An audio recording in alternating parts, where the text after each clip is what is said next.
sure she hits it first. Look at that, look at that. Oh, wow.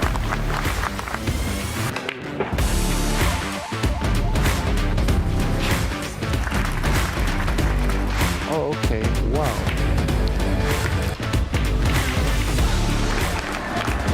A 9-0 win. And there it goes. Shane Van Boning, our world A-ball champion.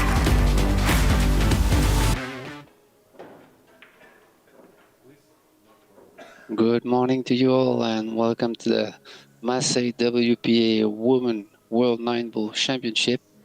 Here we are in Hamilton, New Zealand at the Clothesline Center. We had 48 players competing for the first prize of $50,000 and we are down to the last 16. It is single elimination, race to 4, best of 5 sets, winner's break, and we'll see a big match here between from China, Siming Chen, battling against Korean So Soa. And I'm Benjamin Brassin from France, and joining me in the booth for this one, American Pro Pool player Chris Mennel. Hi Chris, how are you? Hey man, how are you doing today? I'm good. I mean, we're gonna have a great matchup here between two greats of the game. Actually, it could even be a final. Two great experienced players with a big achievement. So I can't wait to see that. Yeah, for sure. Totally. And I really believe that this could be a final, like you were saying, but I think the best of 5 sets is really going to show us a little more today. Yeah, definitely.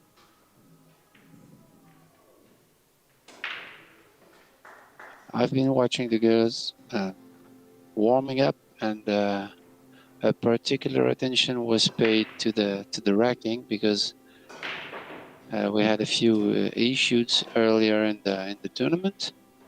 So we have now much more experienced referees that are racking the balls often for European championships and taking care of the game. Experienced referees, so that's a good point here. Yeah, for sure. You know, we have world-class players, we have world-class referees, and we have that. And this is all part of the game, and we're going to get better and better every year for sure. Yeah. So remember, we have no break box here, no 3-point rule, 9 ball on the spot. Let's go. Siming Chen to break, she won't lag. Started with a big, good impact on the 1 ball. Good stroke there, cue ball control. But no balls. No balls here.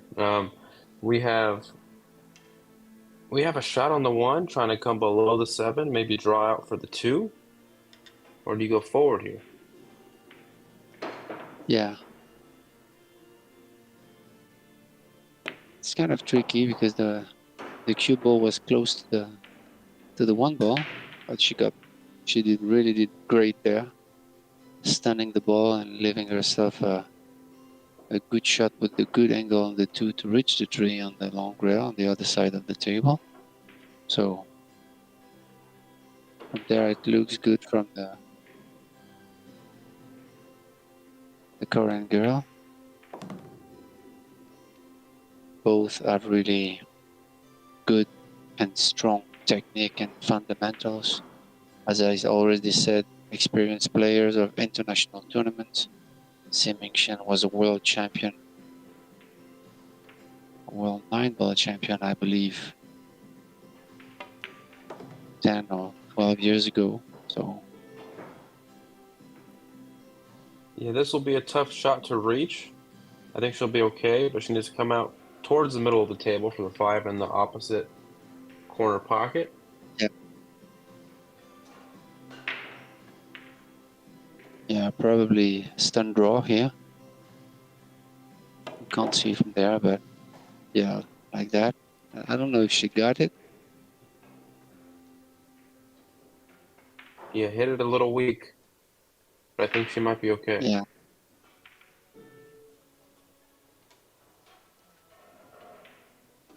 Oh, I think she's gonna kick at the 5-2 rails behind the 5 and then try to stick the cue ball and create distance between the balls, I believe. Yeah, like that. That's a great Pretty shot good kick there. there.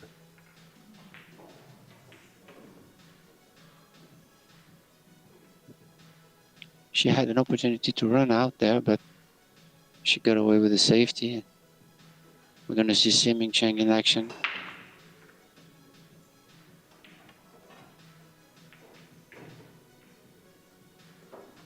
Let's take a look here. Tactically, she's just as good as anyone else.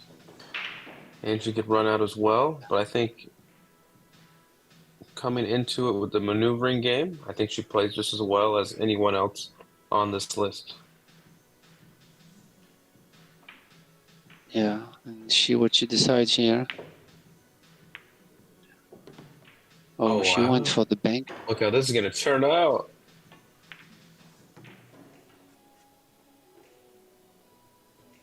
Wow, sometimes when you take your chance, then you got rewarded. Got a good roll there. She tried to bank the 5 ball in the top left and ended up making the 7 ball. She's in good shape now to take the first game of that first set. Yeah. Very tough to do on purpose. Seems like it's easier to do on Yeah. accident, but you got to take the good with the bad, right? Yeah. That's 9 ball. And that's part of the game.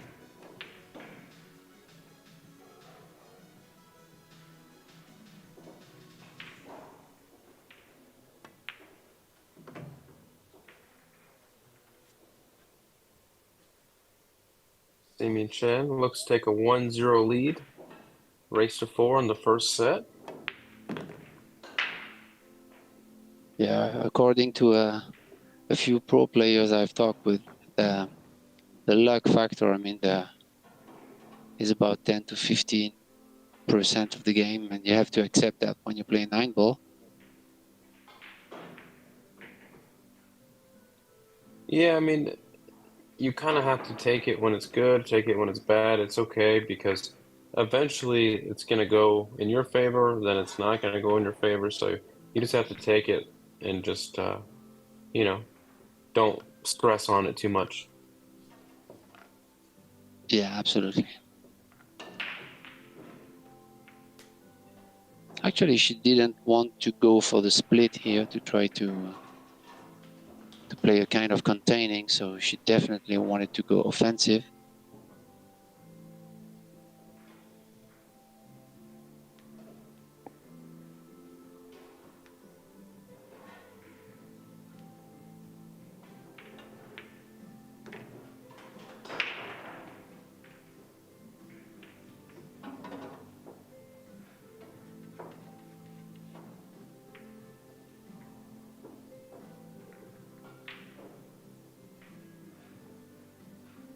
Both players have great break, powerful break, and solid hit on the one, so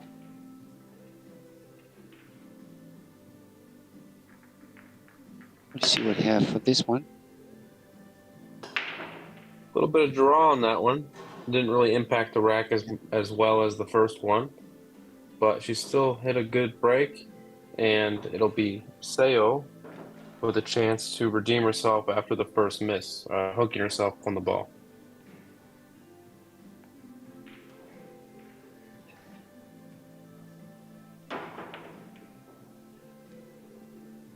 I See if wouldn't she can. mind coming down to play the 2 Yeah. ball in the top left pocket, just the same as the 1. Yeah. Makes the 1 ball easier, but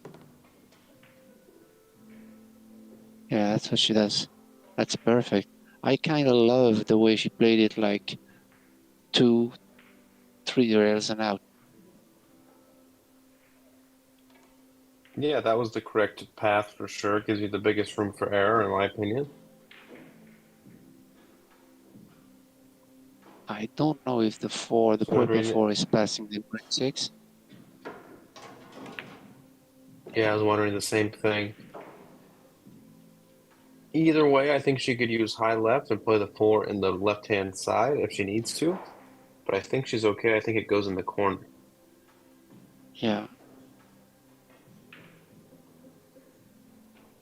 So she might stay on this side of the 4 ball and then come back and forth to the 5. She decided to end on the other side.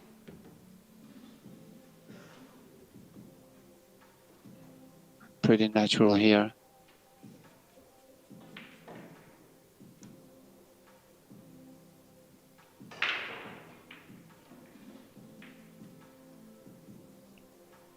Good confident stroke here. Don't have to try to baby it. Make sure you follow through and put enough pace on it.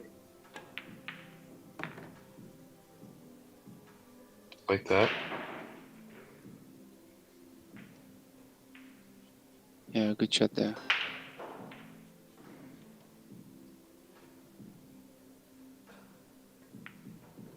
A little bit of stun left to come to the rail and then around the 6.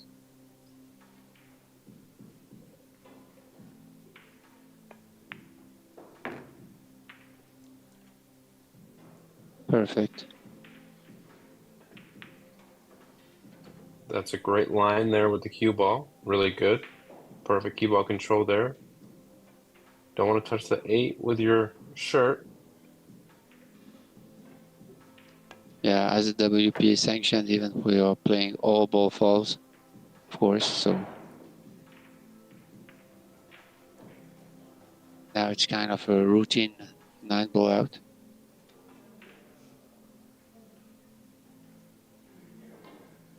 I left English, come 2 rails towards the middle of the table. Try to keep an angle on the 8, but if you get straight in, it's okay. Yeah, that's great.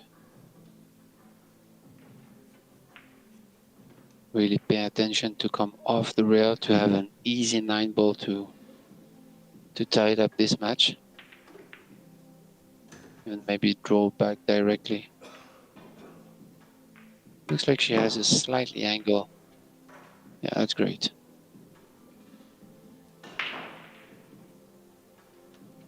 Both of their strokes are so clean and they get through the ball so well. It's beautiful to watch. Yeah. Solid technique. Good follow through. I mean, those are female players that are over a 700 Fargo rate, so world-class players, obviously.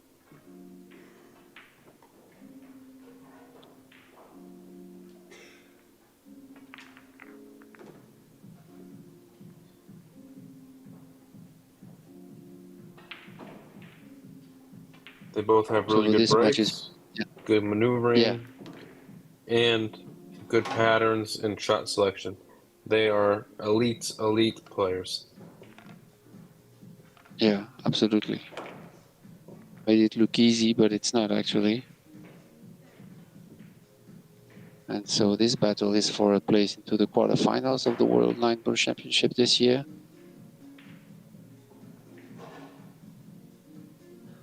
We have other matches coming up at the same time here. We have big clash of titans between the two Filipinos, Cheska Centeno and Rubilen Amit. And Rubilen Amit is leading 3-0 in the first set. So this is huge. We also have Margarita Fefilova against Kritina Tekac. 1 games apiece in set number 1. Yasmino Shan against Xia Wei Shen, sorry. Great matchup in those last 16.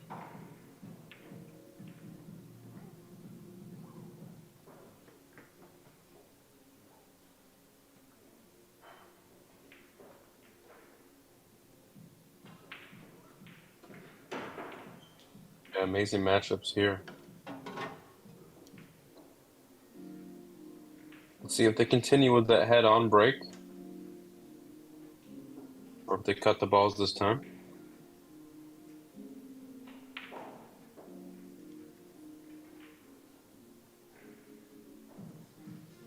Yeah, it's tough to find something and stick with it with a hand rack. This is part of the game I like. Good solid hit there. Almost made the one on the side, but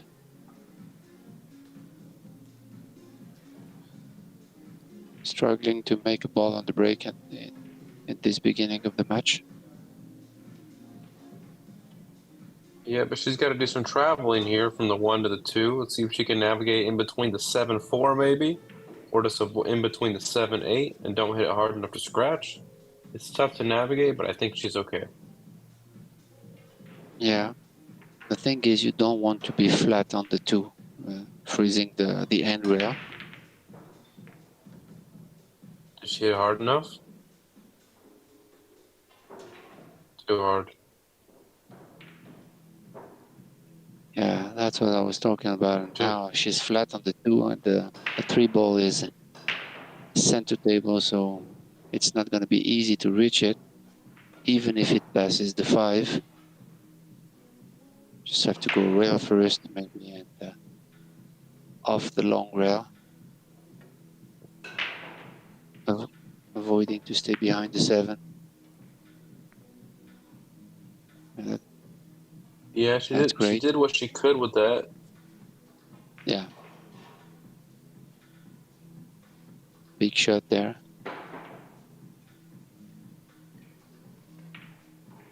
Not sure if she's gonna come back for the 4-6, or if she's gonna try to thump it over in between the 7-6. Yeah.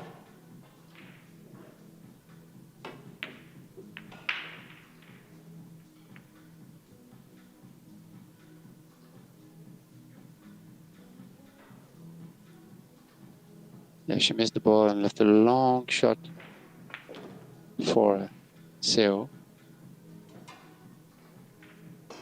I think this shot is leading to the 2 rails, and maybe she'll play the 4-6 combination, which is also a tough one. Or maybe she's just going I wouldn't mind going 2 rails. Yeah. 2 rails out. Yeah. And then get the 4. She should have been okay, but got a little kind of a roll there.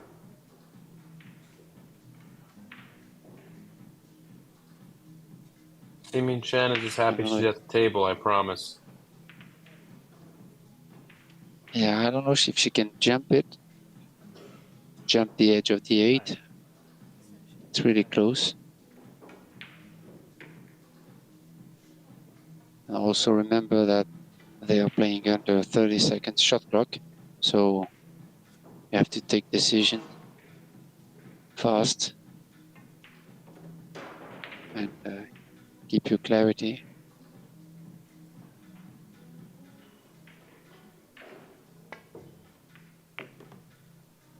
Wow, that was a great shot there. She stiffed it like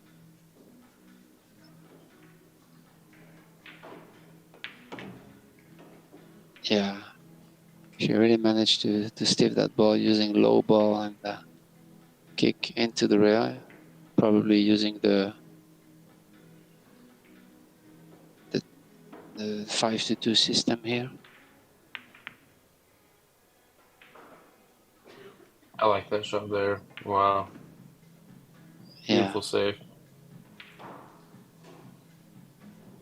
This is smart. Or maybe she has the jump. It's tough to see from there, but for sure she can see a piece and the left edge of the 4. I don't know if she can make it, but if she's going for the jump, obviously she should be able to make it. Yeah, I like the jump here for sure. The kick is a little tough. Yeah. Wow. Wow. Might have to keep that jump cue out. Let's see if she gets the window. Might be able to go Yeah, rail it's first close. here. Yeah. Anyway, if she goes rail first, she'll go towards the 6. And I believe there is no scratch there if she makes it, so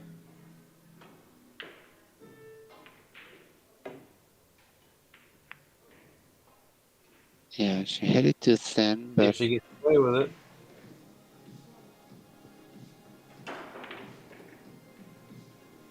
Do you okay, so bank now this we'll ball or play probably safe, see. Ben?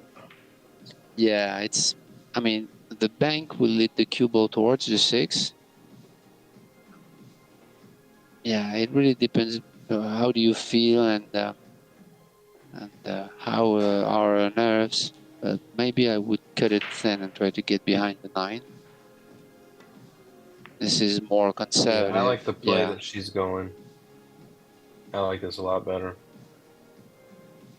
Try to jump it yeah. You again. have, yeah. I mean, these type of shots you have really better results percentage-wise. I mean, you can bank it, you can go for the bank, but depends also on the score and This ball might go long past the 5. Oh, went short. Wow. Ball in hand for Simi.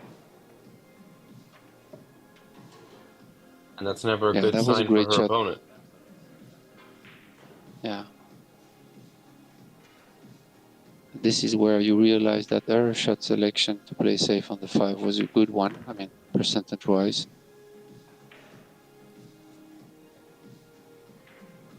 This game is all about patience also.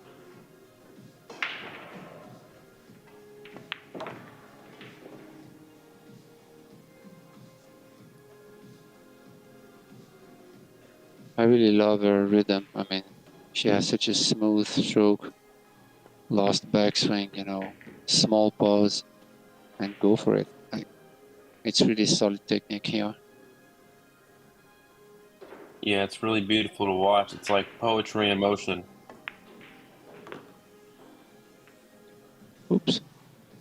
She lost a Commentator's curse, little bit of maybe. the keyboard there.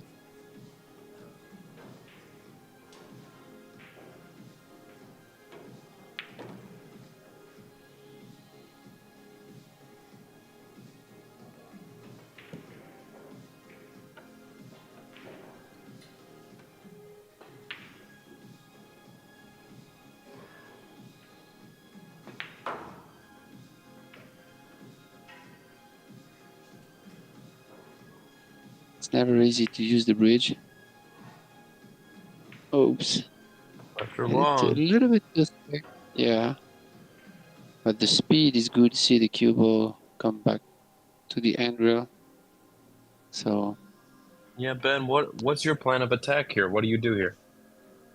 yeah, this is not easy, I'll tell you what, because the bank is not really there. You're frozen on the rail. And the safety like Simming just played cutting the 9 ball is you may have the 4 railer here. Also, what do you think, Chris? It's really a tough position. I mean, you can bank the 9 towards the end rail, yeah, just like that, but it's tough. That was a Wow, she hit really that good hit. ball Yeah, amazing. yeah, yeah. And Wow. this is really, yeah, from the position that she was in, it's really a good result. I mean, the 4 rail bank or the kick shot would have been the same difficulty as what she just did. Yeah,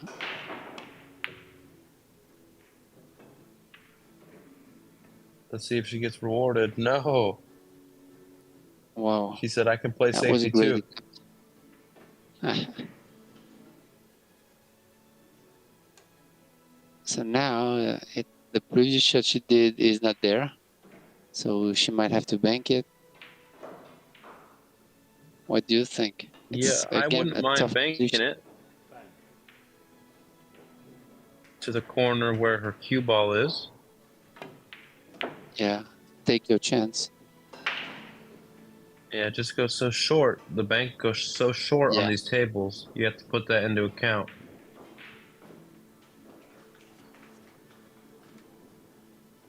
Yeah, also the speed has a tendency really to shorten the rail more than usual, even on your cloth. But that was a tough position. Yeah, if she hit that one, she would have hit that one a little softer. It might have lengthened out a little more closer to the pocket, but I think she just hit it too thick anyway. But yeah, I totally understand Yeah, what you're saying. That's good to know as a listener to pick up on, is that the harder you hit a bank, the more it tightens up and it goes shorter, and the softer you hit it, the more it has time to lengthen out and go longer. yeah.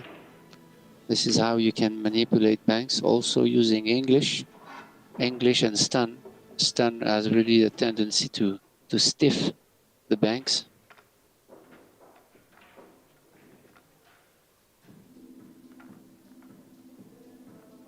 So yeah, you have to take all this into account, but you still have to adapt to the conditions. Every table plays different, and sometimes even same table plays different. If you have lights on it, if it's not in the same place of the center, so adapting to things is really a big part of this game.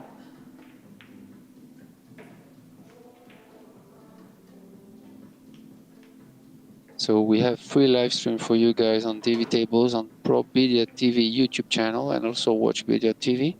But you can also follow us on socials, Pro Billiard series on Instagram and Facebook for highlights, interviews, and many more things.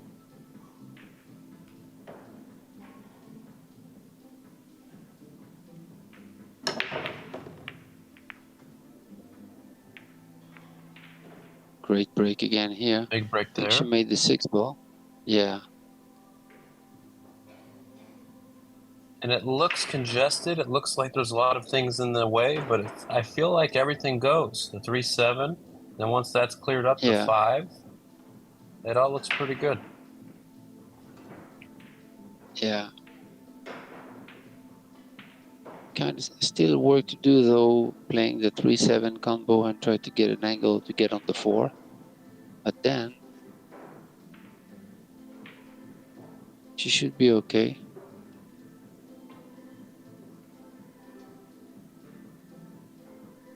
Just has to stay down and get through the ball like she always does.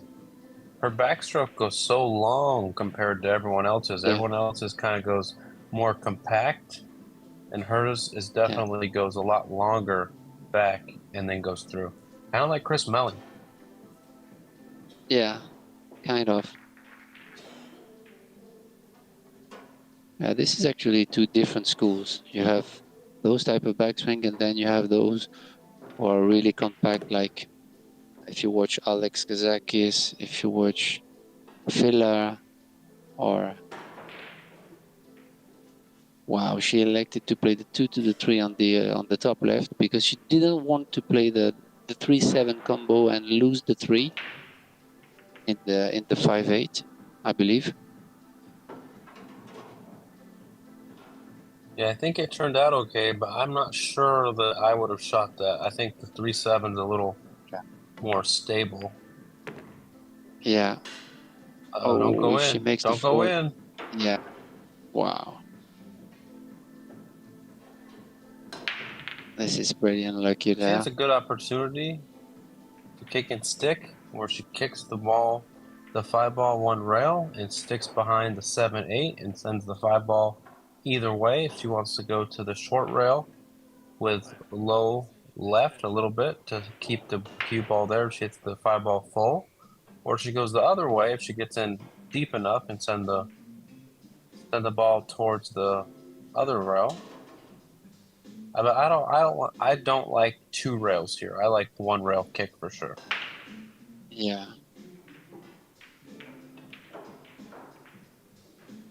Yeah, you have another option is to kick 2 rails where she is now, but try to hit the right side thin of the 5 and send it to the 7 ball and send the cue ball up table where the 9 ball is.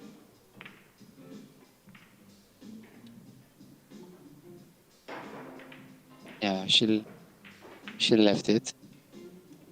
But still a blind pocket shot here, so choose the right speed and go on the other side of the table. One. Yeah, and the 7 ball does pass the 8, so you only have to worry about making the shot. Choose the right speed, obviously low right on the cue ball here. To draw back below the side pocket. Choose the right speed to make the pocket bigger.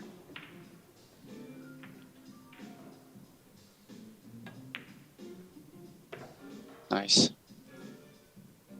You don't have to This make is the great. pocket bigger if you hit it perfect. Yeah, definitely.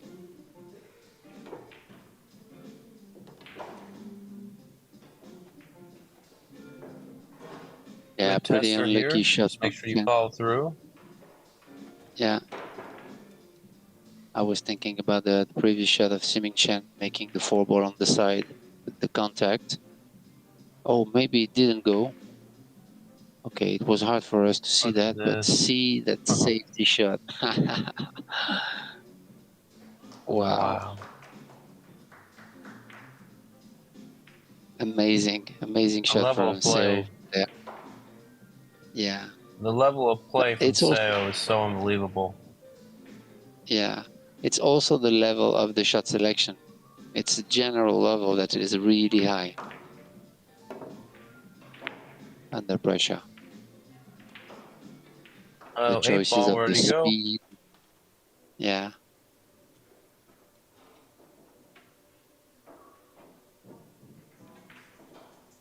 So now, if she can see all the ball, I don't believe so. Yeah. Maybe she's gonna cut it thin and going 3 rails behind the 9 again, which is not easy, but yeah. This is great. This is unbelievable. Unbelievable tactical battle here.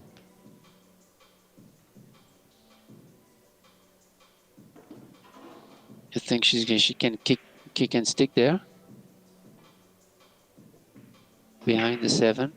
No, she's going for a different way, the way she's attacking the cue ball. Yeah, that's a smart split there. This is really great.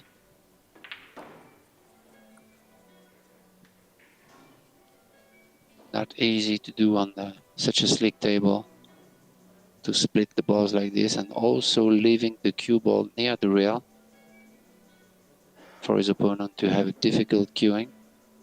This is also part of the shot there.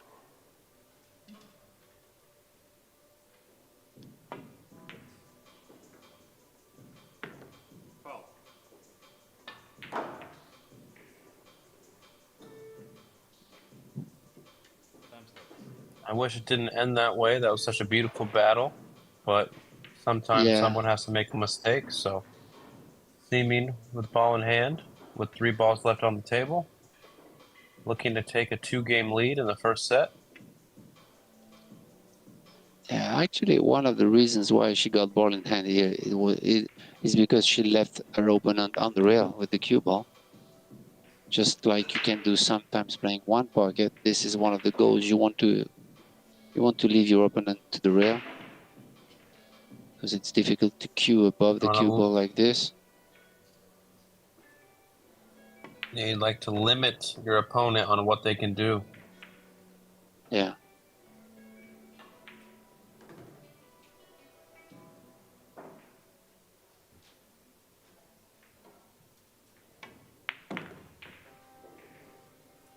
Two-game So lead. good point here. Yeah. Great safety battle. She finally got away with it and taking a 2-game lead.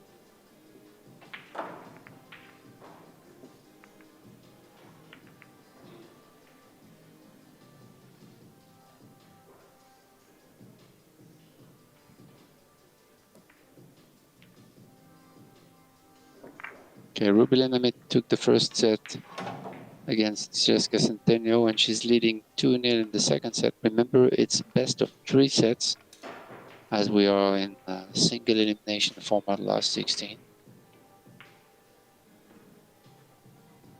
You have Shiroka Ohara is leading 3-0 against Wong. Yasmin Ushan against Chen. It's 2-2 in the first set. Kristina Zlateva is trading against Chinese Liu, 3-2. And you have 2-2 tied up on the first set between Fefilova and Tekac.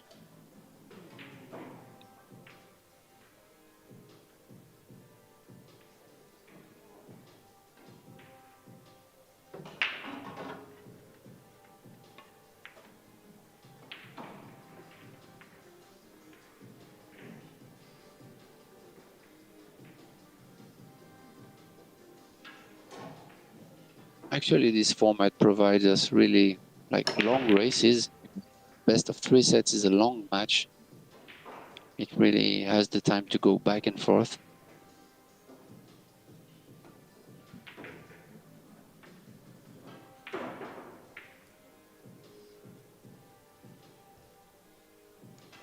Well, no balls here on the break from Shen. And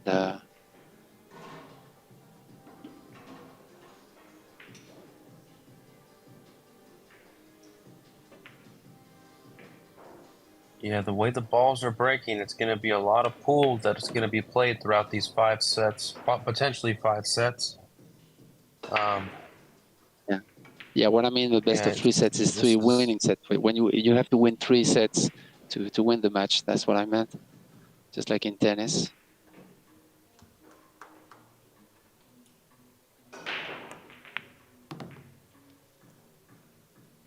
Interesting to go that way. I would have went with left English, so I don't bring that 6 ball into the equation. Yeah. And actually the English starts to grab the rails because we're playing for a few days now. So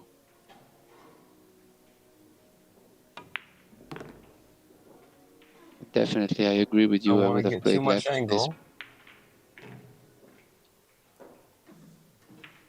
Does the 5 pass the 7, do you think, Ben? Yeah, I think so. I think she's okay here. She might have slightly too much angle, but no, she's okay. Draw to the long rail. Low right. Oh, oops. 9 ball time. Yeah, yeah. The problem is that when you have those kind of shots and you play with the low right, then after the impact, the cue ball slides to the rail too fast, and that's why she didn't draw enough.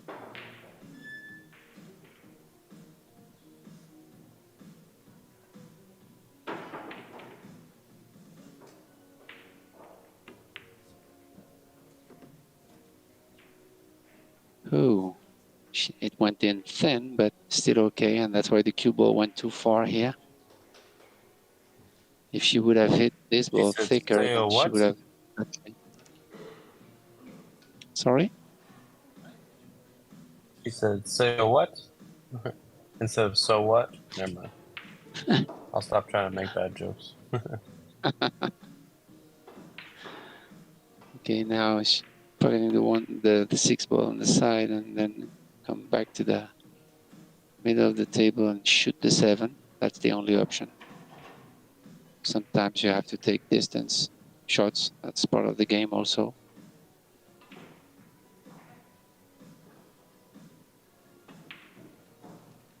You see the good alignment there. Take your medicine. Of the shoulder.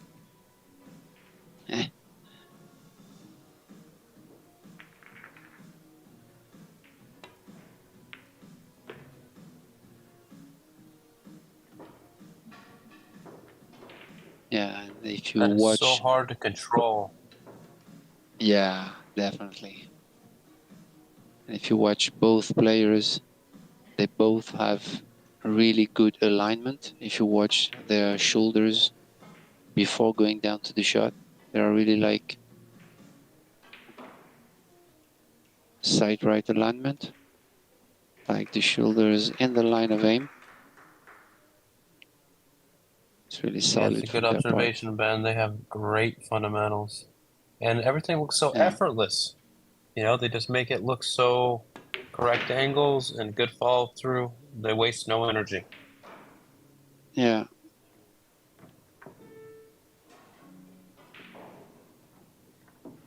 this is how you can maintain a great level of play throughout matches and throughout tournaments. If you don't use energy, like 2 calories per shot, then you could play for hours and hours.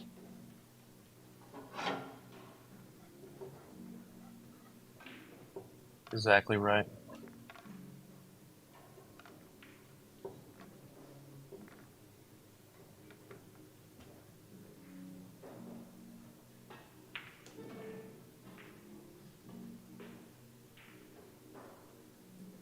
It's not often the case in World Championships, but sometimes when you play Euro Tours or big tournaments, you have 1 or 2 days where you could play 4, 5, 6 matches, and that makes a huge difference if your style allows you to spend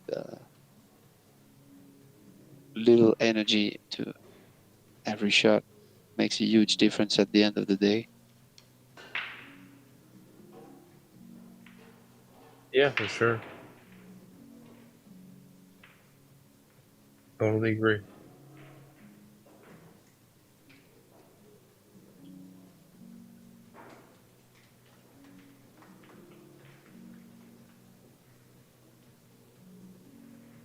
And we're gonna thank our sponsors here.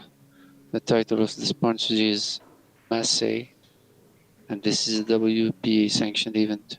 And the Predator Pro Billiard Series sponsors are Predator Group, Massé, Camui, Yalin, Van Billiards Corporation, Medallia Light, Rams of Puerto Rico, Samsung TV Plus, and Little Monster. And we are playing on the best equipment in the market, all Predator equipment, Apex 9 football tables, Arcadia Rev cloth, Arcos 2 balls, aerial racks and bridges, all Predator equipment.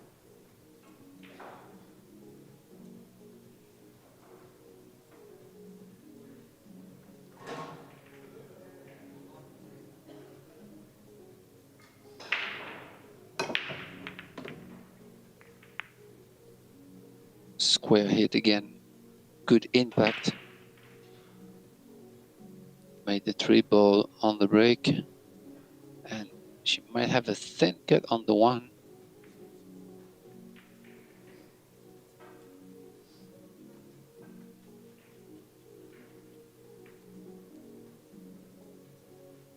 Doesn't really bring positional reward on the 2, though. Would you just thin off the left side of the 1 and come behind the 2? Yeah, that could be an option. Yeah, I definitely don't want to make the 1, because, or you could make the 1 and play safe on the 2 thereafter, but yeah, that's the shot you call. I like it. But she left a window there. Anyway, she left a long, Yes. tough shot on the rail. Yeah, still a tough shot, but I'm sure she'd rather be behind the 2 ball. Sure. I think she's going for it.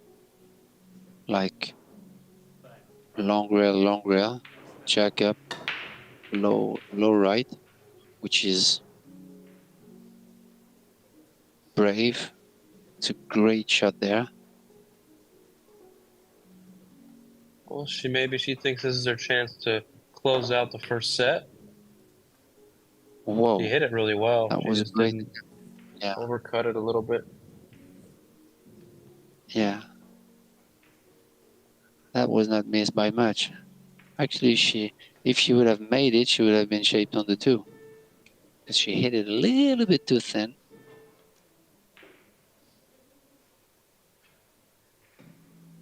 So now this is where the safety battle comes into play. She might kick this one and thin the 1, stayed behind the 7. Oh no, she hit it too thick there.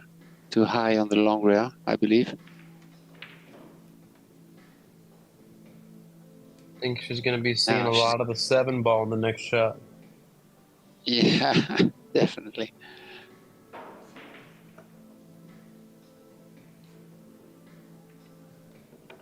Thing is She here, might you want to drop into send the the 6. 1. Yeah. But the thing is, you want to send the 1 ball in an area where there are no balls.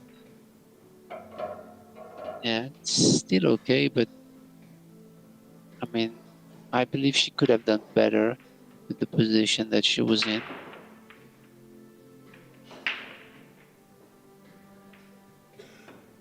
Anyway, tough spot for Seo here. Yeah, trying to come off this thin with the slow speed is very tough. So let's see if she goes a little higher speed. Yeah. Oh, Yeah, wow. this is Beautiful shot. yeah, this Beautiful is shot great. there. Good split there. Because she can't use the jump cue. And I don't know if she can see something of the one. Oh, she's going for the jump cue. I thought the 5 ball was too far from the cue ball not to lose it. Yeah, I'm not a big fan of a jump here. I'd rather kick, but let's see what happens. Yeah, she got away with it. I thought the cue ball would fly off the table here. Yeah, it's tough to control, that's for sure. Okay, so now she has to make the one and go long in the 5 ball or in the 9 ball to. Oh, she's Yeah, I going think she's high going to ball. stay long. She's going to go 2 rails out to the middle. Yeah, okay. Still tough to control there. But I don't know if she can make the 2 from there. Maybe she has to wait a little bit more and just stop the ball or try to stand right to use the 5 and 9. Hide the cue ball. I think From here, it's tough to I think say. she can swerve a little bit to make the 2, but if she can't, maybe use a little bit of low left draw. Try to miss the 8 2 rails. Put the 2 by the 6. Yeah. Oh, same Yeah, I shot also here. like this. Yeah, I also like that because it's a simple shot. I mean, she just went for a simple shot, try to kind of containing her opponent. I like that. It's high percentage. Well, she executes very well also. It's pretty awesome to watch. Oh, she hit it too thin, but She got maybe she away got with it. away with it. I think she wanted to go behind the 4-7, hit it the 2 ball thicker.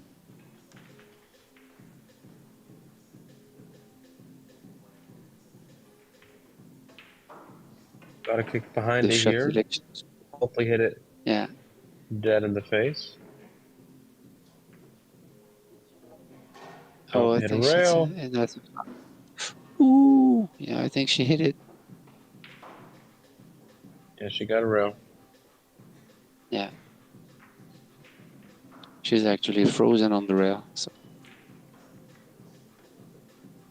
Yeah, as a reminder, they are playing under 30 seconds shot clock, so it's really tough to have safety battles and play smart shots, strategic shots under shot clock. So hats off to them.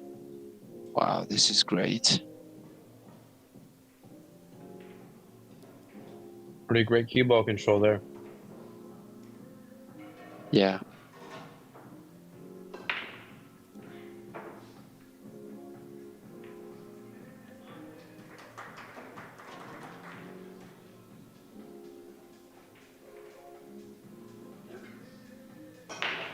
Oh, do you think it gonna opens up enough here? Yes. Great. Oh wow. Oh, wow. Just barely. Yeah. Great effort.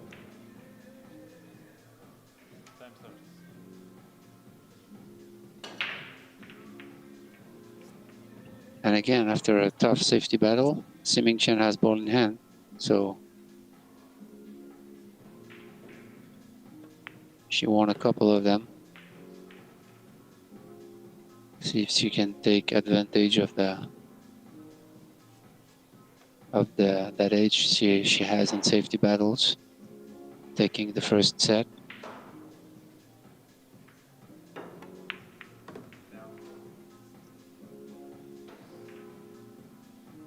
great effort there. You really want to be closer to the 5. That's a smart shot here.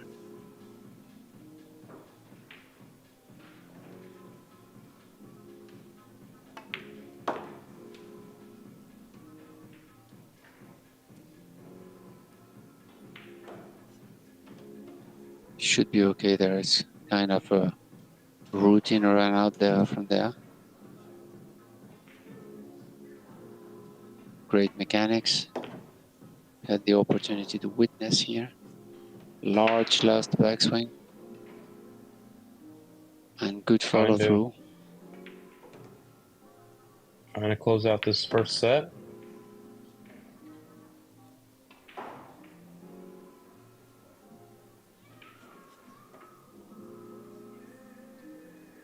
I think she didn't want to get on that side of the 8 ball. She used a little bit too much draw there, English. But should be okay. A little bit of inside. That's great. Yeah, she's good now. Yeah, made it look easy. See how straight she is. Yeah, it's beautiful to watch. First set goes to Simin Chen.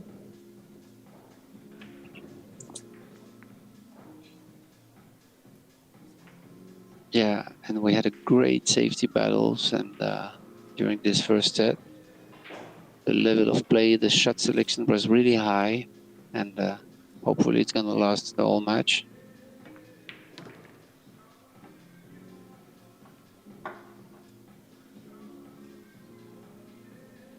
Our player goes for a timeout, so we're gonna do it as well, and we'll be right back.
and we are back here after the short break. So the first set went to Siming Chen, and it's to Seo Soa to break the second set. We had a great first set here with safety battles and stuff, and see how it goes from here.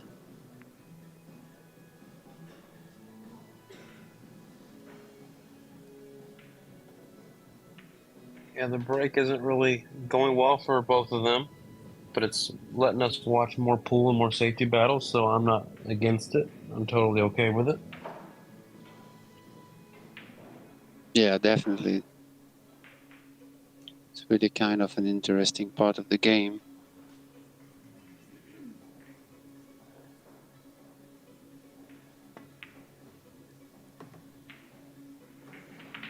With touchy shot there. Use yourself a little long on the 2. Kind of a little too straight to stun over. She might have to just stop it there and take what she can get, or follow forward a little bit. 2 rails.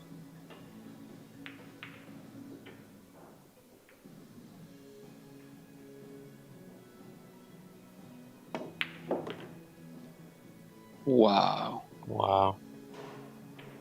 That was a great shot there. You see she pocketed 2 ball on the left hand side of the pocket, cheating the pocket a little bit to stun it and use the long rail to get back to the 3. That was a tough shot, I'll tell you what.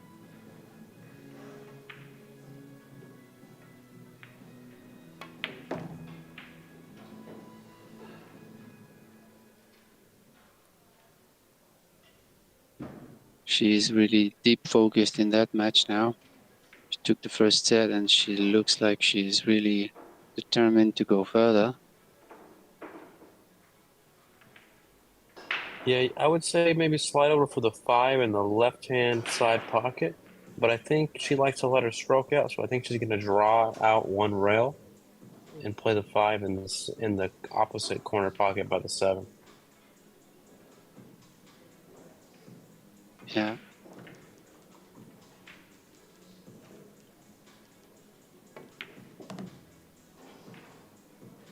Oh, maybe I was wrong. She did both. Yeah. Yeah, the shot selection is good also because by hitting the long rail, the right long rail, she made herself sure that she was underneath the 5 to reach the 6. This is really a smart shot there.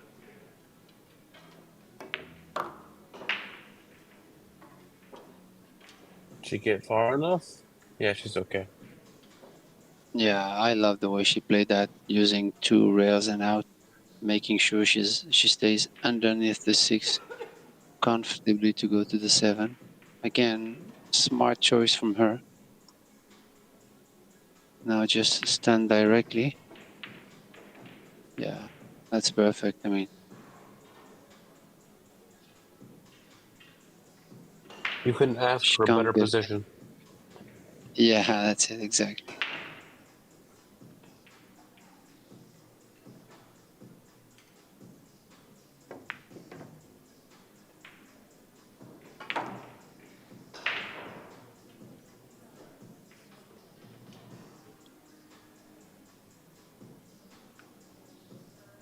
I think she's okay. She just have to kill the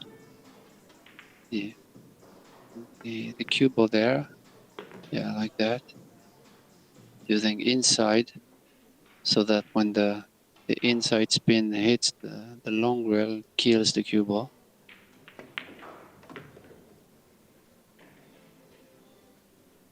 Nice out. Way to start a Yeah, commanding nice. lead.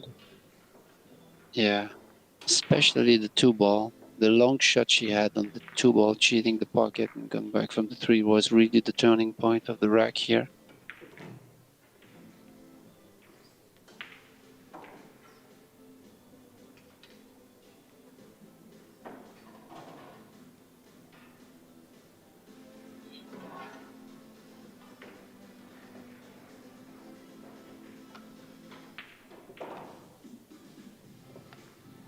And Rebellion Amit is leading 2-0 against Sergio Centeno.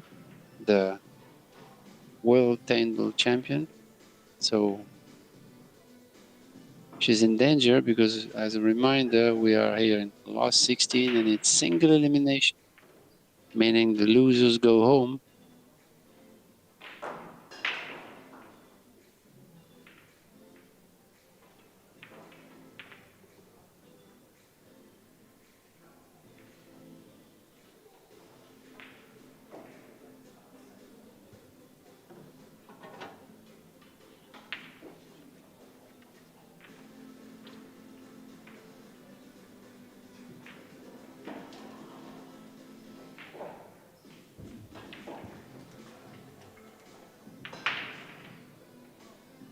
Okay, see if she A puts little further more away from the energy. rail here. Yeah. Sorry, I keep talking when you're about to talk. uh, all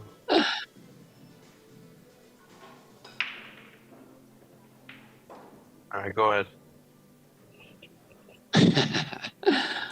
Oh, this is kind of tricky because I was thinking I don't think the combination is dead. So the one ball might be moving slightly after she played it. This is tough to control. What do you think? Yeah, maybe double kiss the one with the cue ball going forward, or draw it out of there so that way it's out of the way.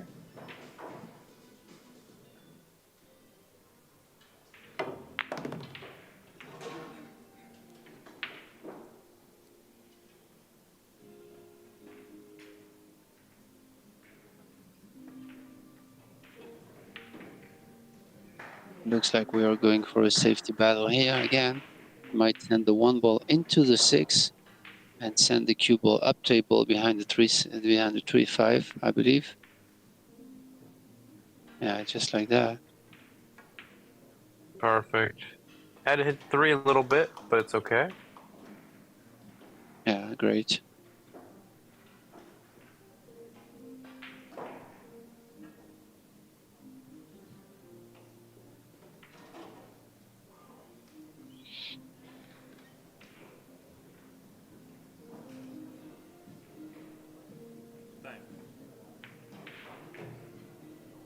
Yeah, maybe try to hit the right side and stop the cue ball into the 6, but that was a tough spot there. Yeah, it's going to be tough either way. Hopefully, for Simin's sake, that she gets another chance at the table.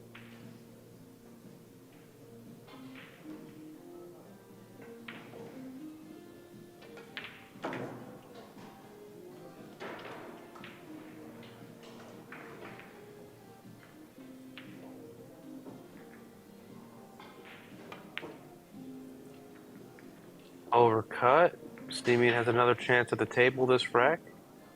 I think she can see slight part of it here, but she's running into the backside of the 3, which might bring her towards the middle pocket, which is no good. So I'll either jump or massé slightly to go behind the 5 with the cue ball. Let's see what she does.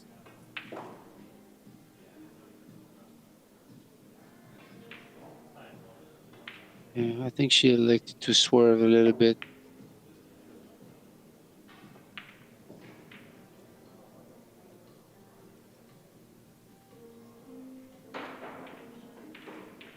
Tell you what, those two players are really monsters of safety battles. This is really great to watch.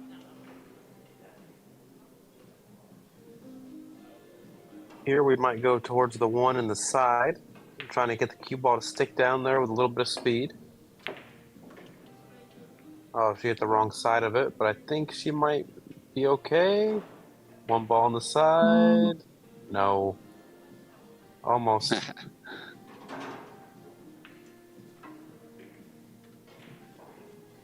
But it was a good safety shot from Siming Chen. The previous shot she left to Soa. So again, she won the safety battle and has an opportunity to run out this rack. Great shot there. Now she's in perfect position from the 2 to the 3. big shot will be the 5 to the 6, I believe.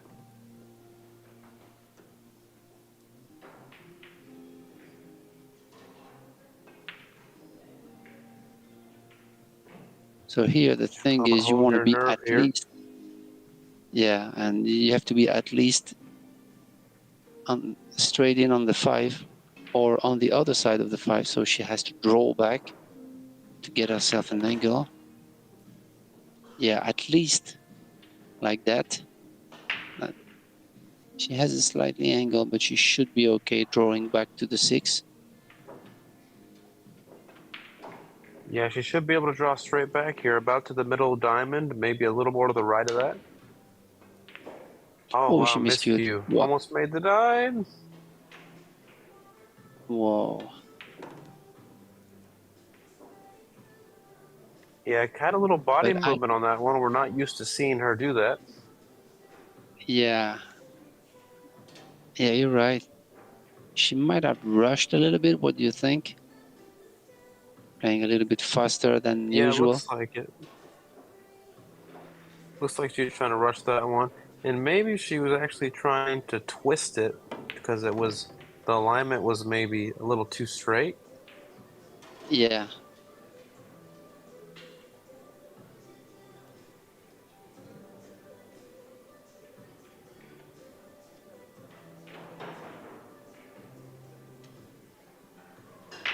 Should be home here. Actually, it all started because she got a little bit funny on that 5 ball. She wasn't straight, but she didn't have enough angle to stun it. So that was she was kind of funny on that 5 ball. That's why maybe she rushed it a little bit, ending it miscuing.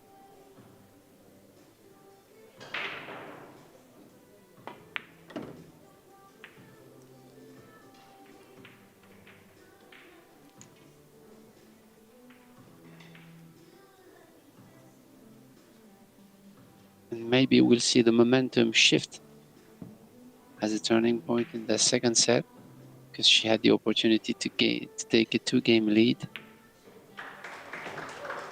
Yeah, there's a big difference in a race to 4 between 2-0 and 1-1. That's for sure.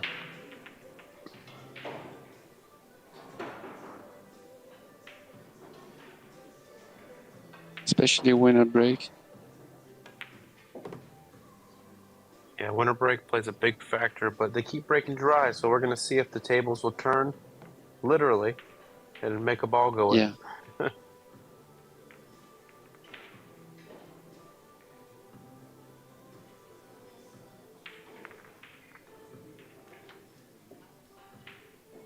Hey, Ben.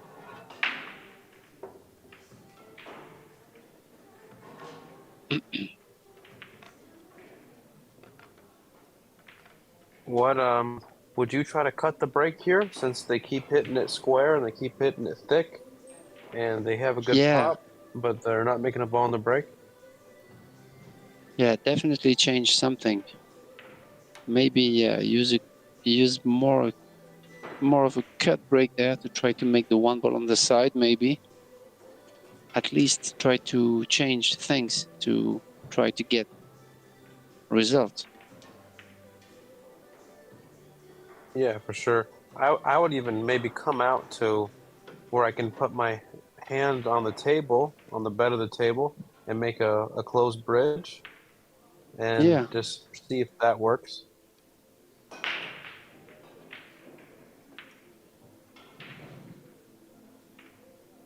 But the thing is, they stick to this break because maybe they worked a lot on it and they have confidence in it, even though the results are not good. But sometimes you have to change. Well, actually, she had results with this one. She hit it great. Yeah, that's what we get for saying they're not going to work, huh? All of a sudden they make 2 balls and they have a shot. Good break. And this is big here. Big shot on the 2 because everything is open. So this is a big shot there.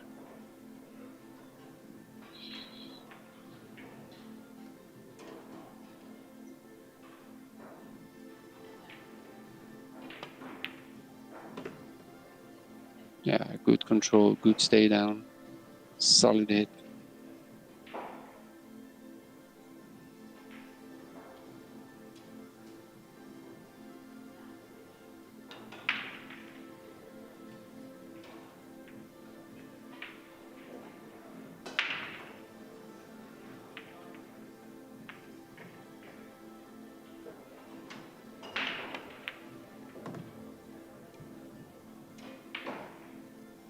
When she takes her time, you really have the feeling that she is never going to miss.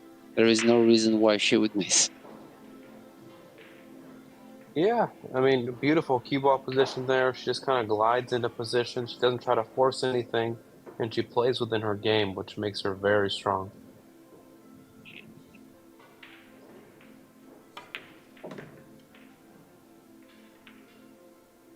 Good angle here.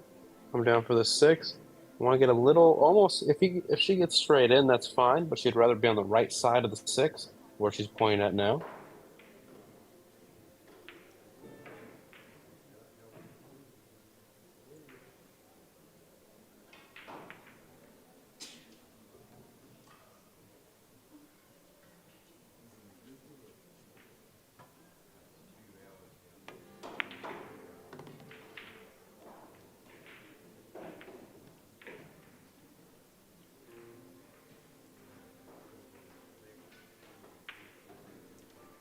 I Maybe a don't touch believe too she much can kill. angle, but I think she's okay. Yeah, yeah, maybe too much angle. This is gonna be touchy though, but should be okay. Killing the cue ball with.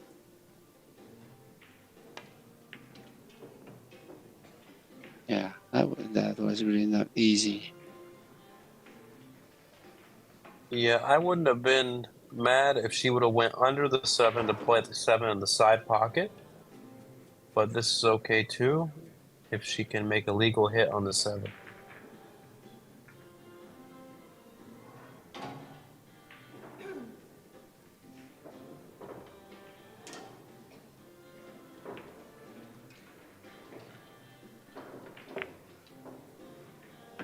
Good hit. Yeah, great. Good control there. To take the The thing is, lead. she didn't want to put inside on the 5 ball she had, and that's why she came up with a little bit too much of an angle on the 6.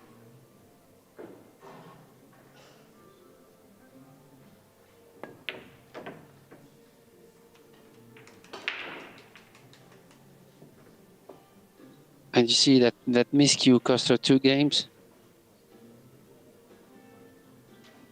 Yeah, basically.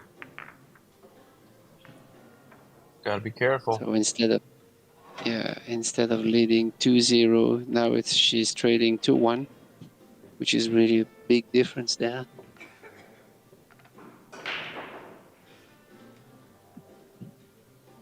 Here are the other results of the other table of the last 16. Kelly Fisher has a strong lead against Sakura Muramatsu from Japan. We have 2 Japanese women that are in the last 16 there. Cheska Centeno is trading 2-1 against Rubilena Mate. Great battles there.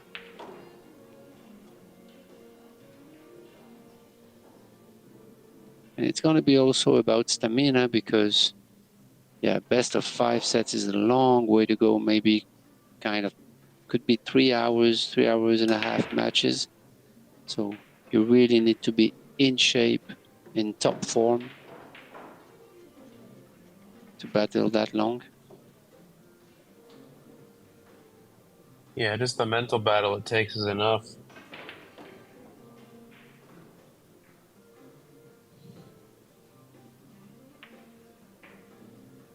See if she can get another break, just like the last one. Yeah.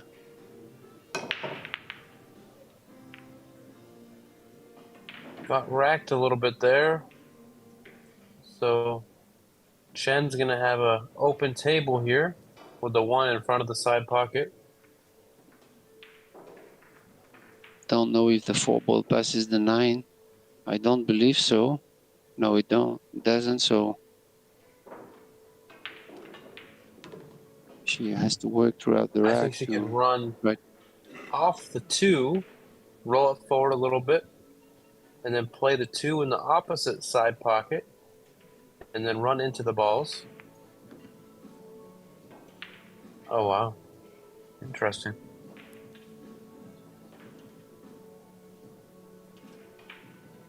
Yeah, now she has to travel into the traffic to get to the 3.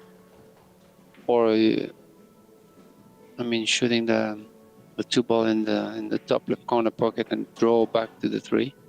Just like stop it and cut the 3 and go into the 497. But it's kind of a gamble a little bit. What do you think? Yeah, I'm not a big fan of that, but we'll see what she does. Oops. Oh, wow, cheated the pocket there. Yeah. Now she has the cut, but she has to gamble a little bit to go into the 497 and try to create things. Yeah, a lot of things can go wrong here. You can scratch off the 4 into the corner. See how she's going that way? She's okay. 5-9 dead. Can it throw?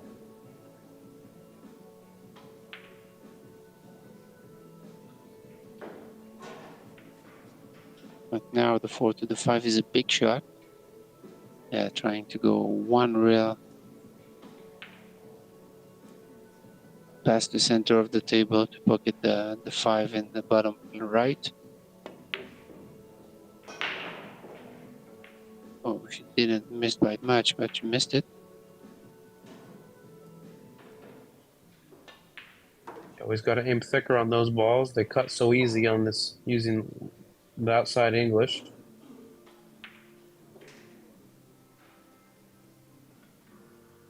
Yeah, and she also had to travel 2 rails to pocket the 5 ball in the same pocket as the 4. So that was a tough shot there. And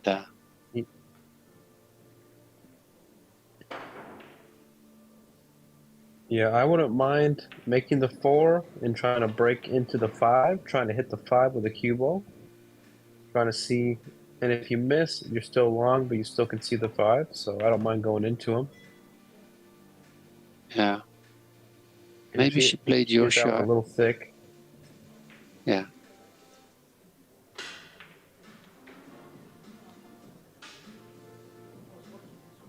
Long shot here. And the thing is, you don't want to baby it, but if you don't baby it, then the cue ball is going to go towards the side pocket. So really tough situation here. Oh yeah, she kind of played a containing, which is okay.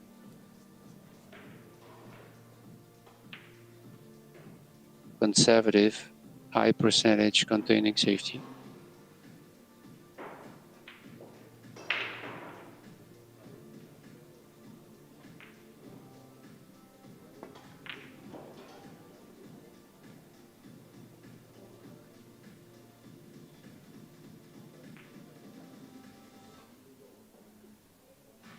This is a good containing also, good safety shot there.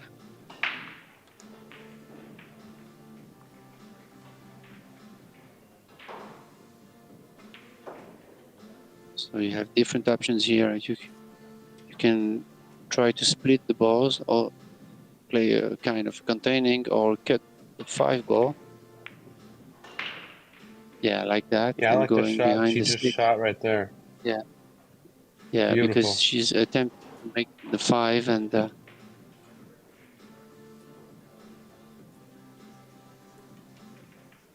that's a great shot there.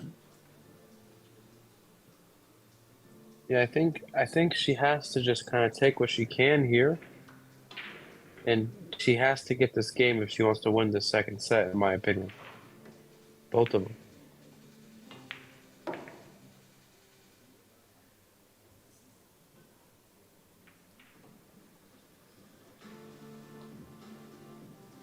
great speed there. She only had the 7-ball to hide, and she got away with it. So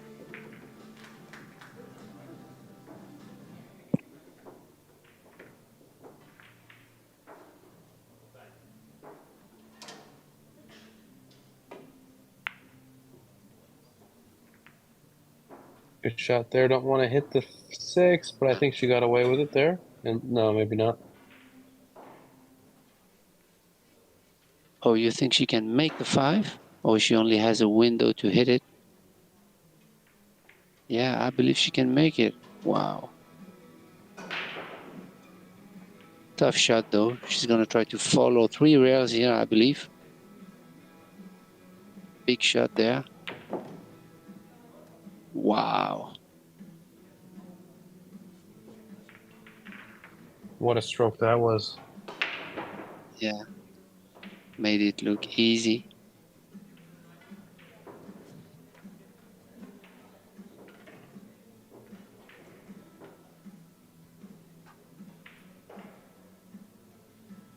And this is the difference between the world champions and good players.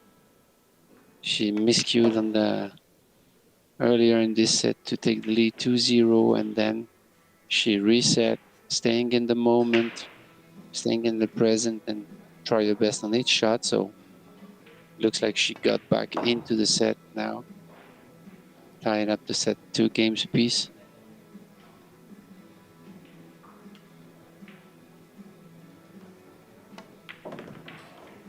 This is mental toughness, right? Yeah, for sure. To go back to 2-2. What a battle.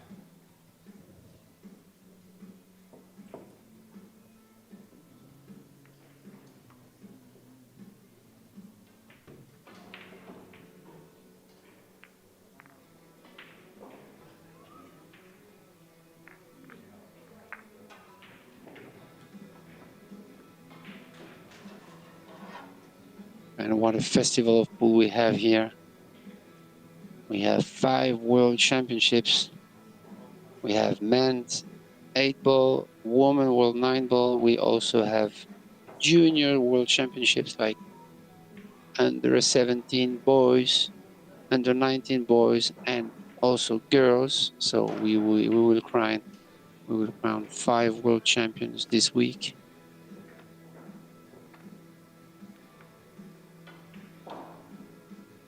On Sunday.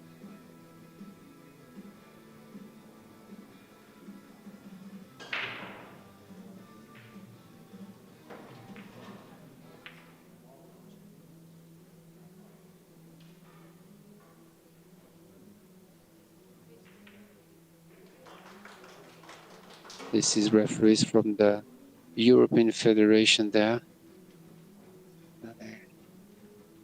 They also work for EPBF to rule the European Championships every year, all disciplines.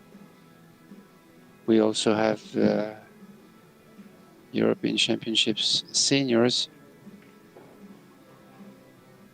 in Europe, so those are great events also.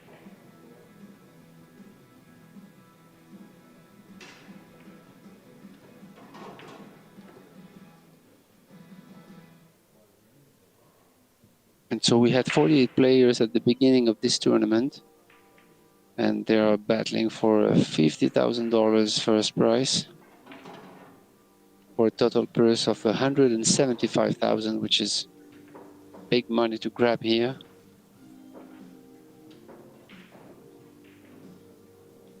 And the winner of this match will go to the quarters and will already have $8,000. Seeming chain to break.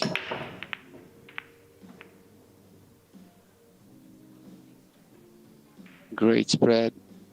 The 9-ball went up table, but no balls on the break.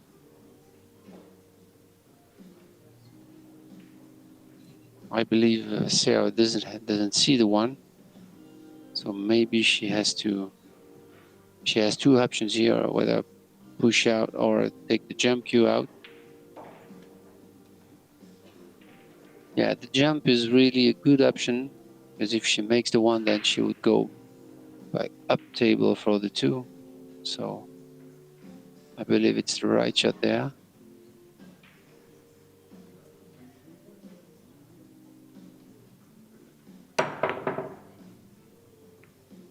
Hit it too thick a little bit, leaving an opportunity to Siming Chen to start the run here.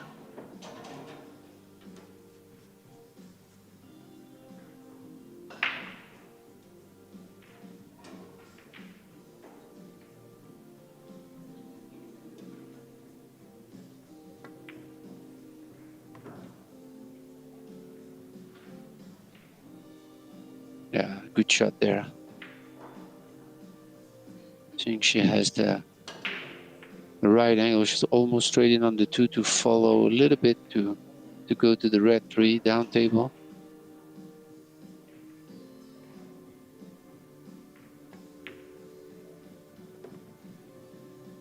Then she'll have to travel from the 4 to the 5. I believe the 5 is passing the 7, so everything is open here, but still work to do from the 4 to the 5. So she has to choose whether she'll stay underneath the 4 or should go following 2 rails on the 3 to go on the other side of the 4.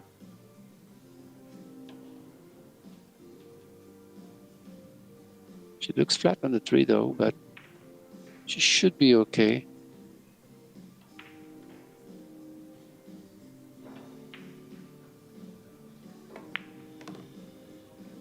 Yeah, I like that choice, because to be on this side of the 4, then she would stun draw with a touch of right to go short and long to catch the line of the 5. Yeah, where she is now. I like that shot, making sure she has the right angle on the 5. So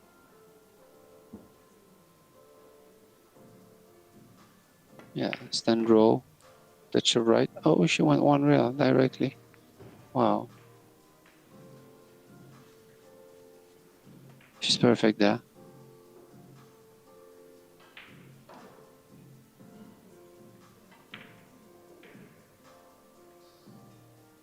Maybe she had too much angle to go 2 rails.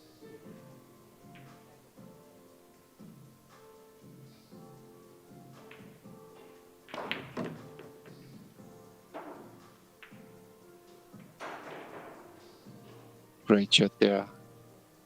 Kind of stun follow here with a touch of left. Get straight in on the 6.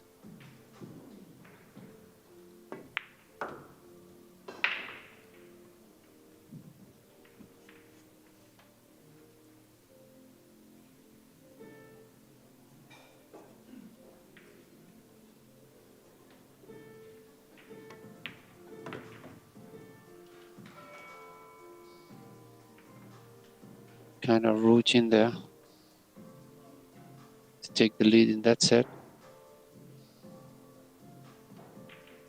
And funny how this set is going back and forth, because before the miscue, she had the opportunity to lead 2-0, and then she trailed 2-1, and now she's leading 3-2. It's going back and forth, and it's high level pool here. World-class 9 ball from those 2 women.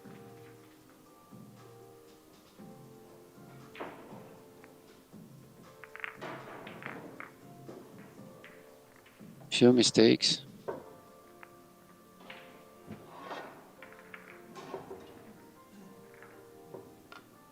And Rubilin Ahmed is on the hill. 3-2 in the 4th set to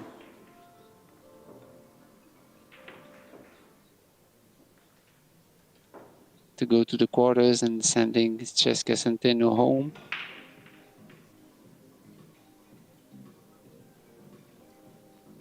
You can see Margarita Fefilova is also on the hill to take a 2-0 lead. And it's pretty tight in every match. Kelly Fisher and Sakura Muramatsu. 3-2 in the second set.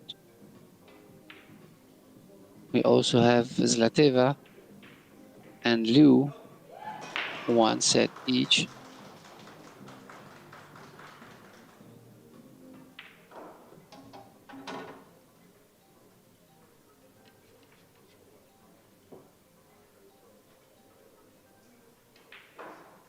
Siming is breaking to try to take that second set and then have a 2 sets lead here. Always breaking from the same side. Wow, good square hit there. But still no balls.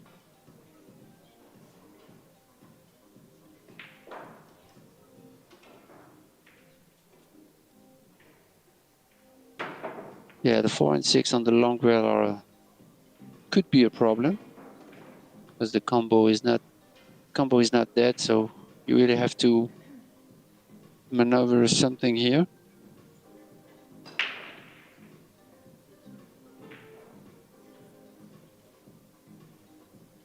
But first she has to make the 1 and draw back from the 2, making sure not to have too much of an angle here.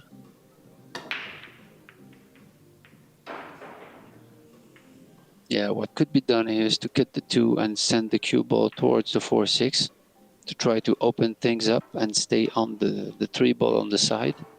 That could be an option.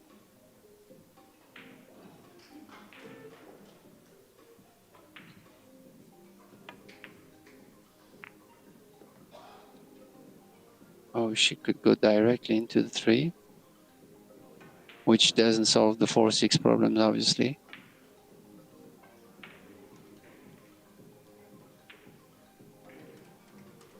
She can also carom the 6 out of the 4.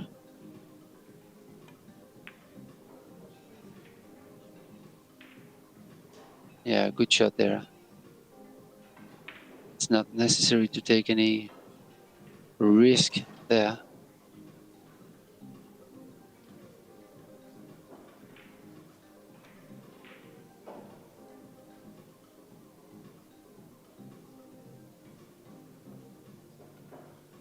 Now kick behind, maybe thinning the 3 ball. Yeah, that's perfect. I mean, it's tough to get any better than this.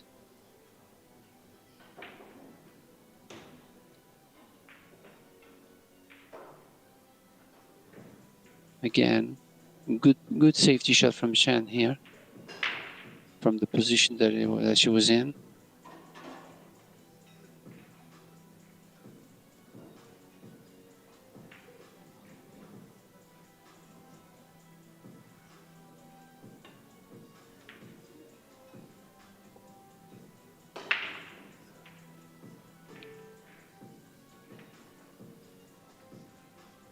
Yeah, tough spot. Yeah, she's looking at the rail first here. Wow, this is tough. I mean, she doesn't even see all the 3. If she can do this, wow, that's great. What a shot.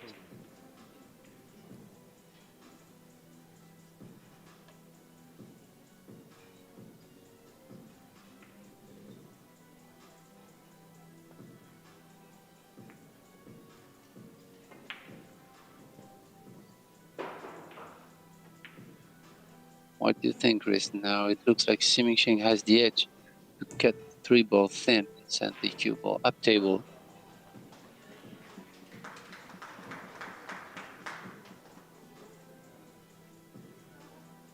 Yeah, that's what she does. Yeah.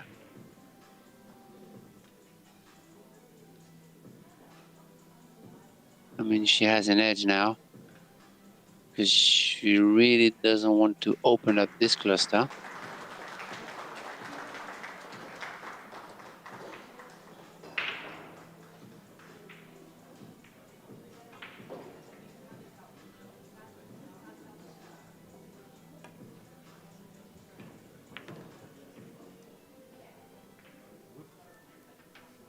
Wow.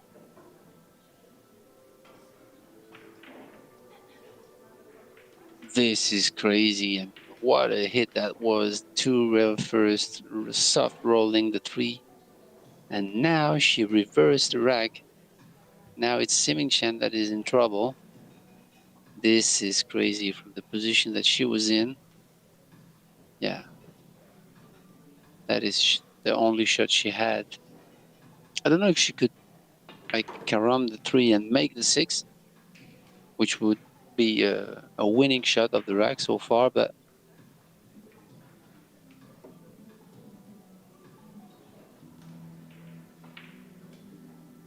wow. Okay, see what Siming Shan does on this one.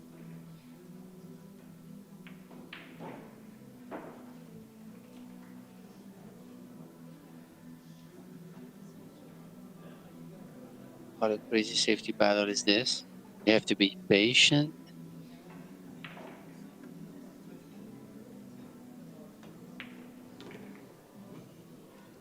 Wow, good hit. Crazy.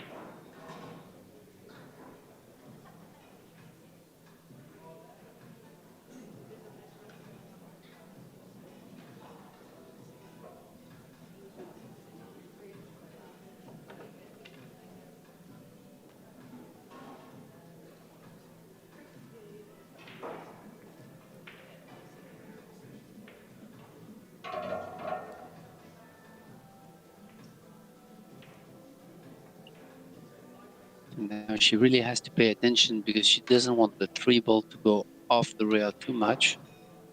So yeah, maybe just thin the 3, really thin, and go 1 rail and towards the left side pocket.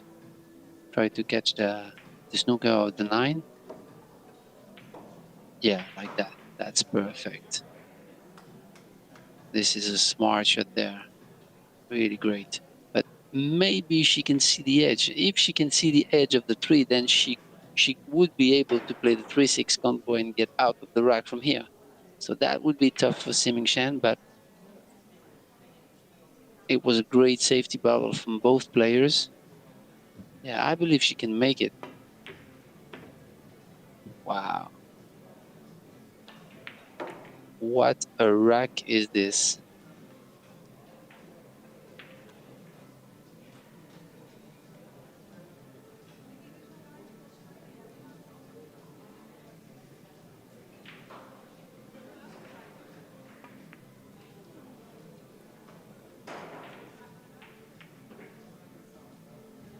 I think she went too far here. I don't know if the 3 ball passes, but yeah, looks like the cut is there. I'm a little bit of surprised that she didn't go for the cut, actually.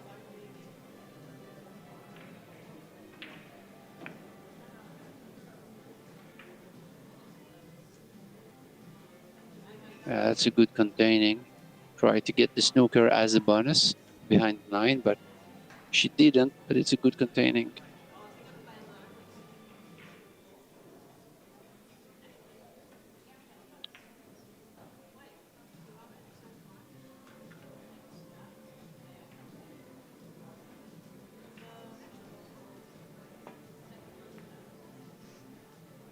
What a hit.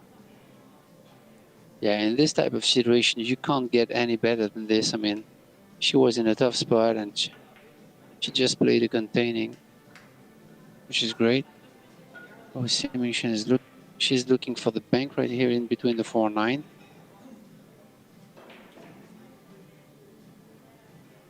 Yeah, definitely a winning shot if she makes it, because the 4 ball is close to the 3, and obviously she would got shape to play it on the side.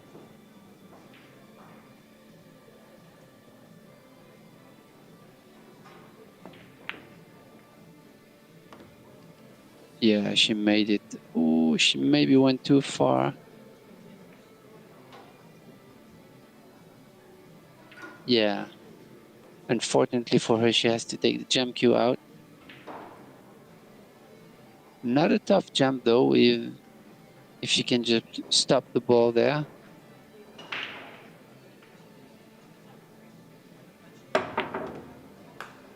Yeah, great. Wow, this is great. Plus she has the right angle on the 5 to go in between the 7-9 and play the 7 in the bottom left corner pocket, I believe.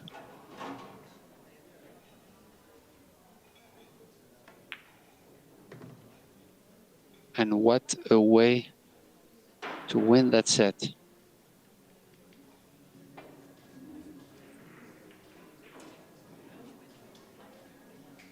Settling down a little bit, taking her time.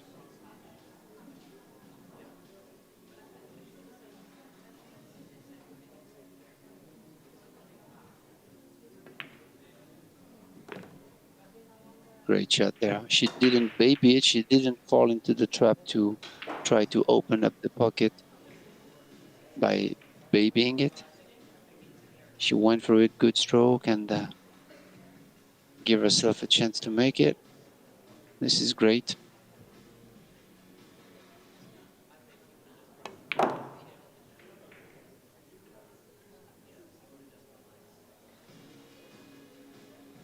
Great shot there.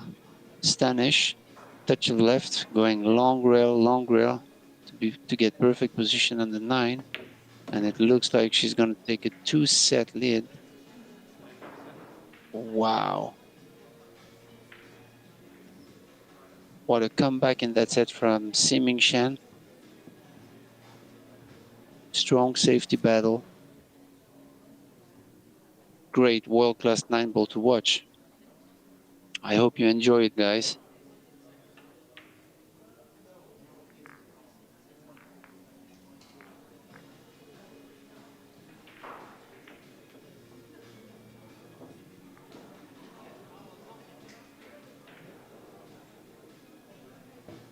Hey guys, can you hear me now?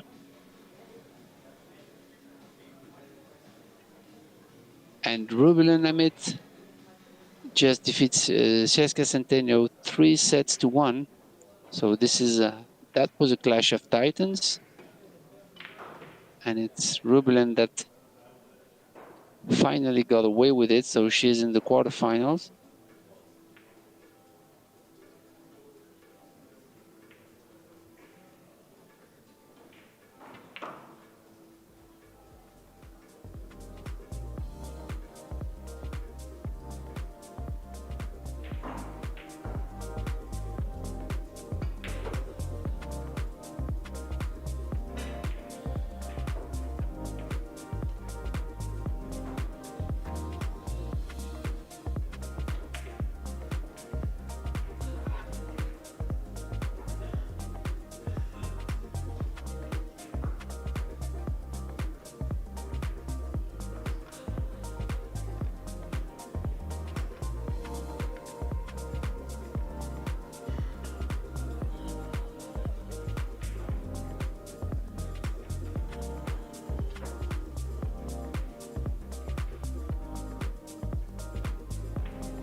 And we are back here for the third set. Siming-Chen is leading 2-0. We really witnessed a great second set there, where it went back and forth, and finally she got away with it by playing great safeties and great runouts. So she's really feeling strong now, I believe.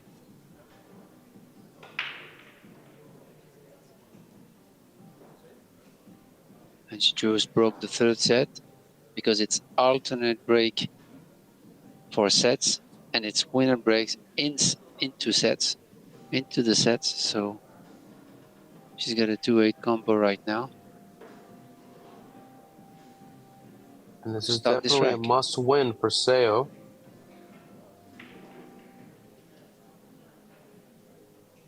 Yeah, that was really a high-level second set. I'm really impressed by the level of play, the consistency of level of play during the match for the moment. Watch out, 7 ball. See if she can get over it and make the 2. Yeah, I think she got the jump cue out. What kind of a jump cue is that? It looks crazy. Yeah. I don't know. Very unique design. Well, almost. That was Uh-oh. really a good attempt.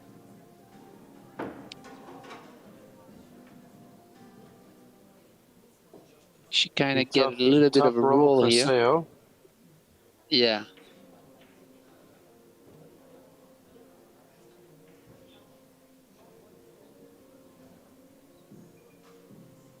She might be able to go into it with the cue ball right now by powering the 2.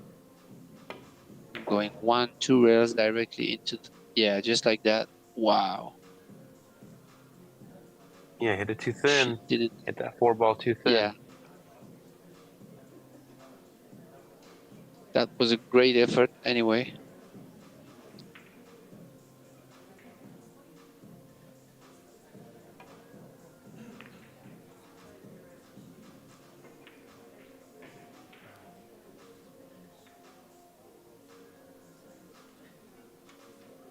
Yeah, she's gonna get a great safety from Siming-Chen there. Maybe she's gonna thin the 3 I and like go 3 going. rails behind. I don't know. That's exactly what I was gonna say. Perfect. Yeah, because you're kind of playing a containing, leaving the 3 on the long rail. So even if you don't get the snooker, yeah, that's great. Simple and efficient. She can kick on the left side of the 5, barely miss the 5. Instead of using on the right side of the 5 and using left English, it's harder to control that way. Yeah. Good attempt. She hit it pretty good though. Yeah, good attempt. And it's really tough to control, and that's why the safety from Siming-Chen was really good.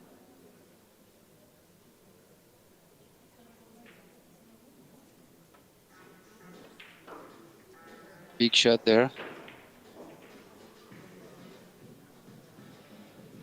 Kind of stun with a touch of right to go a little bit above the side pocket.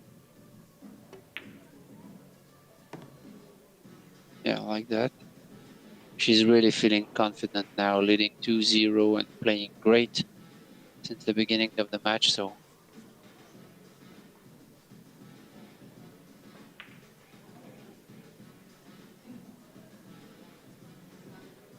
to let the stroke out here, draw back to the long rail.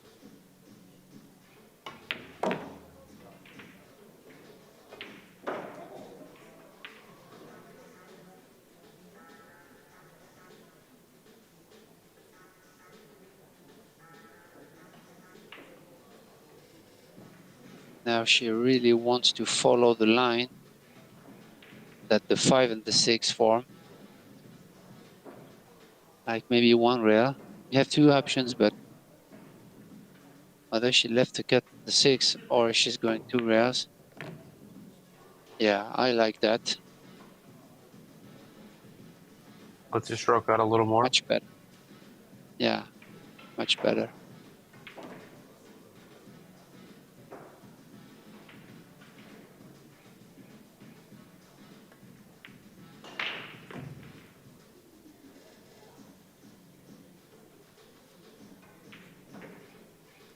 Holding her composure well. Yeah. I'll tell you what, I guess we are having a clinic from Siming Chen here in this match. Yeah, she almost looks unstoppable in the moving game and in the run out. Yeah.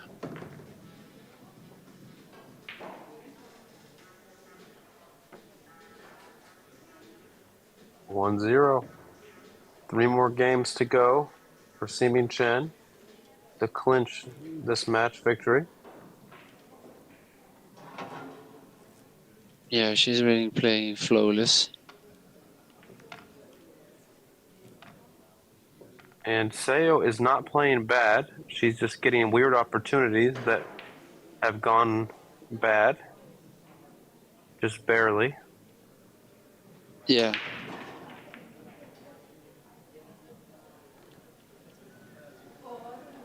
And yes, Minushan is in a bad spot. She's trailing 1-0 and 3-0 in the second set.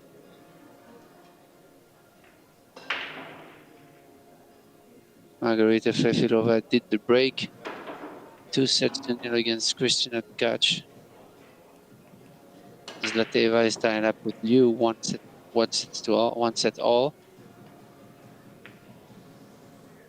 And Kelly Fisher just took the lead, 2-0 against the Japanese. Wing ball goes in and the cue ball. Wing ball did not go in. Thought it did. Kicked out. And this is an opportunity, but look again, at the layout. Yeah. Yeah, I was just about to say that. But again, she doesn't have a clean look. Something weird always happens, seems like. Yeah. You have the 2-6-9 cluster, and you also have the 4 stuck with the 7. So nothing easy for Sarah.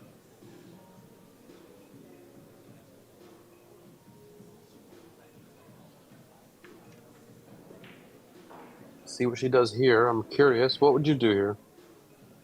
Yeah, that's tough. I mean, I would try to get, yeah, here, and maybe try to send the 2 ball into the 9, of avoiding the 6 and get behind the 8 in the corner. You know, so if you cut 2 Fim, then the 2 will take the spot of the 9, and you will go into the corner using the 6 and the 8. Oh wow, she tried to go for the 9. Yeah, I don't blame her. That's when things aren't going correctly, you kind of have to force something just to see if it works. Maybe it'll cause momentum. Oh, she almost made it. I think she wanted to bank the 9 in the bottom left.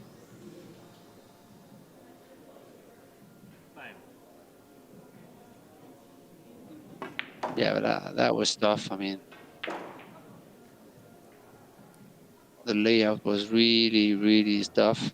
And maybe Siming Chen is going to try to stop the ball behind. After she pocket the 3, she's going to stop to stop the 4, and then sending the 4-3 rails, staying in between the 7-8. I don't know. Or maybe coming here and banking the 4 also. Oh, if she can do that, that would be perfect. I mean, she has 2 options here.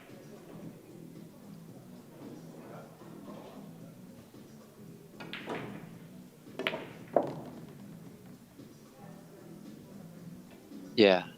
So she's gonna try to stop the ball in between the 7-8. That's not easy. because she might send the 4 ball towards the 5.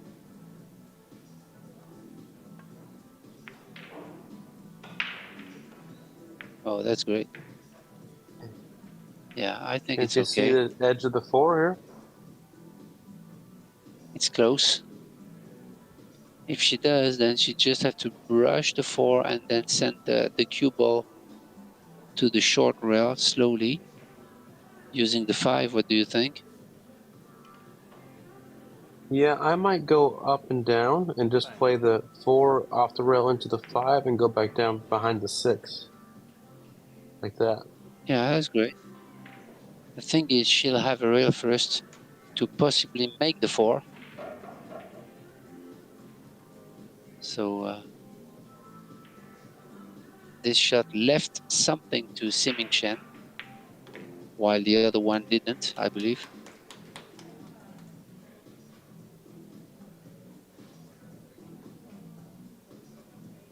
See if she can make it.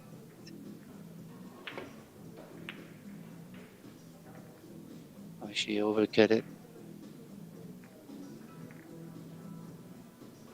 But again, it's not a Yeah, gimme. finally an open opportunity. Maybe try the 9 here. Play the cue ball behind the 6. If she, yeah, why not? Or maybe just push the 4 and stay behind the 9 with the cue ball. Soft rolling. Maybe, yeah, like that.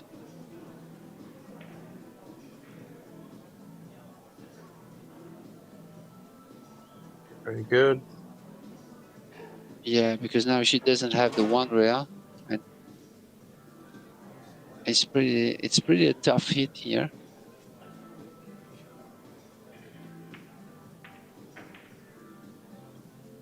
Yeah, that's the best shot, I believe. 2 rails like this. Great shot there.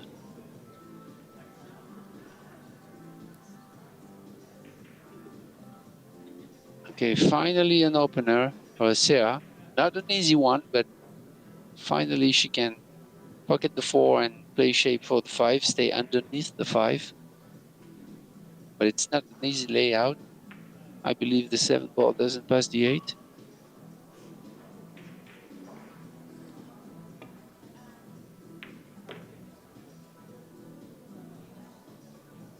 Watch out for the 9. Wow. Oh, yeah, that's tough.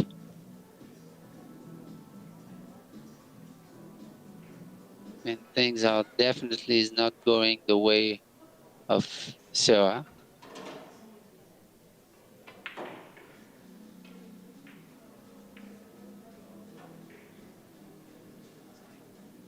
She just have to roll it and Could take still a make long shot this. on 6. Oh. Yeah, that's tough. Yeah, yeah. 7 doesn't pass the 8, I don't think. But she might be able to get in a good place to develop it. She gets on the 6 and maybe plays the 7 in the top left corner. She has enough angle on the 6. Good shot there.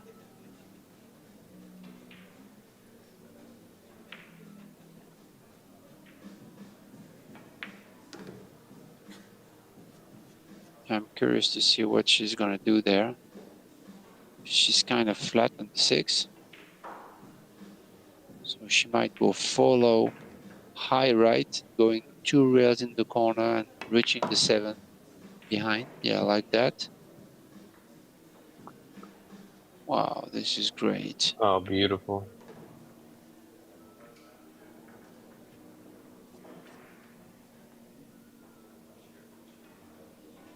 I wonder what Seo is thinking right now. Yeah, that's tough. I mean, mentally it's tough because if you make big mistakes, that's one thing. But I have the feeling that she didn't really make big mistakes, and Siming Chen is just playing flawless.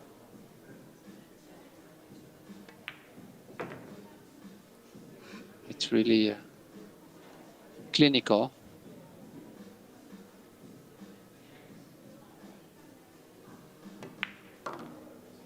Not much you could do if you're Seo. Just try to do your best next time you get to the table. Sometimes your opponent plays great, and every time you come to the table, you have tough layouts. So you really need to be mentally prepared to handle those situations. But it's really tough.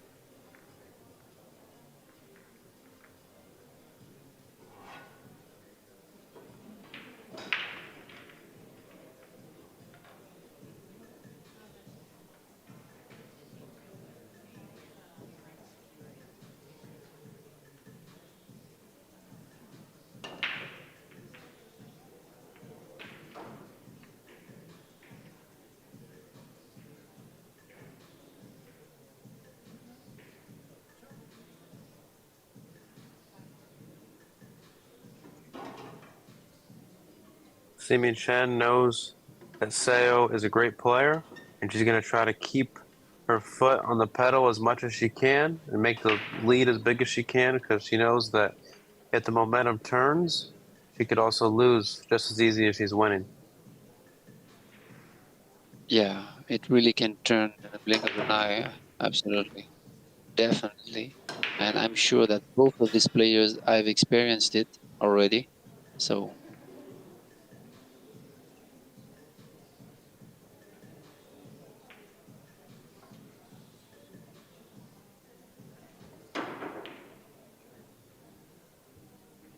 great break there. One ball.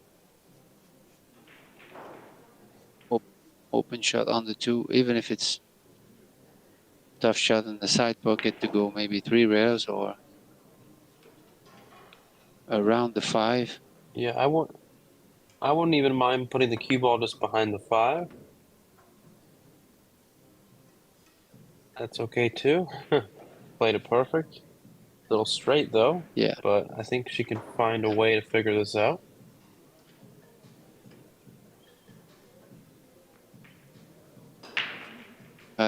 The quality of the shot on the 2 ball is amazing.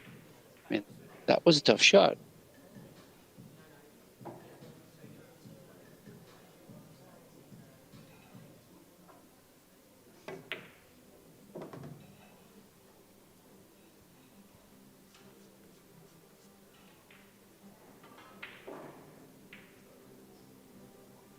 Yeah, might come under 2 rails out. Yeah. 3 rails out. You really want to make sure to make the ball, so don't force it. Go smooth and deep into it. Yeah, that's great. That's perfect. Look at that. That was just what she wanted right there.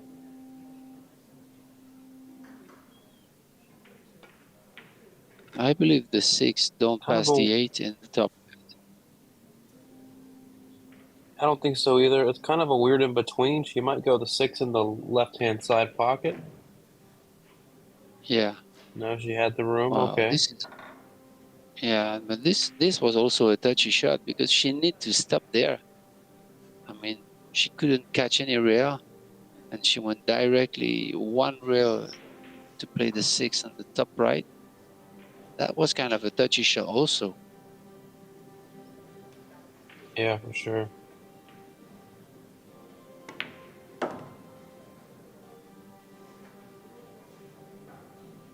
Beautiful shot. Wow. Good stroke there. Looks like every time she struck a ball, we said beautiful shot. So this is pretty crazy actually, because the shot selection is also amazing. They're not easy shots. That's why we're impressed. Yeah, absolutely. She made it look easy, but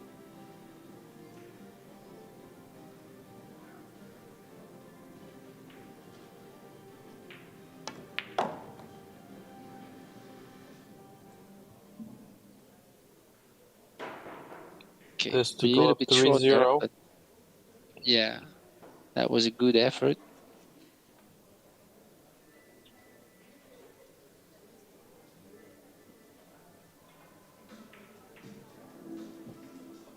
good Easy to pre-shot draw on routine. this. Wow. Yeah. Wow. Don't you prefer play a high ball on this cut shot, Chris? 100% yes. But she hit it very nice. Very good. Yeah. And I mean, what a rack it was. When you think about the 2 ball, she went for on the side, 3 rails around the 4, and then she let herself a long shot on the 3, going 3 rails around the 5. Wow. I mean, that was a great rack.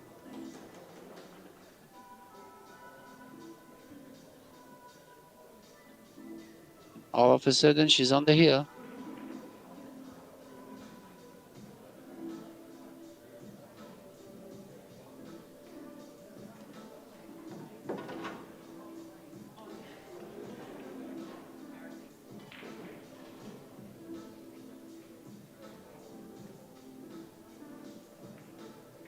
And say I was just hoping for another chance.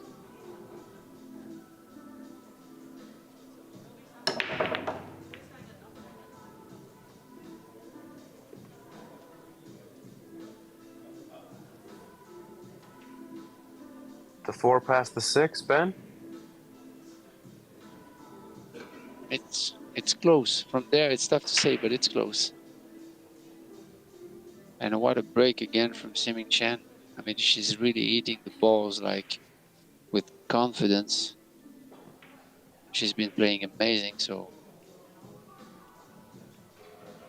yeah, I believe it passes the 6. Key shot there.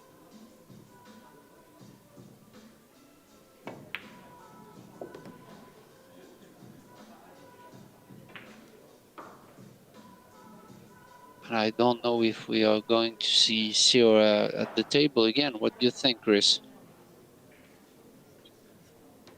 Yeah, it doesn't look like it, but funnier things have happened, so she has to be careful that she follows all her pre-shot routine and gets through the ball. Yeah, Looks actually like you she got a will, little though. bit of work from the 6 to the 7. Make sure you're comfortable on the 7 to reach the 8.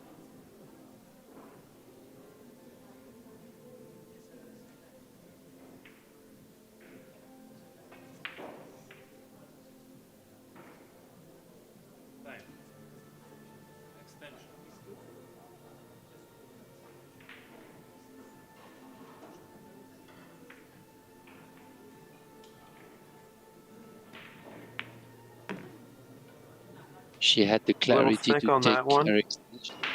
Yeah, but maybe she felt her nerves a little bit, so she tried to settle down, taking her extension.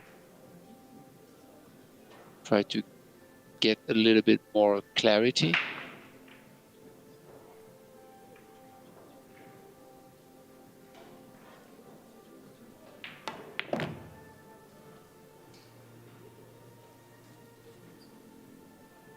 It's not over yet.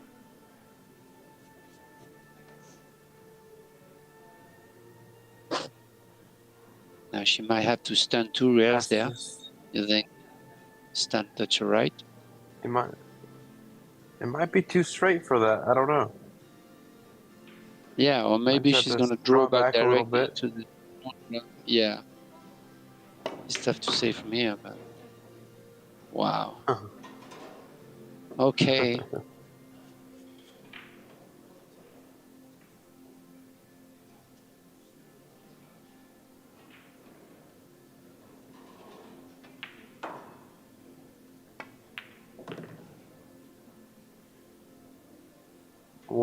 What a performance. Yeah, amazing. I mean, a clinic from Siming Chen here. She closed up that match with 2 breaks and runs, so we are really witness world-class 9-ball pool here. And Siming Chen is through the quarterfinals. So I hope you enjoyed this, guy, because it was really a great level of playthrough of the match. And Chris, I hope you enjoyed it, and we have many more matches to come. Yes, for sure. Thank you, Ben. Thank you, everyone watching, and we'll see you in the Thank you, next one. everyone. Yeah. Yeah.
sure she gets it first.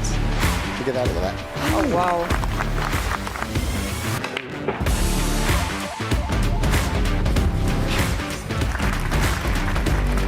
Oh, okay. Wow.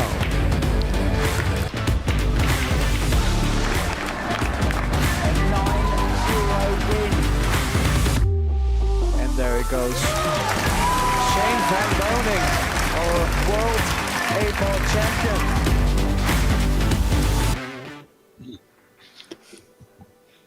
A very good afternoon to you and welcome to the WPA Yalin Men's World 8-Ball Championships from the Claudelands Event Centre here in Hamilton, New Zealand. This is a quarter-final match between Conrad Musician and Ryan Xu Yuan.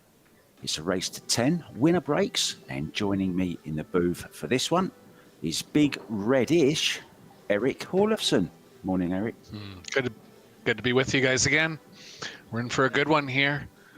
Tough to pick a favorite. I'm gonna go with Jashishin on the experience.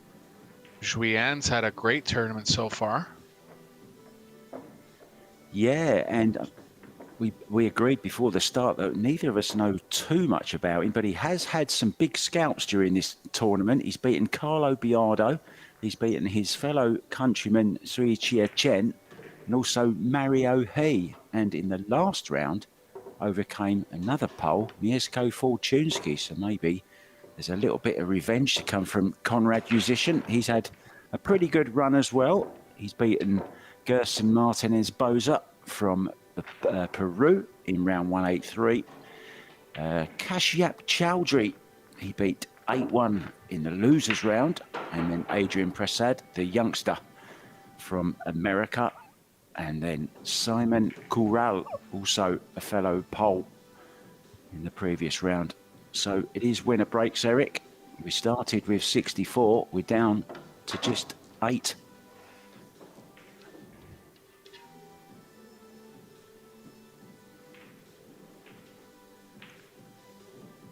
Sue going from the side rail. I saw him warming up. That was the break he was practicing in the warm-ups. This is the break that all the players that did well last year went with. Seen players go from the middle a little more this year. But this one is definitely effective if executed properly. Be going for the 14 in the right side pocket here.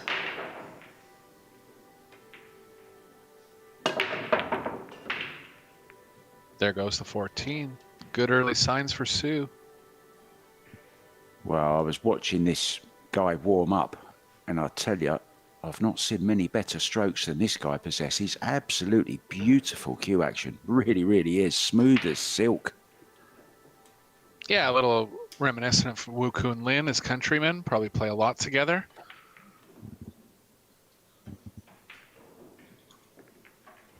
What do you see Bit here, of cluster over by the... Yeah, a bit of cluster over with the 9-7-13. Have to get another camera angle to see if the 9 passes. If it does, you can kind of open up the area running into the 7.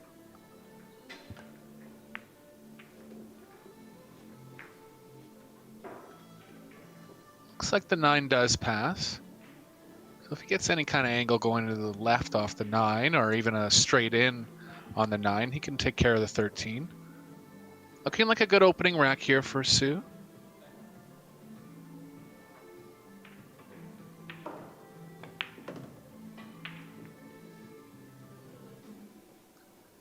There's that straight in he wanted on the 9. Yeah, not afraid to leave a bit of distance as well, Eric. So confident start here from the Taiwanese.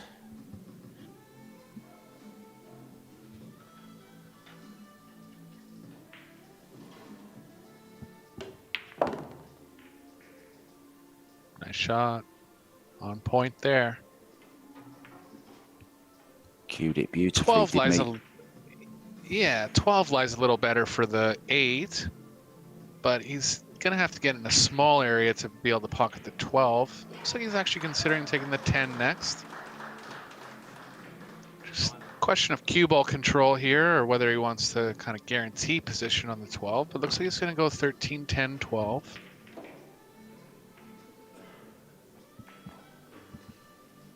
Yeah, you can see that just from the first rack here that he's not afraid to take on the tougher pocketing angles. You know, some players would have chose to shoot the 12 on an easier angle between the 4-7, but he's not afraid to take the bigger cut here and move the cue ball less. I think a lot of it comes down to confidence in your cueing as well. I mean, he just doesn't look like missing. Yeah, he must have played well so far. I've heard him touted as one of the stronger Taiwanese players for about 3 years now. This will be the furthest he's made it in a major event, though. Yeah, thing is, you don't see them in every single event, do you? So they kind of go under the radar to a certain extent, Eric. Sure, they have their own set of kind of bigger than regional tours, but almost national tour within the country over there, and all the best players play. So they're still in good competitive action all the time, even if you don't see them. Break and run to open here from Shuyan. Yeah, it's the perfect start, isn't it? Now, there are lots of other games going on at the moment, guys. Over on the main table, table 1, Josh Filler is up against Chang Jung Lin. Wow, 2012 World 8-ball champion Chang Jung Lin. He was actually held the title for 10 years because there wasn't an 8-ball World Championships for 10 years. So theoretically, he's the longest ever holder of the title of World 8-ball champion. Josh Filler has just taken the opening rack in that to lead 1-0. Woo Kun Lin, Taiwanese, of course, 2-1 up on Bader Alawahadi. And Alex Kazakis in action against another surprise for the tournament, you could say, Marco Teutscher. Eric. Yeah, home country favorite residing in New Zealand. He'll have the hometown fans on his side. Big win over Albin Ocean in the previous round.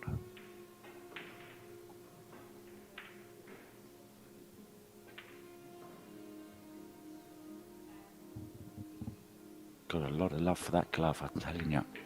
Beautiful colour.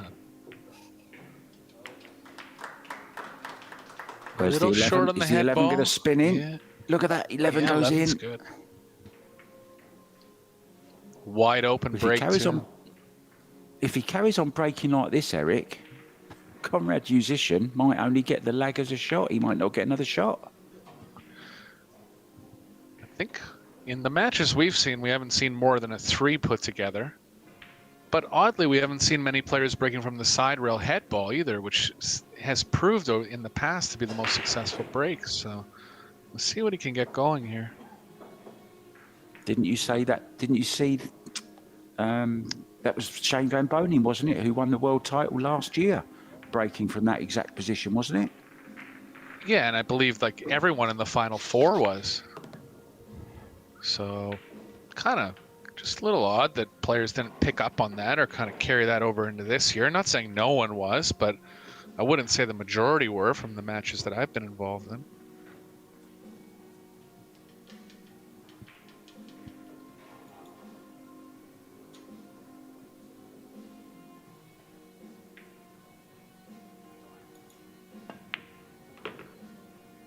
Typical 8-ball run out here, taking care of balls at one end of the table and then moving back down to the other end. 1's going to have to go before the 6.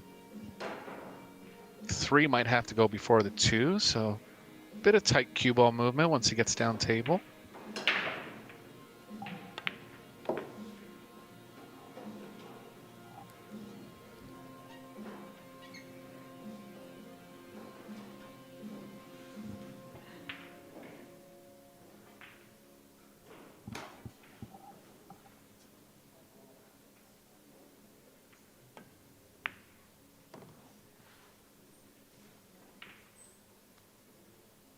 Faultless so far.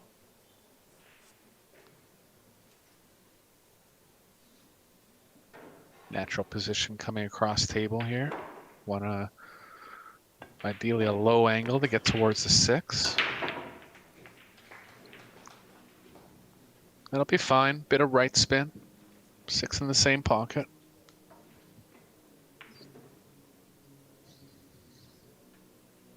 He's passed every test so far.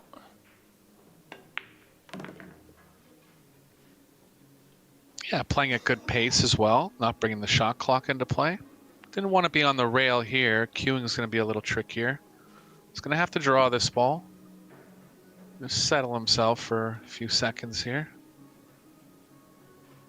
You draw into the side rail here, Eric, with a bit of low left and check it across the face of the 8.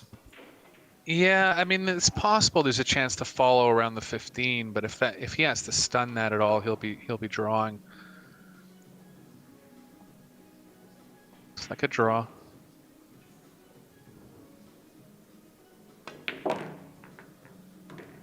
Nice hit. Confident start.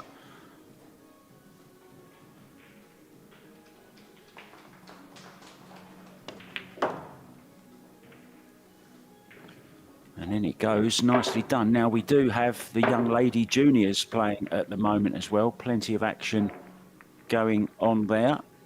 And let's just give you a few early scores in that. Sophia Mast is up against Linja Holstrom from Sweden. Now that is a really tough match for Sophia. 2-0 down at the moment. Savannah Easton has taken a 4-0 lead over Yalin Sherman. Now, Yalin Sherman got to the finals last year in Austria. So this is a good start from Savannah Easton. Shirin Vollery from Switzerland, 4-0 over American Leila Bellew.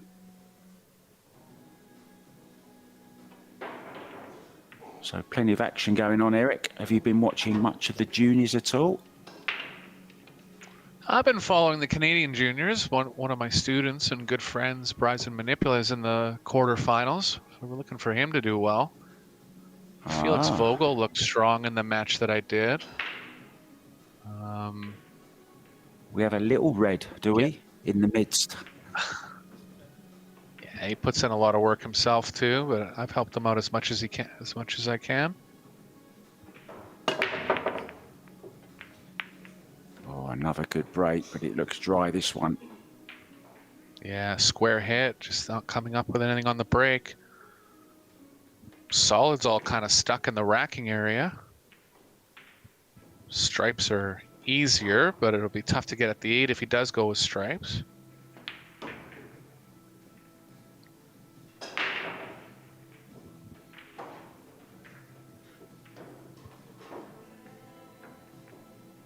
Now, when you're sat in your chair and your opponent is running racks, you just have to remain calm. Know that you're going to get an opportunity at some point. You're not always going to make a ball on a break. Maybe you'll have an unlucky scratch or something.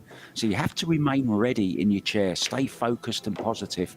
So Conrad come in here. He won't look at it as 2-0 down. He'll be looking at it as his first opportunity to get into these balls and, you know, run a few racks himself.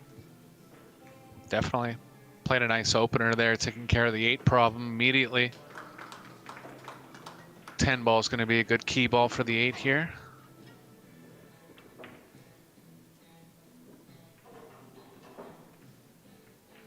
Nine, 13, 12, 15.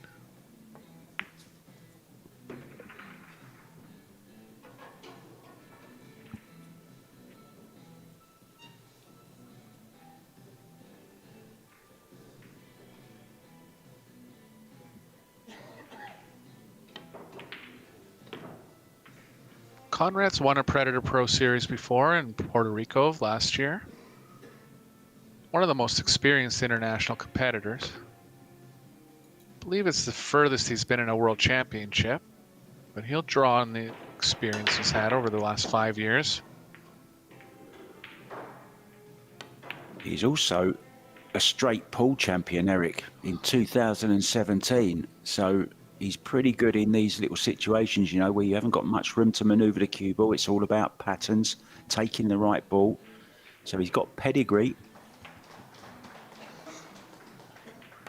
Yeah, straight pool being the other game most relative to 8 ball.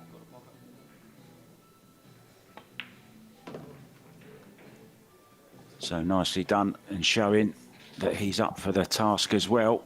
Takes it to 2-1 and he will be breaking. So it'll be interesting to see how he breaks.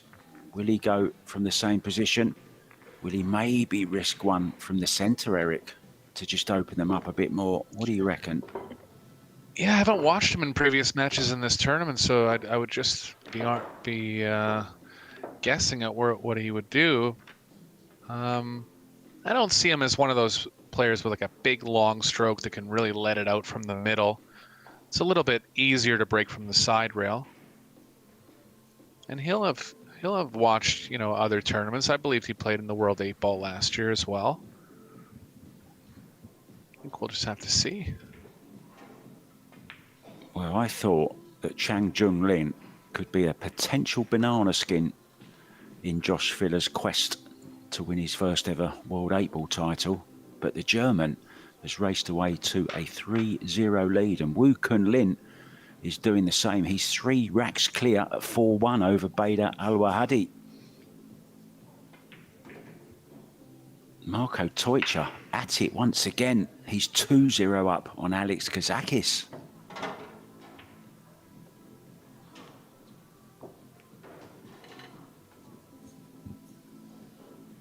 Yeah, he's going to the side rail. Talk us through this rack, Eric. Tell us what you see on the break.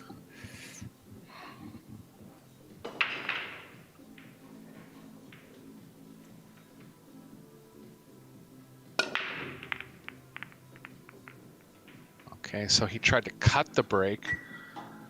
That break's going to have a better chance to make the head ball on the side, but it's going to lend to not having as open patterns throughout the whole dispersion of the balls, and that's what you see about 8 balls near the left long rail there.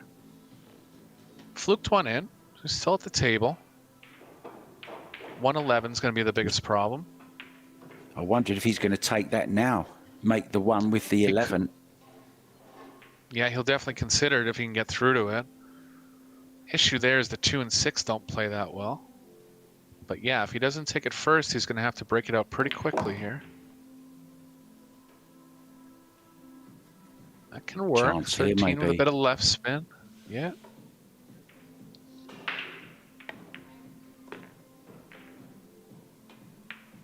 Ooh, it's unlucky. Moved it, but still one block in the most obvious pocket. He's at least opened up a short side on the 11 if he wants to try to pocket it in the bottom left.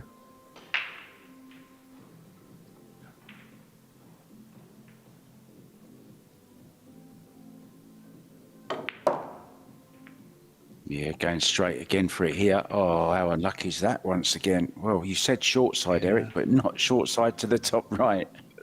Sure. He has the 10, so he has maybe one more chance to recover and get better on it. Very tough to pocket it in the top right. It does go if he decides to. I mean, the way the cue ball's playing off the 10, it's going to be hard to get back to the 11, so it looks like he is going to go after it right now. Let's take second thoughts here.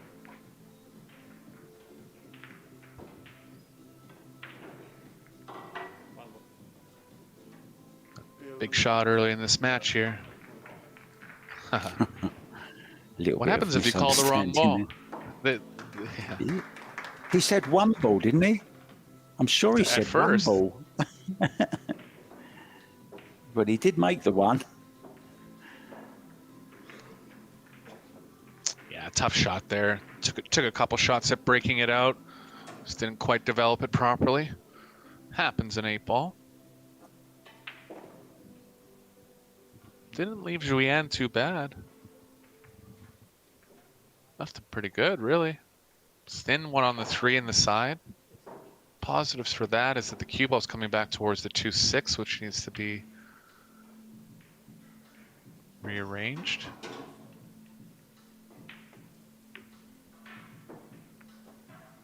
Oh, that's a smart shot there. How do you like that shot, Mark? I was just going to say, what a smart shot that is. You beat me to it. Very, very smart. Hook it in behind his own ball, so to speak. Yeah, open up the 2-6 as well. Shishin could kick off the either short rail here and try to play the cue ball down near the close short rail. He had the ball first. Good shot. Might have left a bit more of a three. bit more of a problem this time, though. I think is he going to try and cut this in this three, or is he going to take it down to the corner? I like the corner here. If you can see enough of it.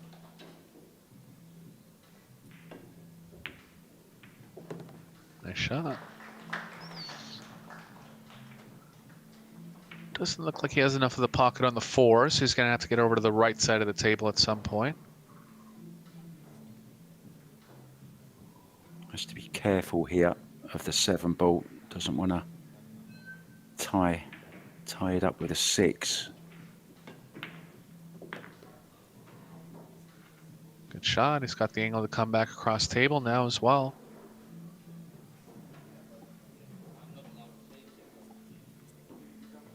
Bit of cue ball movement in the next 3 shots, but everything's in the open. Just have to maneuver the cue ball properly.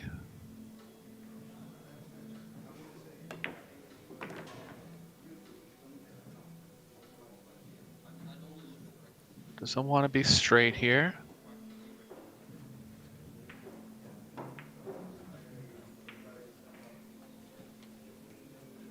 I'm trying to get a look Got at a his really glasses to see if they are actually, you know, like the snooker specs that you can buy, like the upside down lenses. I don't think they are. I'm a glasses wearer, and I'm just wondering how he's coping. Whether sometimes he's looking over the top of those, or are they extra large lenses? Can't quite see. Yeah, as with everything in pool, things are kind of advancing, and I think there's a lot of companies making glasses specifically for pool now. All the ones that the players are wearing now kind of look similar. I don't know the brand name or anything, but they kind of look similar design. Yeah, Alison Fisher is wearing some now, and they're called snooker specs, her ones. I mean, of course, there are lots of other companies making them as well. I just had a pair made for myself in India, and my friend brought them over with him when he was over for a tournament last week, and I just can't get on with them. They're those varifocals where it changes, you know, from when you're down, you're kind of looking close up is okay, but then when it's further away, it takes a little while for the glasses to adjust. So maybe I need to get used to them, but a weird experience. I think it just takes a bit of time to get used to them.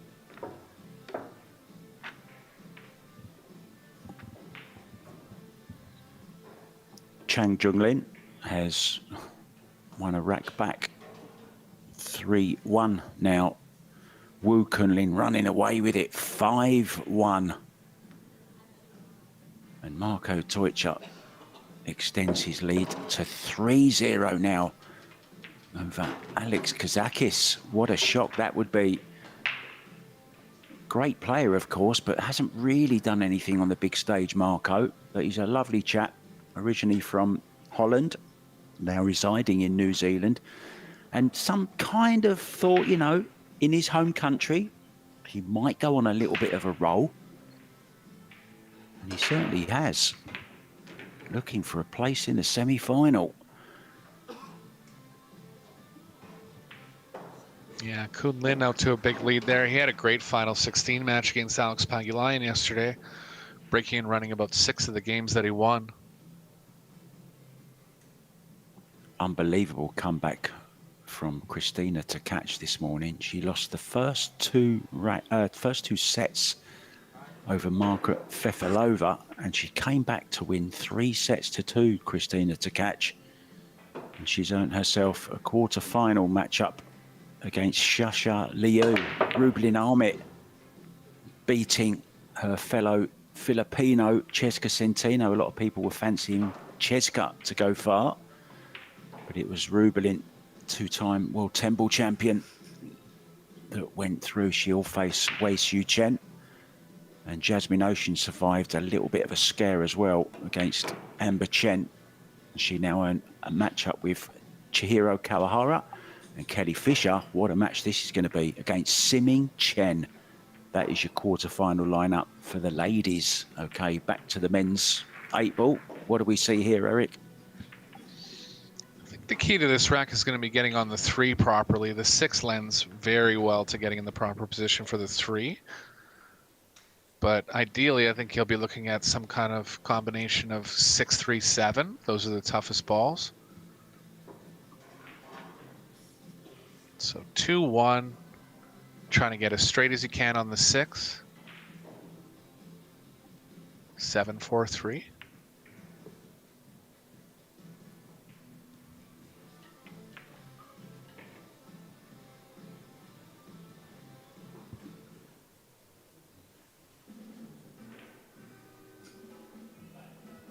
One 6-3-7-4, pardon me.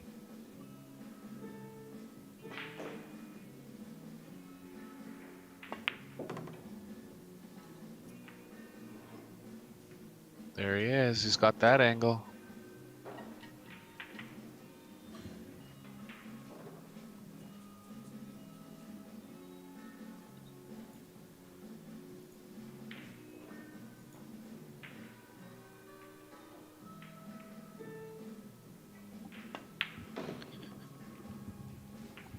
Kind of cues the ball in the middle and then comes down when he's hitting draw, similar to Fedor Gorst. Just taking a close look at this. He might be partially blocked by the 8. Looks like he's okay from that angle. It's tight.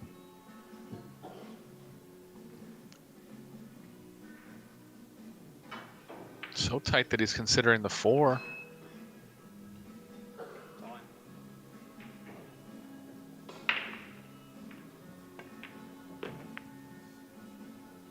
Well, that could have gone wrong. Yeah. Just checking if he's blocked the bottom left for the 8. If he has, the shot on the 8 is going to be tough.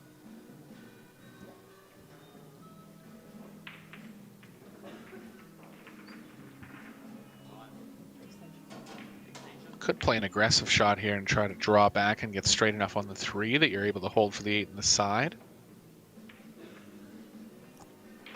Oh, come on, there's no problem here. Just draw into the 12 over the corner. Just flick it out the way.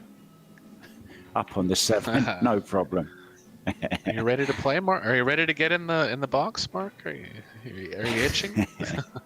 I'll stay on the outside. Thank you very much. I can't stand the heat, Yeah, Eric. I think he did try that shot I was talking about, getting straight on the 3, but he's got too much angle now. Tough to predict here. Oh, this is confidence, playing it left-handed, going middle table, leaving himself a shot at it into this bottom right-hand corner.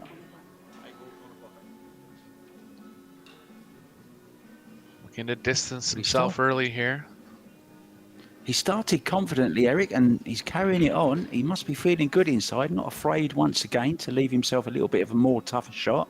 Kind of forced on him, of course, by a couple of poor little Nice shot. positional shots. Watch out for the cue ball. He's okay on the cue ball. Yeah, like you were saying, Mark, I mean, the other option there would have been to run into the 10-15 and just try to get perfect on the 8, but he's definitely not afraid to take on tougher pocketing. Big thanks to our main event sponsors, Yalin, of course. This is a WPA sanctioned event. Pro Billiard Series sponsors our Predator Group, Massé, Kamui, Vent Billiards Corporation. Thank you so much, guys. Medalla Light, Rumza Puerto Rico, Samsung TV Plus, and the little monster. Now, last time I had a Medalla Light was 297 days ago, Eric, in Puerto Rico when we were there. And I took the decision there to kind of change my lifestyle. I had a little bit of a health scare with a mini stroke. And just mentioning that because today, John Mora is celebrating, I forget how many years, but sobriety. So good work to John Mora, one of your fellow countrymen, on the clean living, Mr. Smooth himself. So congratulations to you, John Mora, on staying clean. Well done. Yeah, good friend of mine. He was on about 3 years. So it's great. Yeah, that's right. Noth- 3 nothing years. down. Correct. Yeah, nothing down for Julian here. Super tough table for Jashishin. 4 balls along the left long rail. Kind of one of each suit in the 8. That area is definitely going to have to be rearranged. Could get into it with the 14, but the openers on the stripes are tough. He might even consider playing safe off the first shot here.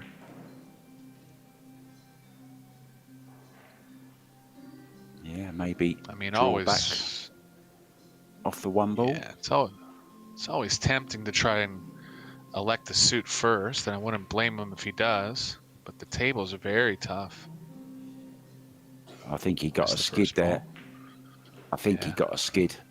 He's gesticulating towards that kind of thing. You know, he pointed at the 7 ball as if to say, I got a skid there. Yeah, he thought he made the ball, just didn't go on the path that he thought he struck it at. He can't have missed Still it by tough. that much, Eric. Pros don't miss Sure. balls by that amount.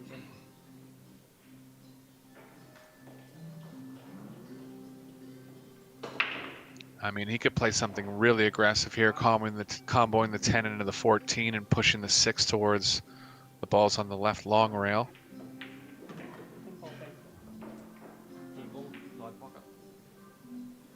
Bit of an odd call here, banking at a ball.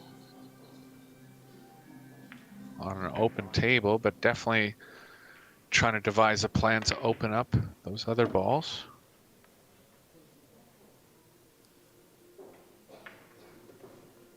He's definitely looking at the 14 and how it plays into that stack of 4. Sorry, go ahead, Mark. Yeah, this is what I find fascinating, Eric, about 8 ball, because there's so many different, you know, a lot of the times personality comes into it, and, you know, players have their favourite shots that they prefer over others as well. So I'm enjoying watching this because we see one way, players see another sometimes, you know. So this is an interesting shot here. He's going to play the 12 into the 14 with speed, but the angle he's hitting the 14 at, it's going to go into the 415. It probably won't open up the 8, but he's definitely making some progress towards rearranging that area there. Oh, I missed it. Well, he's in trouble now. Not that it's over. There's still 4 stripes left, but make him an underdog to run out here. Does have the 13, which can play into the 15. Might be forced to bank the 8 if he even gets to the point of opening up the 15.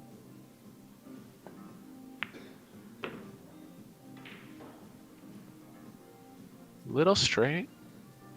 Some angle going to the left.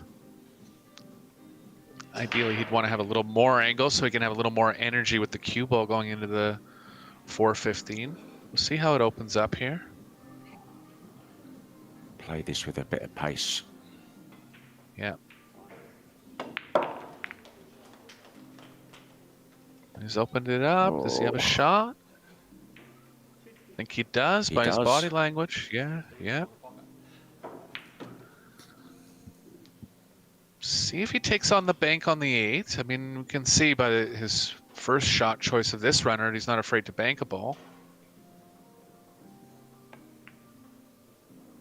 Ooh. I wonder, I mean, maybe he might have just been trying to block the pocket. I don't think he would have missed it by that much if it was actually available. Might have been a small swerve and just under swerved the ball. Just seemed like a funny little contact, that one. It just seemed to brush across the face of it. Perhaps it's exactly how he played it, Eric. Yeah.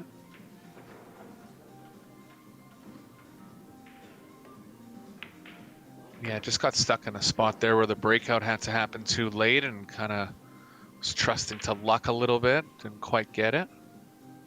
Creative 3-ball combo available for Jashishin here, but he's going to pass on it.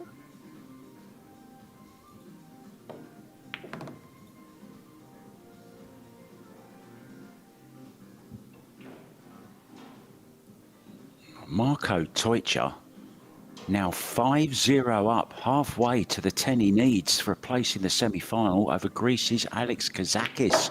Chang Jung-lin has pulled 2 back now. He trails Josh Villa 4-2. Woo Kun Lin 4 ahead against Beda Al-Wahadi at 6-2. You're up to date, guys.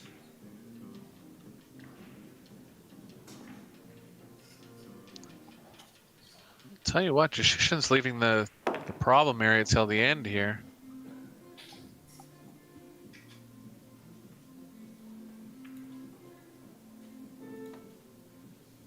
Two must pocket directly from around where the 1 is right now.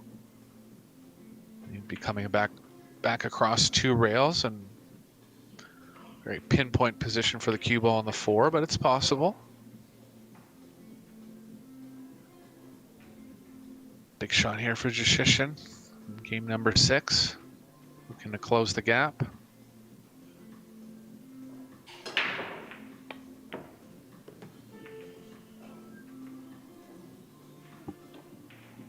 Pretty well played.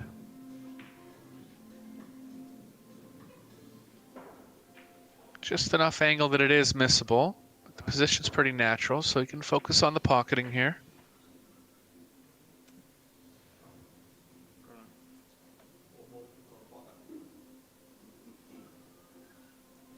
Four ball kind of packet.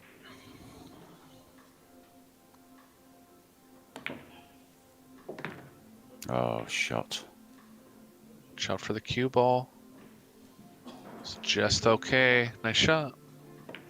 I think he's on the 8, Eric. Yeah, just As saying we he could have ran mentioned. right into it and froze on it. Yeah. Yeah, it could have gone very, very wrong, that one. Now, you mentioned Bryson earlier on, the great junior from Canada. He's in amongst some great company in the quarterfinal.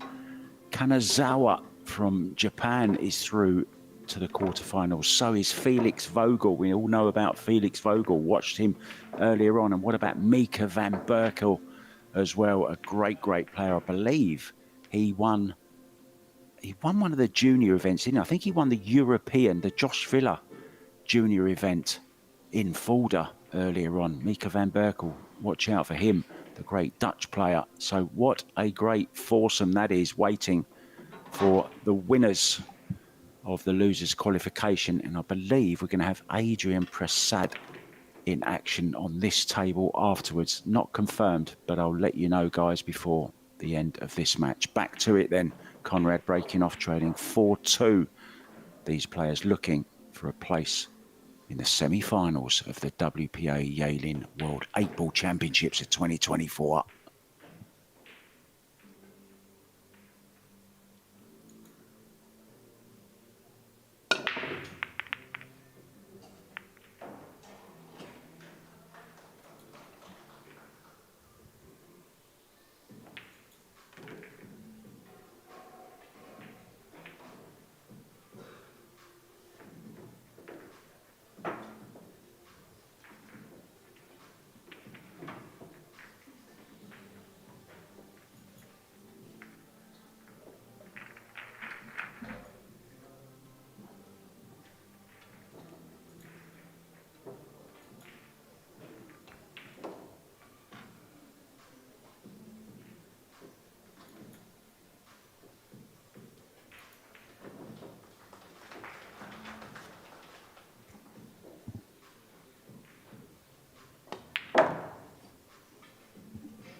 No chance of that one rolling off.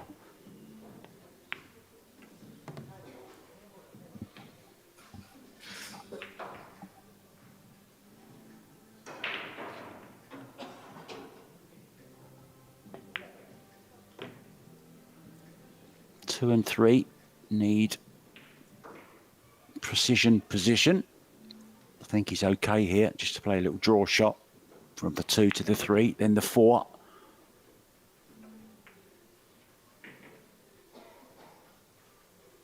Just a deft little draw maybe for the 6 into the bottom right.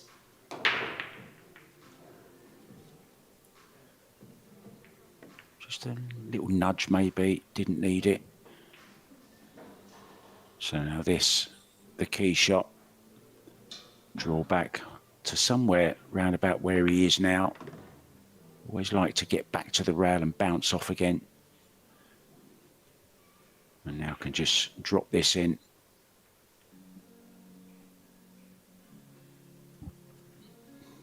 Checking to see if the 8 ball does go into the bottom left. Yeah, so calls his 30-second extension. Just wants to give this the respect and time it deserves. Big shot this, to get back within 1. And breaking off to go all square.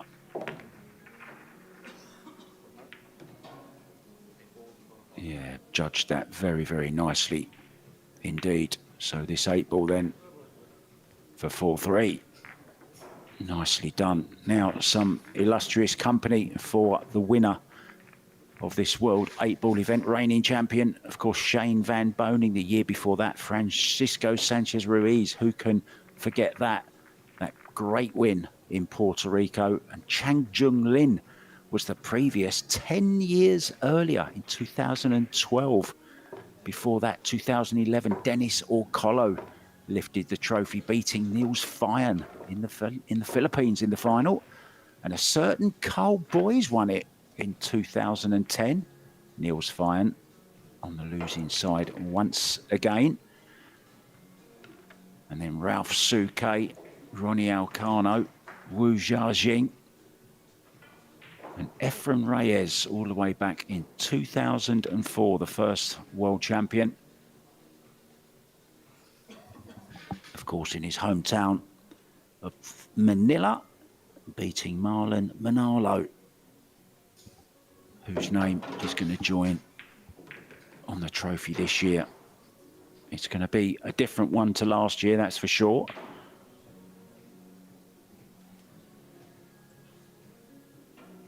Well, it's going to be a completely new name, isn't it? Because none of those players, well, apart from Chang Jung Lin, actually, if Chang Jung Lin could do it, it would be the second time he's had his name on the trophy. But at the moment, of course, he's embroiled in that battle. And he's up against Josh Filler. Josh Filler, one of the favourites to win this title, and he's 5-2 up at the moment, the German, over the Taiwanese. Finally, Alex Kazakis has pulled a rack back. He now trails Marco Teutsch by 5 racks to 1. Back to this one.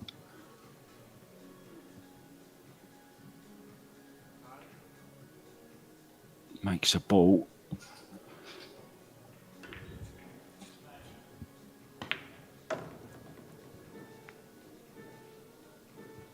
Yeah, 6 in a very, very awkward position.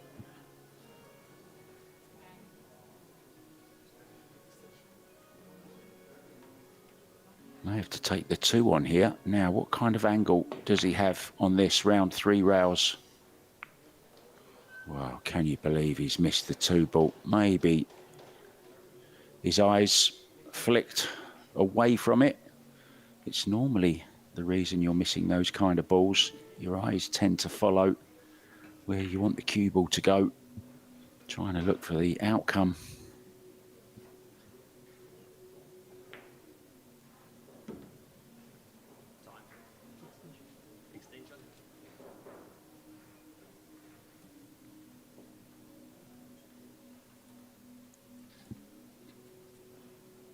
So, been away from the table for a little while now.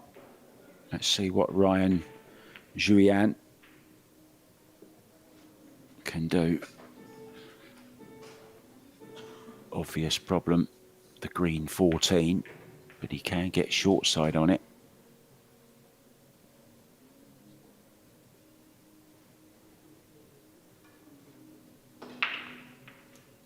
One ball a little bit in the way of playing for position off the for the 14 off of the 11.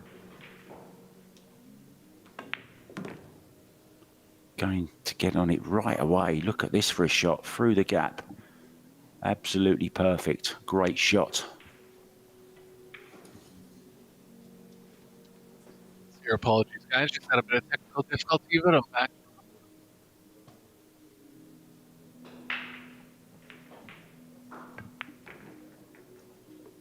I think Eric's kind of back. Breaking up a bit there, Eric. Can you hear me, Mark? That's absolutely perfect. Hear you loud and clear. Big Red is back, ladies and gentlemen. The day is saved.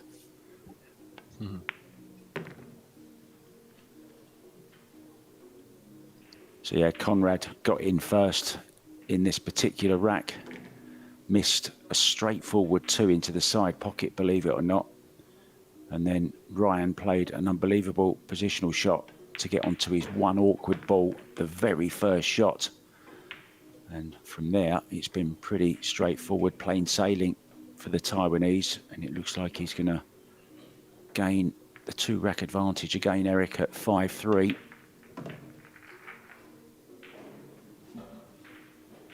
Yeah, 5-3 and breaking. Looking to pull away here. He did have a 3-game lead earlier in the match, but still holding the advantage.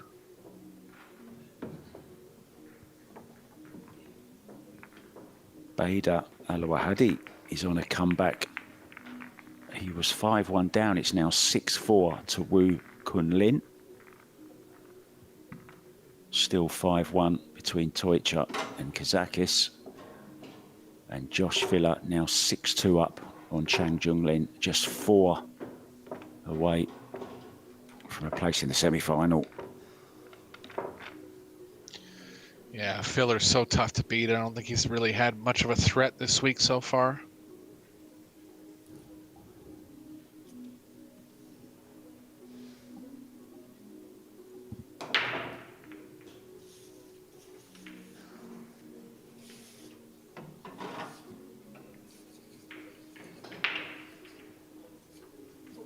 Shuyan's made the head ball on the side a couple times. Been hitting the rack nice and square with good power. Good recipe for positive results on the break. See how he does here.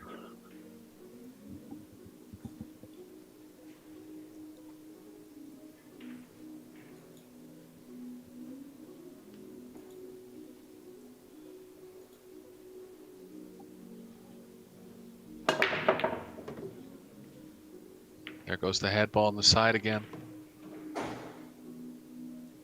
That's the break, Mark. I mean, he's making it look easier than it is, but if you get the speed right and you get the general contact point right on the rack, that ball is heading towards there. It's the most Just wired ball on the explain- rack. Just explain to me, Eric, exactly what he's trying to do there. What is the objective when he's breaking off like that? Where is he trying to hit on the head ball? Where is he hitting the cue ball? And what speed is he hitting it at? I'd call it maybe, depends how hard the breaker breaks, but assuming they're a hard breaker, it's probably about 75% speed. And he's breaking from, say, the left side of the table.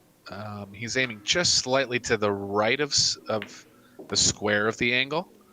That'll push the 1 to the right on your screen, or the head ball directly to the right on your screen and into the side pocket.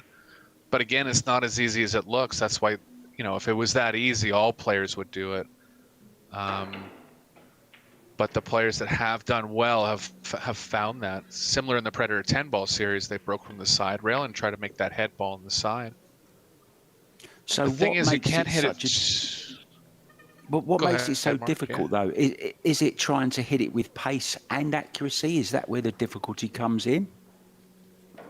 Yeah, and just smoothness as well too. Like you want a good flat cue ball. You don't want the cue ball kind of bounding into the rack like you are from the middle. Takes a good smooth hit. And Interesting. consistency in the rack as well. Is it something that you teach in your breaking? Do you teach breaking, and do you ever teach this break or not? Yeah, I mean, if someone was going to a tournament like this, this is the break that we would try to learn. There's so many different breaks now, right? You got the 9 on the spot sometimes. You're playing 9 ball, 10 ball, 8 ball. But if I, even for myself, or if one of my students was going to a tournament like this, I would work on that break specifically, because it is the most consistent if you're able to execute it well. All good stuff.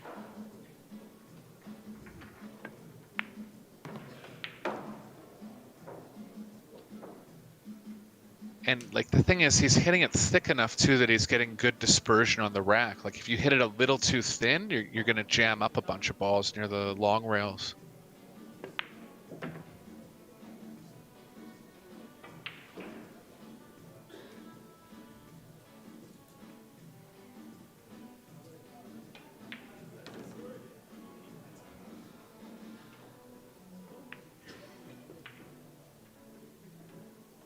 Again, not being afraid to be further from the ball. Could have kind of stunned that one over and got closer to the 8.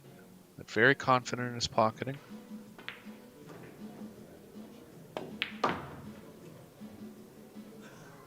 With authority.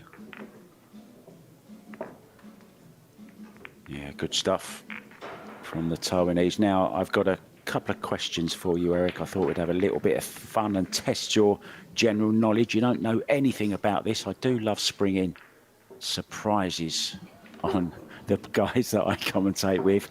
Now then, we're going a little bit upmarket here, Eric. In which well-known Shakespeare play did Shakespeare reference billiards? He's actually mentioned billiards in one of his plays, Shakespeare.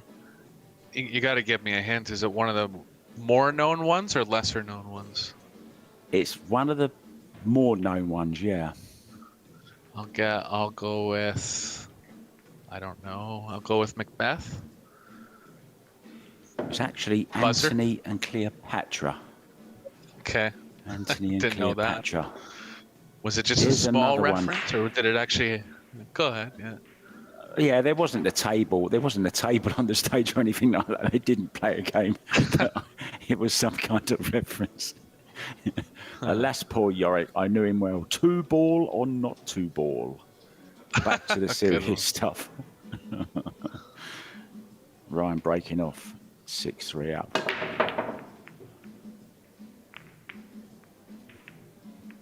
Hit it well.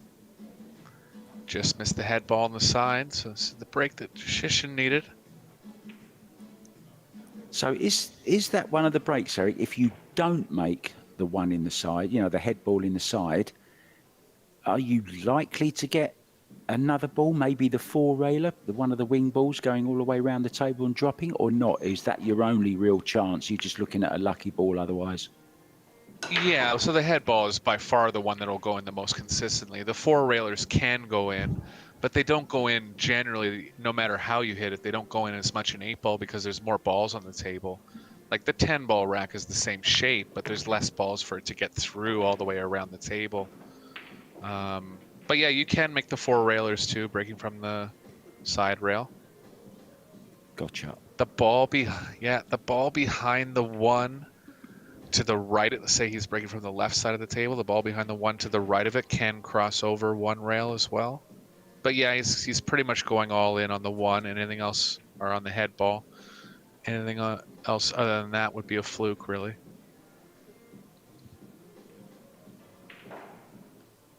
Solid's looking pretty good here for Musician. 7-ball to follow here. And you'd think he's out, Eric. Yeah, looking good.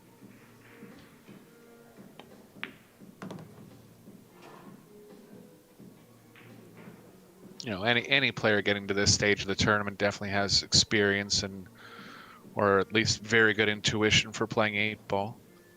Too many racks have been played for any kind of luck to have gone on this long.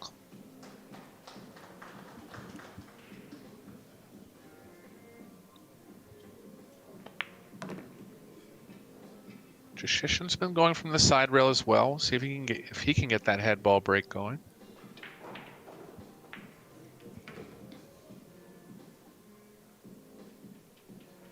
Making sure he nominates.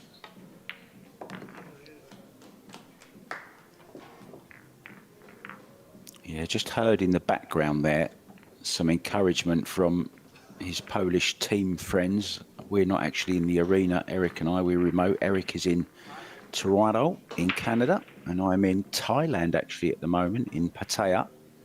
So we're commentating remotely, so we can't bring you all what we see, but I did just detect a little bit of Polish encouragement there in the background. Eric, now then, you remember the last time this event was played, it was in Austria, in Klagenfurt, in the hometown of Jasmine and Albin. Now, did you go to the opening ceremony? Now, I went to the one before, and they did like a classical music kind of intro and opening ceremony. Was it the same thing this year, or last year, rather? I have to admit I didn't go. I think I might have been a little jet lagged or whatever my half excuse was, but I did not go to it. So does that put me at a disadvantage for this question? Well, it does, but I'll leave that question until after this. Conrad breaking off.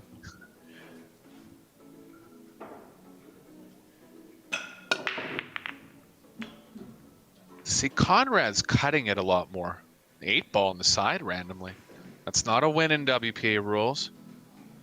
So this is something that doesn't come up much. He'll actually have the choice to break again or take the table as it lies. 8-ball will be spotted. Players will rarely choose to re-break. Yeah. Players will rarely choose to re-break. Go ahead, yeah. Why is that? Just simply because they made a ball and they might not make one on the next one, right? 100%, yeah. So the table would have to be like in really bad shape to want to break again. Yeah, I was just going to suggest to you there, if the 8-ball didn't actually spot on the spot, it would, of course, have to go as close to its spot this side of the rack. Is that correct? Yeah, and it would have tied it up a little more.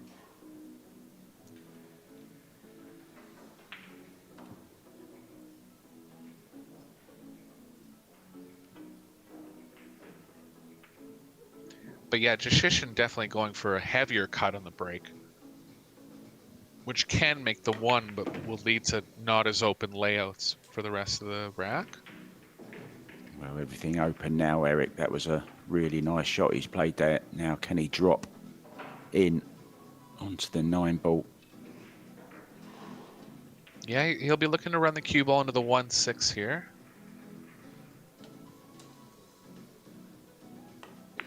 Be unlucky not to finish on it. Oh, he tried to run into the 9 and missed it. Still going to be a couple options to get back across. 15 has to go before the 14, so this is okay.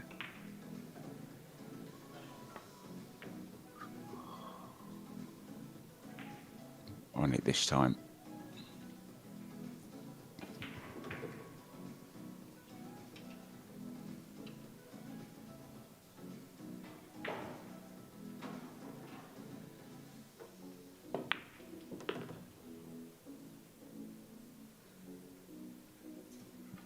Good rack from Jashishin. Wasn't straightforward.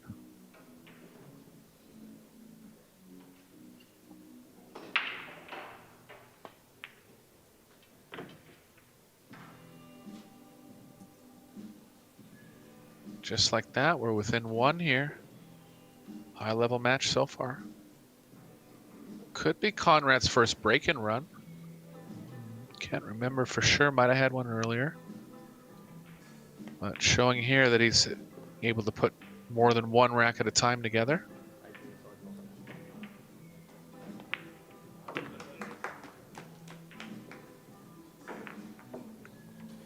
Yeah, nicely done. So are you ready for your question as we look at the scores? Filler now 7-2 up on Chang Jung Lin. 7-4 over Beda Al Wahadi. How many Taiwanese will we have in the semi-finals? There's a possibility. Could be 3 of them. Marco Toicha, 6-1 now over Alex Kazakis.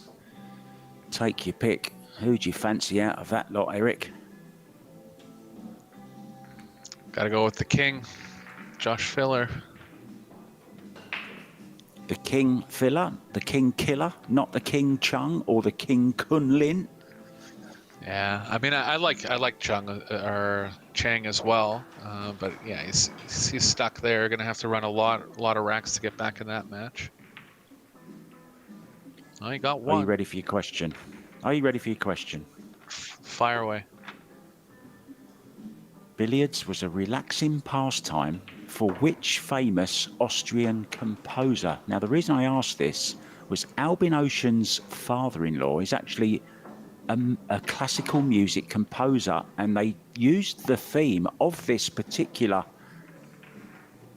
musical genius in their opening ceremony back in 2022. I'll leave it Didn't with know you. that. Famous I Austrian have to go. composer. Well, I'll have to go Mozart off the first guess. Well, you know your classical music, Mr. Big Red. Congratulations. The right answer. It was Wolfgang Amadeus Mozart. Well done. Nice. He used to love a game of billiards.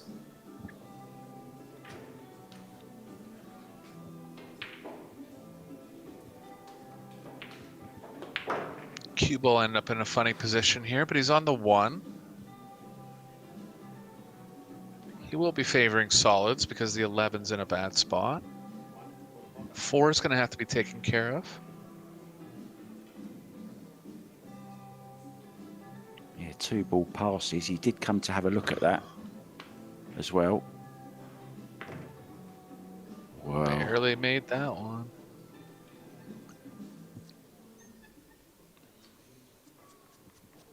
If he has to bank the 4, it will be available in the bottom right.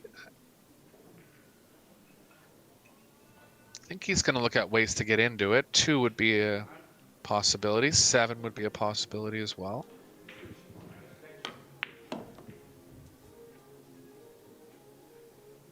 Could actually, if he wanted to get aggressive, he could actually play over into it now. Little risky because we're playing the 3 into the side with a little speed. I think it's worth the reward, though. Just wondering, would you risk playing the 2 off the edge of the 15 to move the 15 out of the way? I thought about that. I feel like it could jam thick. I feel like you have to hit the 15 very thinly.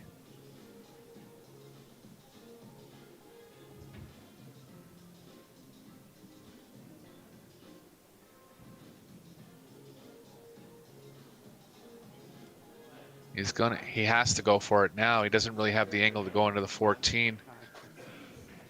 This is tougher than it looks. You're talking about hitting like 1/10 of the 15 here. Otherwise, the 2 is going to go thick onto the short rail.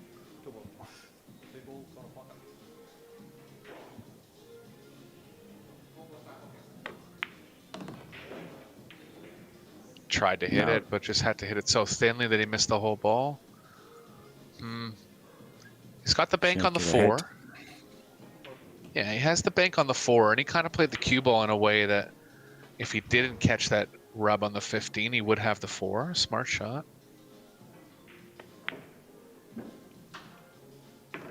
All the way. Got it.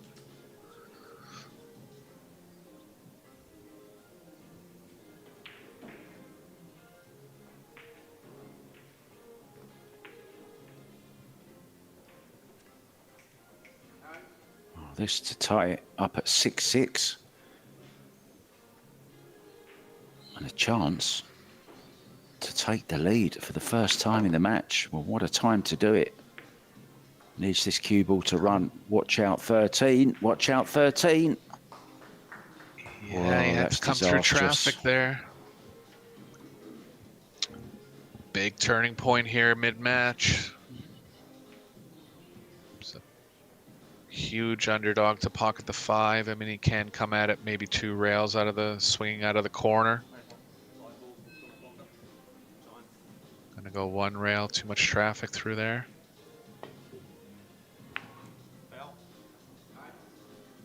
Tough. Only thing to fault him on there is maybe I would have hit a little more speed in case I was running into one of those balls. There was a chance to hit one of them and still kind of push it out of the way.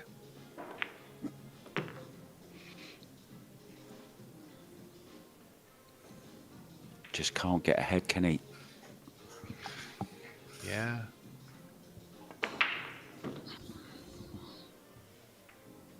Never been in front in this match so far. Always been chasing it.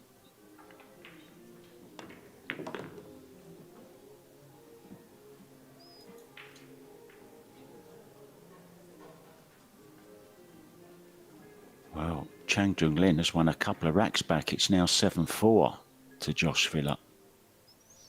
Yeah, probably got control of the table and has held it for a couple games.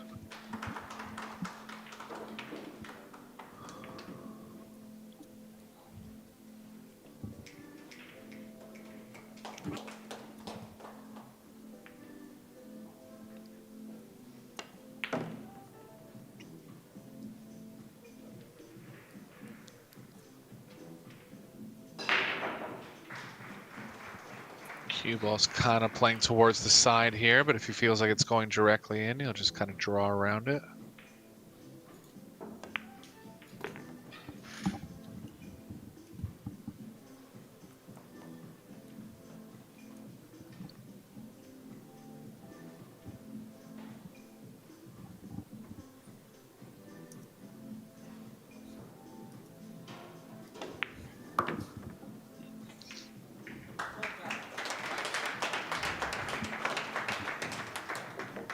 Good finish from Julian, and he'll have to break in rack number 13. Definitely shown he's a threat to break and run some, and he's getting near the finish line. So his goal will be to run the whole set out here. Yeah, Conrad, musician we spoke earlier, the reigning Puerto Rico Men's Open champion. And that tournament will be on again this November 11th to the 15th. And we also have the 2024 Women's World 10 Ball Championships played at the same time. And we still have the Women's World 9 Ball Championships going on at the moment in this very, very beautiful Clydesdale Event Centre here. Just to remind you of the quarter-finalists there, Fisher, that's Kelly Fisher, will play Siming Chen.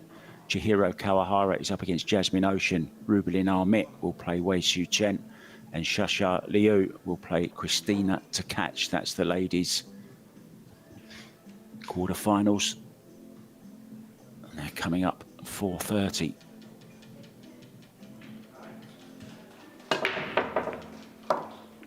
And I've just had confirmation it will be Christina Tkach against Shasha Liu on this table following this match. Back to this one then, Eric. What do we got? Yeah, just quickly, Liu was really the one to watch for in the women's tournament. She won the world championships when she was like 16 and probably won about 5 or 6 other major titles in the in the next 5 to 10 years after that, but hasn't really competed in about 5 years. This is her first Predator Pro Series overall. So if anyone hasn't had a chance to watch her play in recent times, definitely tune in. Great player.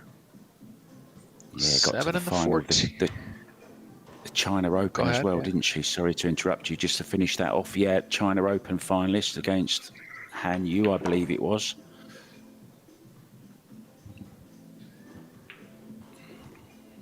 Yeah, 7 and the 14 are going to be the problem here for Julian. He's looking to see if he can pocket it right now. Looks like the 7's in the way. Looks like he's going after it, though. Love the way he gets the problem balls out of the way straight away, doesn't he? Yeah, it was a foul. I was thinking, even if he were to pocket the 14, the 7 is a kind of a mess with his natural perception there. I guess, yeah, but that's how urgent he thought it was to get that 14 out. So a bit of a misjudgment from Julian there. Good break for Jashishin.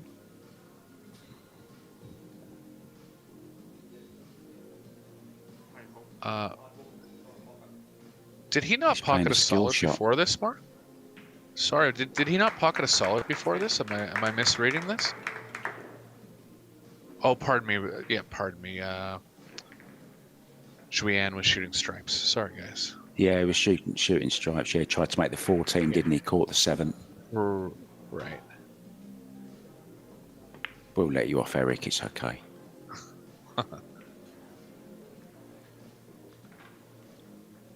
So, Bit of an odd safety one shot there. Yeah.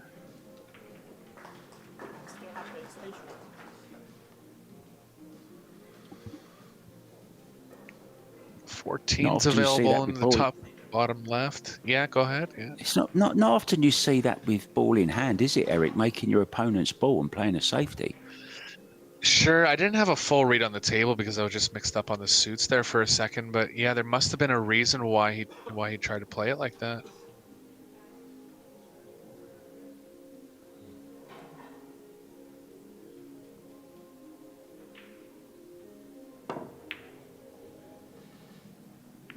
Great try.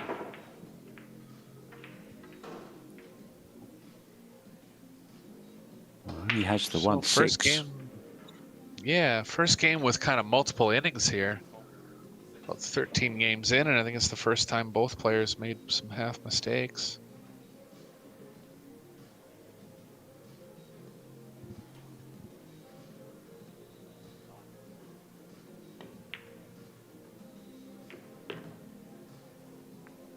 Oh, see how that 1 plays onto the 3. Gonna need a closer camera angle. Looks kind of wired. If anything, he might have to cut the 3 kind of thin in the corner pocket. Doesn't seem too worried about it, so it looks like it's ended up okay.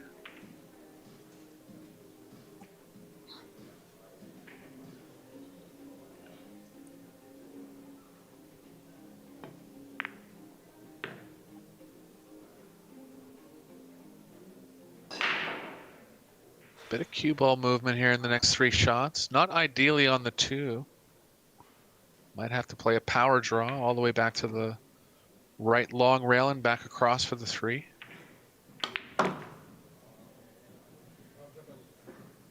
How's that shot? Played that well. Played that well. Beautifully struck. Really is a straight cueist, isn't he? Reminds me of Neil Robertson a lot, the snooker player, the way he cues. Left-hander as well. Very straight shooter. Likes to hit the ball.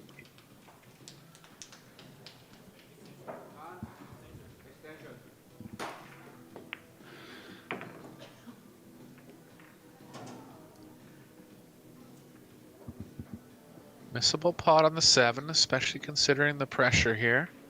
Expect him to get it, but he'll have to check his nerve on this one.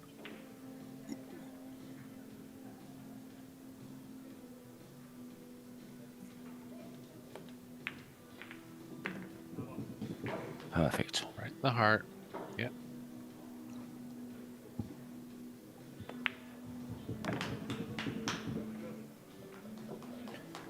Yeah, very nicely done. Now, I remember being in Las Vegas for the first ever time at the big expo there, the CSI, when we have all the 300 and odd tables, and then we had the Pro Billiard Series going alongside it as well.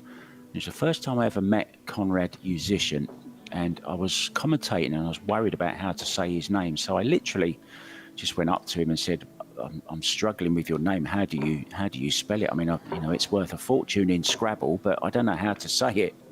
And he said, well, if you imagine, it just rhymes with musician, basically. And the first match I commentated on him, he was actually playing against Nurkioi. And the scoreboard, if you look at the bottom left hand of your screen there, you see the word musician. And then right next to it was just OI for oi. And it was like kind of one extreme to the other. And that memory's always stuck with me. One of my first ever commentaries that was on Conrad Musician. Oh, I'll have to improve my pronunciation there. I was close, but not. But if that's the exact way, I'll amend myself. Well, there's nothing to say I'm right. My memory's not what it was. He could have told me something completely different back in 2021, Eric. Let's just go to some scores again for you quickly, guys. Marko Tojc up, moving one closer, 7-3 up now on Alex Kazakis. 7-5 now. Shang Jung Lin is on a comeback against Josh Villa. Wu Kun Lin is now 8-6 up against Bader Al-Wahadi. No one running away with any of them anymore, apart from Marco Teutscher, who is on 7-3. I think the players have taken a quick time out, so we're going to do the same. Be back in just a couple of minutes, guys. We're going to leave you with some music.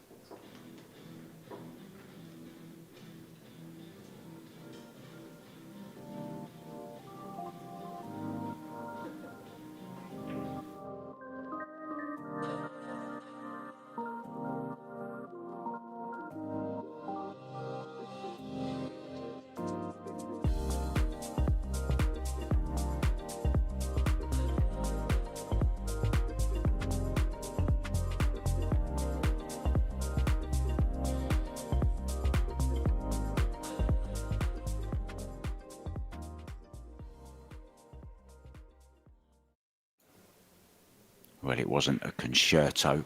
It was just a little bit of music for you. Back with the musician breaking, trying to level it up once more.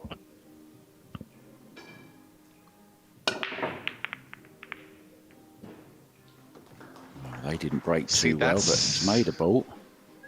Yeah, that's that ball that I was talking about that can go cross-side. I don't know if we have a replay or not, but the ball just went right over to the right long rail and then crossed over in the left side pocket. And it'll happen more often on the heavy cut than the kind of more square one that Julian was hitting. But that's actually a wired ball there. It won't go in often, but it is an element of using that break. Interesting. Learning more about the break every single time I commentate with you, Eric. I know you're a big chap. Now, do you have what you'd call a big break, one of the bigger breaks of the players? I really got to ramp it up to get over 25 miles an hour. But, you know, I think a lot of breaking is about understanding what kind of rack you're using, if it's a template, if it's hand rack, different breaks in 9-ball. A lot of the breaks about just kind of contact points. It's not really power breaks anymore like it was in the old days.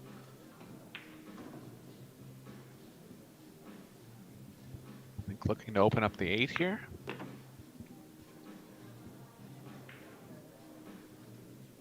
Must be available somewhere because I believe he would have hit it if he actually was trying to open it up. Probably available on the side. Talking of big breaks, we actually have Jeff DeLuna in town where I am at the moment, in Pattaya. He's been over here for the Chinese 8-ball tournament that we recently had. And people will keep goading him, you know, to come on, show us your biggest break, show us your biggest break. And I saw him make 5 balls in a rack of 9-ball on a Chinese 8-ball table.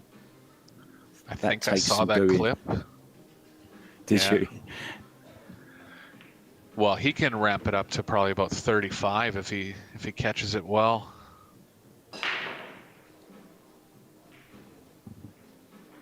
Yeah, he can't break hard if there's any place he goes with a low ceiling, because he'll knock himself out.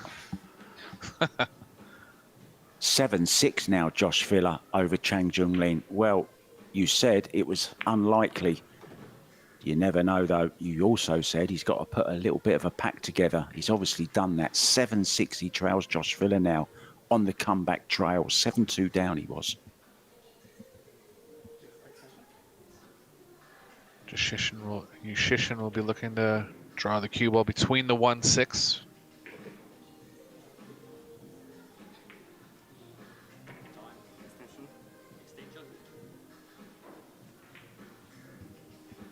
Might be a little worried about getting enough draw to the angle. Might be worried about crashing into the 6 if he tries to draw it. Just making sure here.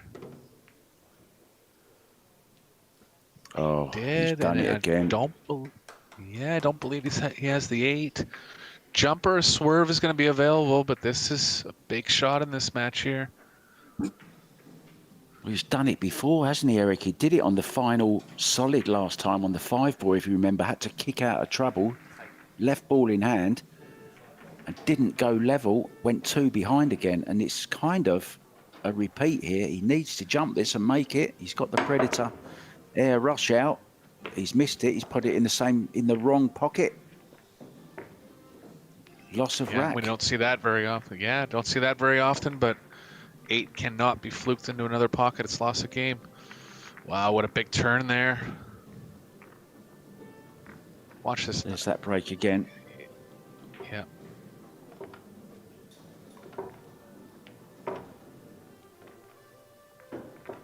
Also got just a little flick, didn't it, on the way? Yeah, it wasn't actually the ball behind the one, but that ball did promote another ball kind of going on that track.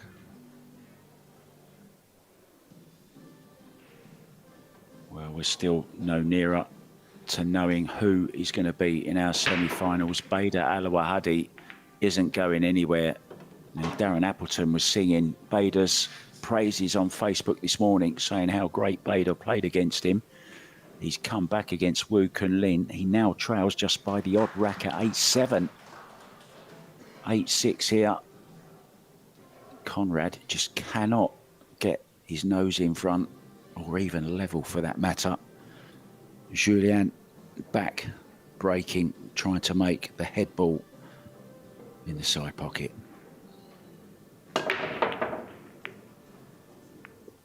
Getting kicked away. Did make a ball though in the bottom right. Yeah, that's another ball that can go in from the side rail. The very corner ball in the rack can go directly in the opposite corner sometimes. So all these little things here, Mark, I don't know, they're all coming up in this match. Little unlucky with the cue ball, ending up frozen on the short rail.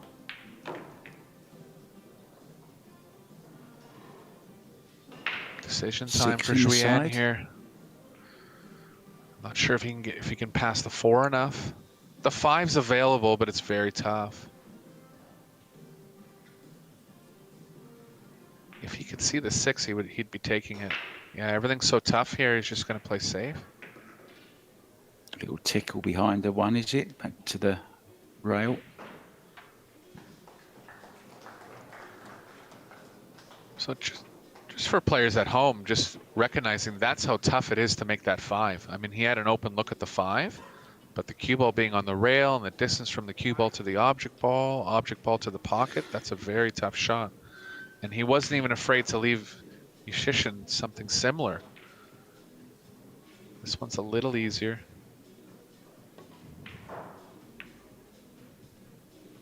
See that?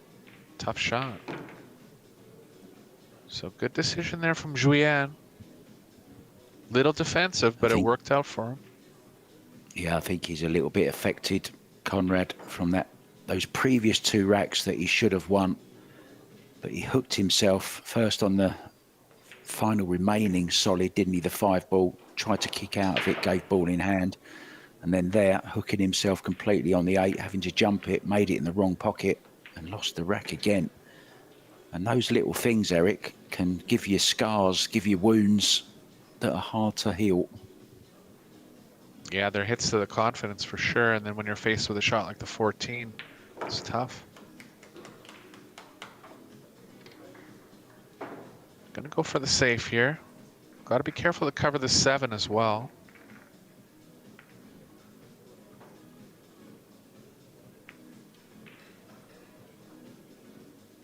Looks like he has, just barely. Might be a swerve available for Jushishin.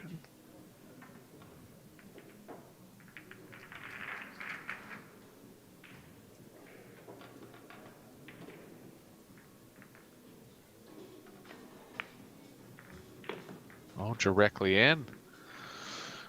Yeah, I could see that there. You know, he had to cover everything up table and the 7. Just didn't quite get there on the 7.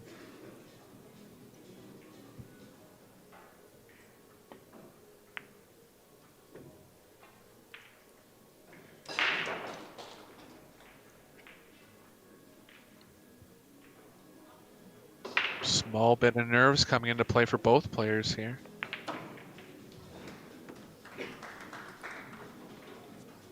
You know, and as smooth as Julian's looked, this is the furthest he's ever been in a major tournament. So you got to know he'll be feeling some kind of nerve. There's something to be said from having won a tournament before. It's kind of like you know how to win. You've been there before. It's no new feeling, but as anything new, it's like anything first time. Wow. Yeah. That was a bit of a nerve jangler for musician.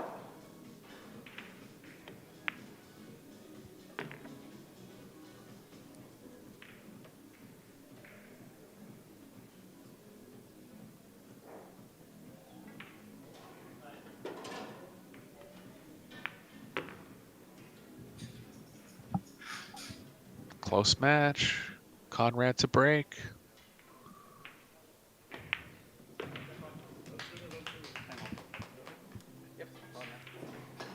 Timeout is called, guys, so we're going to do exactly the same. We will leave you with a nice little bit of dance music for you to have a little jig around your room, wherever you are, and we'll be back with frame 16 very, very soon. Nicely poised musician, one behind against Zhu Yan. See you soon.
And we are back, guys. Down goes the music. Up goes the temperature. Conrad breaking off, trying to draw level.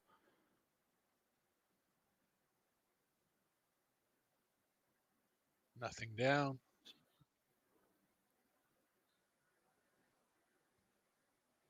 Yeah, just lost the sound from the arena for some reason. Not sure why. Just to bring you up to date, guys, Chang Jung Lin actually drew level at 7-7 with Joshua Filler, but Filler has just taken the lead once again. Woo Kun Lin is now 8-8 with Bader Alawahadi. And listen to this, Alex Kazakis on his way back as well against Marco Teutscher. It's Teutscher, though, still leading by 7 racks to 5. So it's tight all the way round this Claudelands Event Centre in Hamilton, New Zealand. It's the WPA Yalin World Men's Ball, 8-ball World Championships. And it's Ryan Julian back at the table after that dry break from Conrad Juzician. Beautiful little shot there, Eric. Yeah, opening up the first problem. Getting into a shot on the 7 where he can attack the 1 and the 5 in the right side pocket.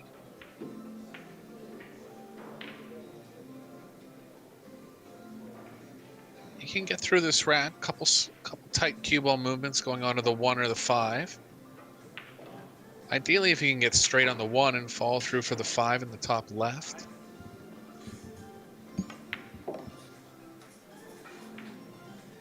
Surprised he didn't go after the 1 there. Very surprised. He's going to be able to move it if he gets an angle going to the left off the 5, but a little bit of uncertainty of where the 1's going to end up.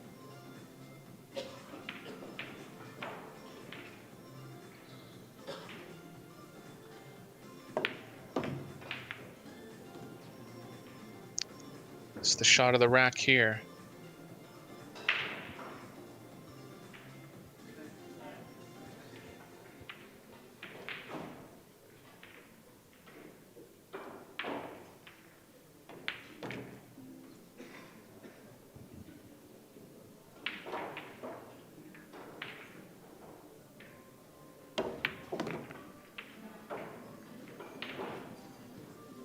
Just gonna hope for a shot on the 2. If not, the 3's there. He doesn't have the 2. Looks like the 3 is just barely full pocket.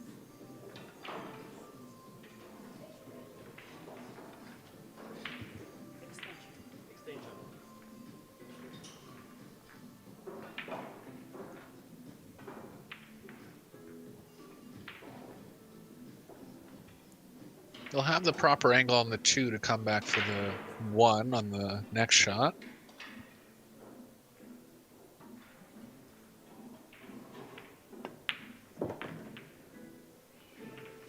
Oh, He's overhit it. Still options, but the overall path to getting to the 8 will be a little tougher now.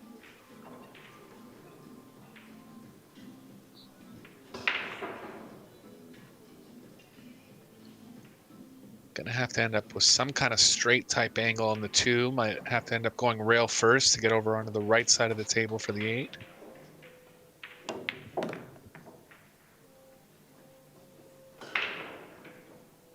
Oh, wasn't afraid to involve the 12 there, got past it. Watch the cueing here, all ball fouls.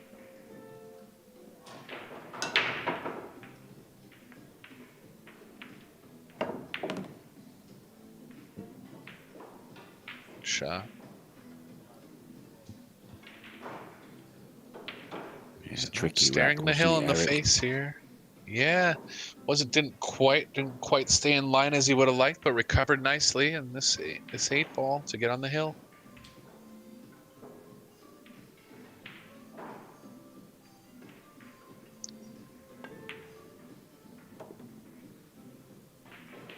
No problem whatsoever.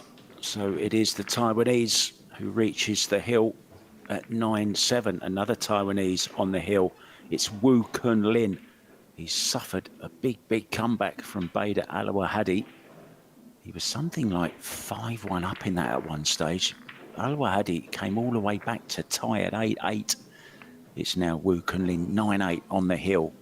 Josh Filler still 8-7 on Chang Jung Lin.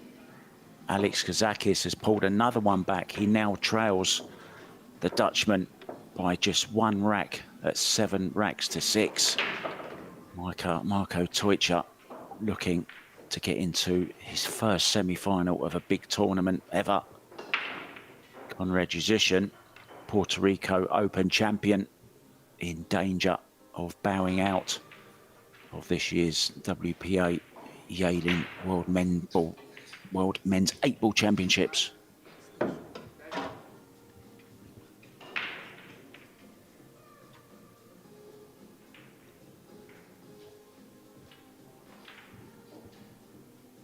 Look for that 4-ball tracking towards the right side pocket.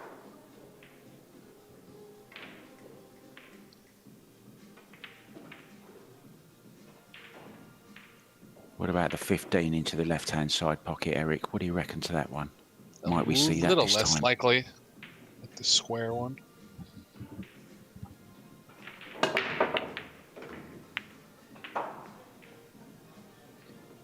Balls down, looking good here. Eric, talk us through this one. Yeah, wide open rack. Kind of equal on both suits. Maybe small favorite to the stripes here.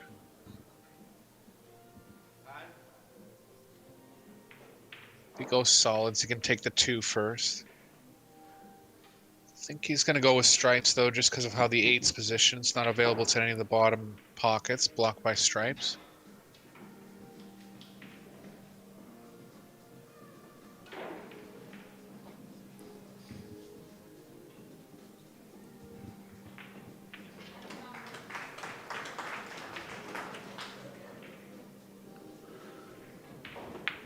No problems, really. Just going to have to keep the cue ball in line here. 9-7 now. Josh Filler on the hill over Chang Jung Lin will be breaking for the match and a place in the semi-final, where he will play either Woo Kun Lin or Bader Al-Wahadi. The winner of this one will face either Marco Toicha or Alex Kazakis.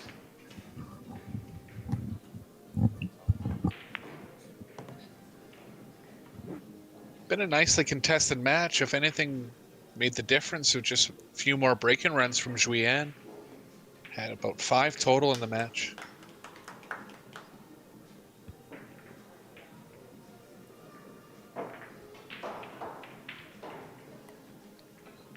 Those 2 mistakes from Musician on his final 5-ball and then on that 8-ball are the reason, or one of the reasons, he's 2 racks behind Eric. It could have been such a different story had things have gone a little bit differently on his final balls there.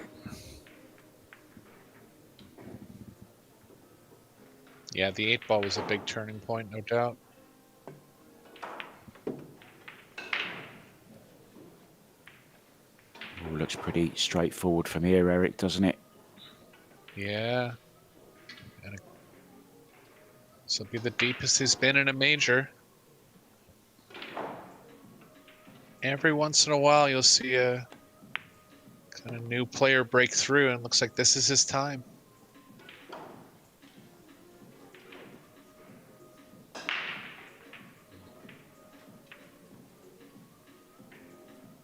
Three shots away from a place in the semi-final. 9-9 now, hill between Bader Al-Wahadi and Woo Kun Lin. This one looks all but over.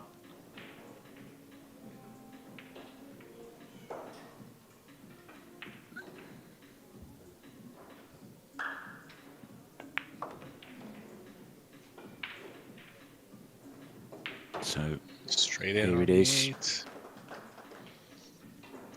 This 8-ball for, you have to say, a deserved place in the semi-final. In it goes. Remains me to thank my co-commentator, Eric Horlifson. Thank you so much, Eric. It's always a pleasure. I am back with Chris Reinhold for the next match, and that will be between Shasha Liu and Christina to catch the quarter-final of the Women's World 9-Ball Championships. That's coming up very, very shortly on this table right here. Thanks so much for joining us. I'm Mark White, and I'll see you very, very shortly. Ta-da.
sure she hits it first. To get out of that.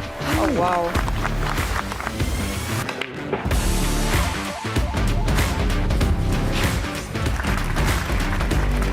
Oh, okay. Wow.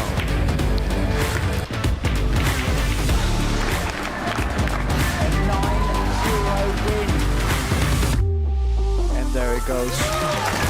Shane Van Boning, our world A-ball champion.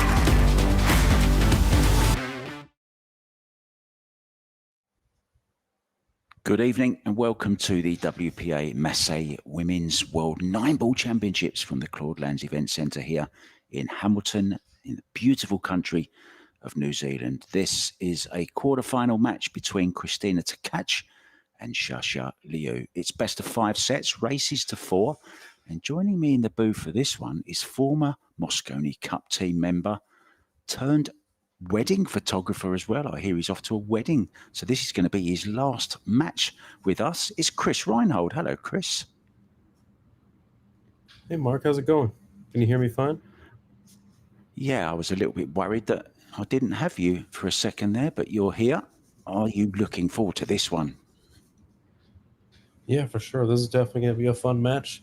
Christina's in top form, and I can't wait to see how she reacts to adversity. I think this girl she's playing is definitely going to push her a little bit and very talented, so we'll see what happens. Yeah, Margaret Fefilova certainly pushed Christina in their last round. Christina was 2 sets down, and she came back to win by 3 sets to 2. Now, let's just go through some men's results from the quarterfinals. You may have missed them. Joshua Filler, after a huge comeback from Chang Jung-Lin, went through to the semi-finals 10-8 over Chang Jung-Lin. He will play Wu Kunlin in the semi-final, who overcame Bader Alawad Hadi. Hill, believe it or not. 10-7. Conrad Musician went down to Ryan Yusei Yuan. And Marco Teucher and Alex Kazakis are still playing. It's Marco Teucher on the hill in that one, leading 9 racks to 7. So I'll keep you up to date with that one as well. And of course, there's plenty of other matches going on in the ladies' quarterfinals. Also, Kelly Fisher is in action on table 1 up against another great Chinese player, Simin Chen. Chihiro Kawahara from Japan is up against Austria's Jasmine Ocean. That's out on table 3. Rubelin Ahmet plays Wei Xiuchen, and Shasha Liu, of course, this one here we're watching against Christina Tkach, just waiting for our referee to rack the balls. Race to 4. What do you think of this format, Chris? It's getting a little bit longer now, longer races. I mean, basically, you know, a possible 20 racks or more. Yeah, I mean, I like the format, especially as a viewer, and as a player, it's exciting because it keeps you on your toes. For me, I personally like it, and especially because no lead is safe, Mark. We've seen that over and over, that you could be up 3-1 and then all of a sudden they lose hill. So it keeps it exciting, and I'm looking forward to this match for sure. Yeah, there's Shasha. She's won plenty in the game, as we know, Chris. Multiple world champion, 2009 9-ball champion, 2013 Chinese Open champion 9-ball, 2014 World Team Championship. Again in the same year, she won the World 9-ball, and then again in 2015. So multiple world champion. She knows how to win. She took a little time off. I believe she went away and had a family, but she's right back in the mix straight away. And class is permanent, right, Chris? Yeah, 100%. I mean, it's not like riding a bike, pool. You have to constantly be in the grease and in the battles to, be competitive. But, she's playing great, and I look forward to her having a good match. And Christina, I think, is one of the most improved players on the women's circuit over the last year or so. She recently just won her first ever WPBA event. It was the Iron City Billiards Invitational, and she actually beat Margaret Fefilova in the final of that one And of course, she just overcame her in the previous round of this as well. Multiple Euro Tour winner as well.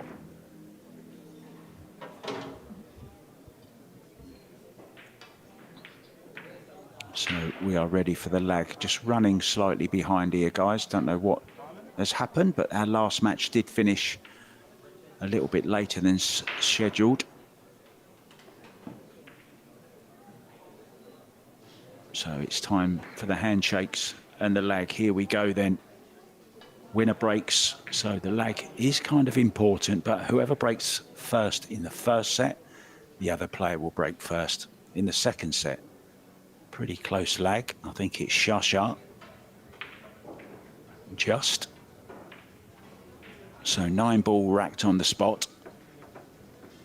No break box. No 3-point rule either. Hand racked, no template. So tell us quickly then, Chris, you've played in the Mosconi Cup. How was your experience? Did you play the one behind closed doors, was it? Yeah, I played 2. They had the one during COVID that I played in 2020. And it was a very kind of a weird atmosphere. And then the one in 2021 in London, both times were in London. I didn't get to play in Vegas, sadly. But hopefully next time I'll be in form and ready for the next one. Yeah, I was going to say, is it something still on your radar? You know, you're still in with a chance, you think, of getting the call up, maybe a wild card if you don't qualify it, you know, maybe a captain's pick. We'll ask you a little bit more about that, about the American Mosconi Cup team. I'd like to get your views on it. Let's get down to business, though. Shasha Liu breaking off then, rack number 1 in the first set.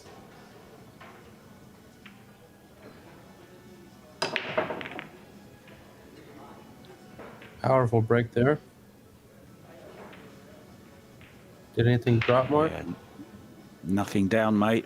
And every ball down in this kind of half of the table as well. So it's going to be a push out, I believe.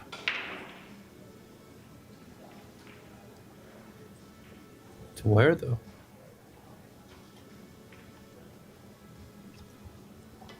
Well, that's your job, mate.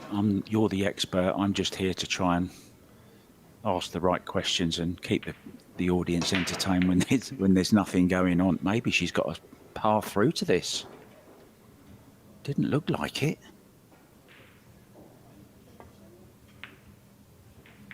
Well, wow. Never have guessed that.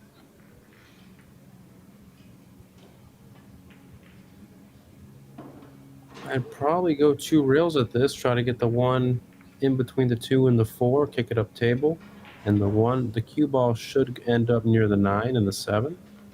You get to hit a little bit of high left, though, because it has to come off different, but I think she's going 1 rail to come off the top side of the 1 to go behind the 6-5 and bring the 1 ball towards the 9.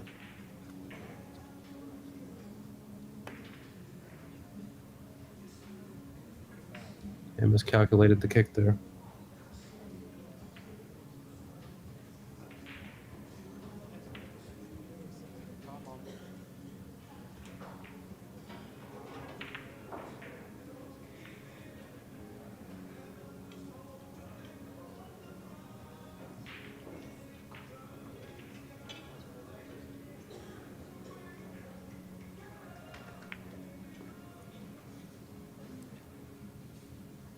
Got pretty perfect on this ball.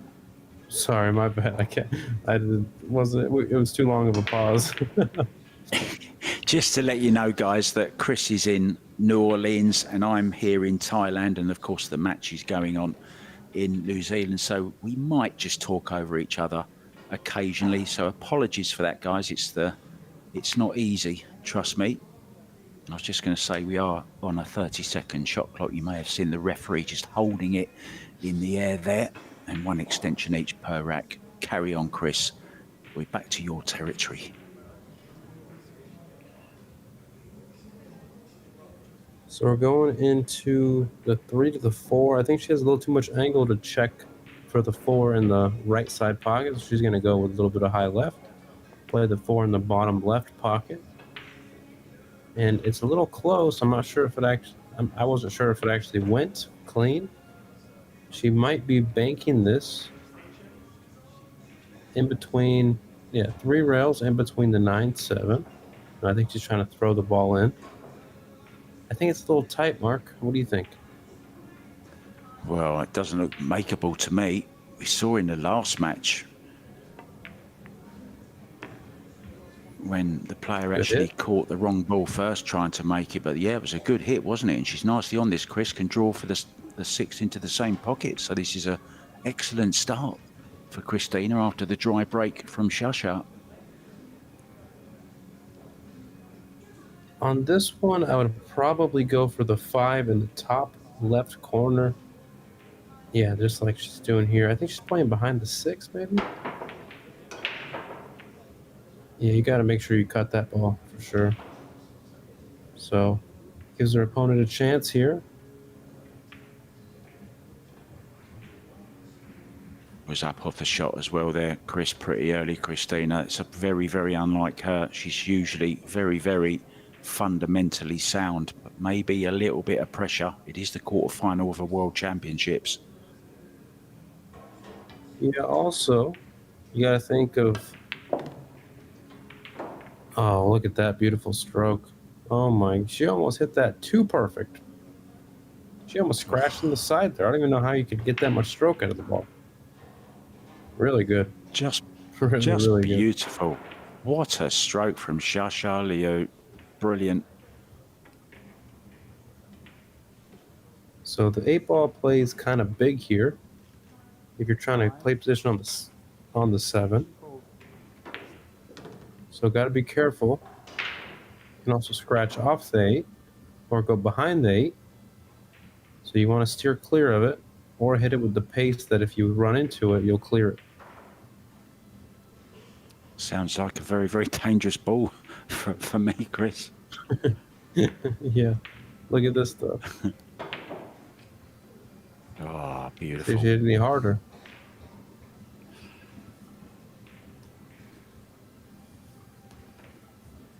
What's your pattern here, Mark?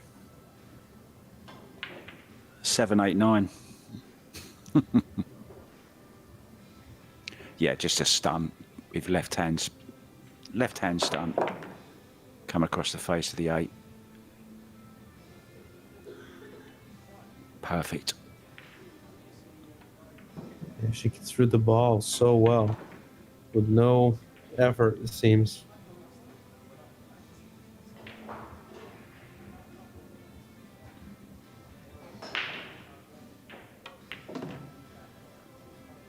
It's that beautiful timing, isn't it, Chris? Just accelerating through the ball so sweetly.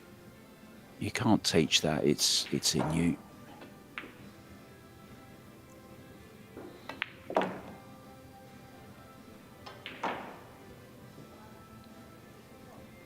So the dry break then from Shasha Liu gave Christina that chance, and then that miss on the 5 ball. And how Christina would love to win this world title. Fiancés holding both world titles.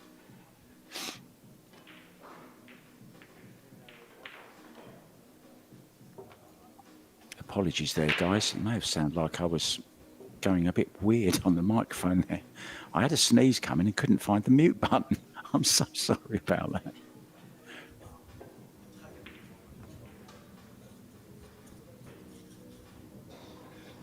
I accept your apology. Thank you so much. Let's hope the viewers do as well. Let's give you some updates from around the room. Jasmine Ocean is just on the next table. You might catch a glimpse of her every now and then. She's taken a 2-0 lead over Chihiro Kawahara. It's Rubelin Armit against Wei Chu Chen. No scoring that one yet. Back to this one. Winner breaks. Shasha looking to make a ball this time.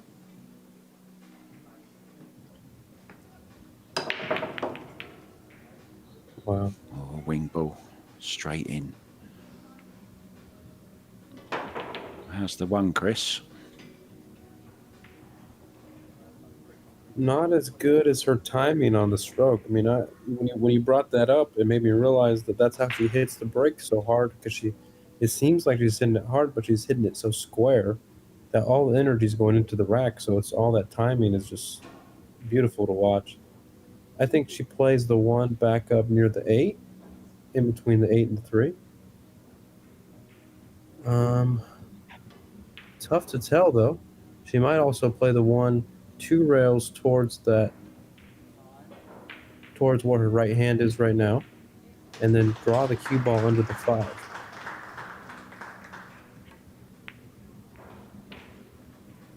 Yeah, I wasn't a fan of that one, but she executed it well. As a player and a coach, Chris, how would you best describe? I've always found it very difficult to understand or explain what timing actually is, because it's a feeling thing, isn't it? But how could you best describe it? How would you explain it to me if I was one of your students now? Say, come on, Chris, what is timing? Well, it depends on your stroke as well, but it's basically how the way your cue goes back. So from your elbow to your hand, when it goes back to start the stroke and when it goes and finishes the stroke, the timing of how that works is different for everybody, but it's the same principles as far as generally it's a slower backswing, and then we accelerate through. We use the energy to go through the ball. And Christina has more of a pause at her backstroke, and I feel like that's because her backstroke is so fast back. But then Liu, she has more of a, like, she just kind of takes it back and then lets it go. So she uses more momentum through the ball, which I think is why she has more power. So it's different for everybody. I get it. Thanks for that, Chris. So back to the rack, nicely on this 3 ball. Didn't want to get too much angle here, but she'll be okay. Low left English. Aim a little thicker at the ball so it comes off with more draw instead of off the rail stun.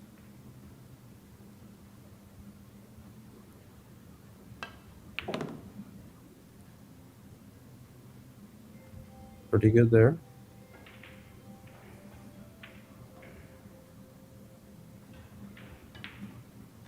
Score flash to bring you guys a result. Marko Tojča has beaten Alex Kazakis by 10 racks to 7 and goes through to the semi-final, where he will play Ryan Julian. The other semi-final, Josh Villa, will play Woo Kun Lin.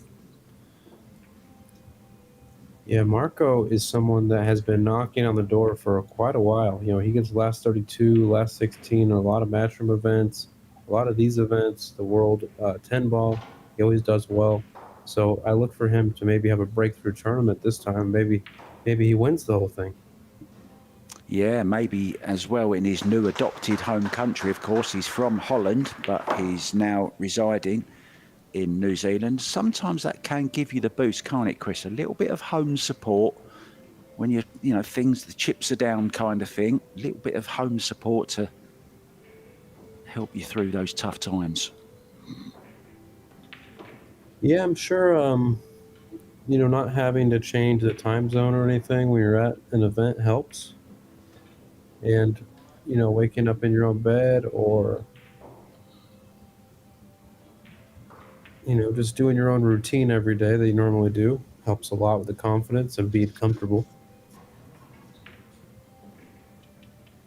Well, I do have a little glimpse at YouTube when I can, guys. We don't really get to look at it too much going on, but there's a question for you, Chris, which I thought I would put to you. Do you ever come to Southwest Florida? Says Bang Time Paul. I guess he's looking for some lessons or something. Do you ever venture to Florida? You mentioned that you're not going to the International this year. Yeah, I go to Florida quite a bit. I live in New Orleans, so it's not that far.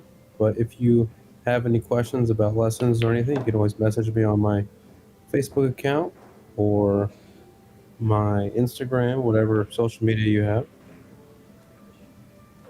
Chris Reinhold, pool player, and we can figure something out. But I'd love to do a There you clinic go. or group lesson there, so it'd be fun. There you go, bang time, Paul. Back to this one then. This 9 for a 2-0 lead in the first set. Best of 5 sets, remember, races to 4. In it goes, in control at the moment, Chris. Xia Liu. Yeah, she's playing really well. Kind of taking what the table gives her, but also throwing in her own little spice in there because she's a very unique player with a lot of power, and I think she knows when she needs to let it out. There's some latest scores for you guys. Kelly Fisher taking the opening 2 racks. Chihiro Kawahara is 3-0 down to Jasmine Ocean. Jasmine Ocean, former world champion, of course, looking for a career revival as well. No score in that Wei Xu Chen against Rubelin Armit match now. I'm not sure what's going on there. Maybe that was on the same table that the Alex Kazakis and Marco Teucher match was on. So maybe they're just not underway at the moment. Not sure about that. Anyway, back to this one. Yeah, watch the timing on this break, Mark.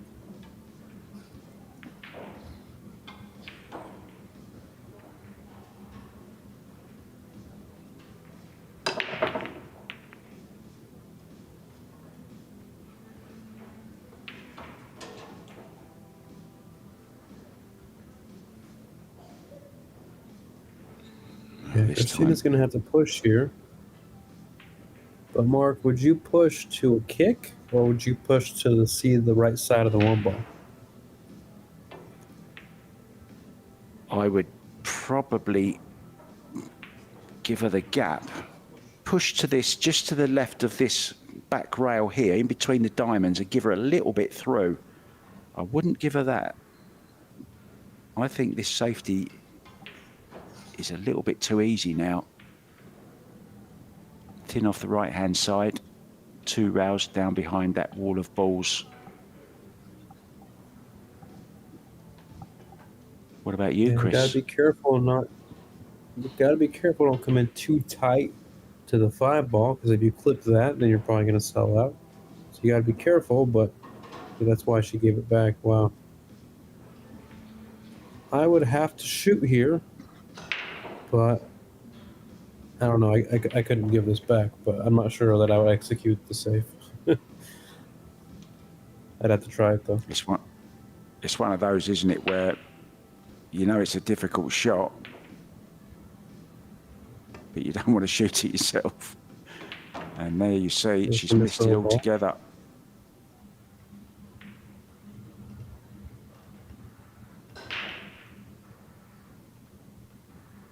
And the man with the gloves comes in and gives her the prized ball. Yeah, ball in hand. You can't beat that, can you? Ball in glove. Ball and glove.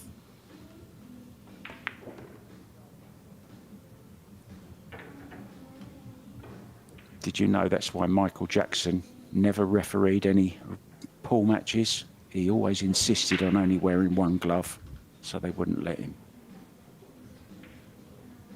Yeah, that's a big piece of pool knowledge that not a lot of people know. I'm glad you could help us out with that, Mark. Thank you.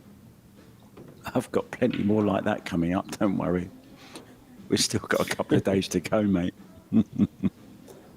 Can't wait. Funny you say that. I've got some questions for you. As we go through this match, test your general knowledge on pool.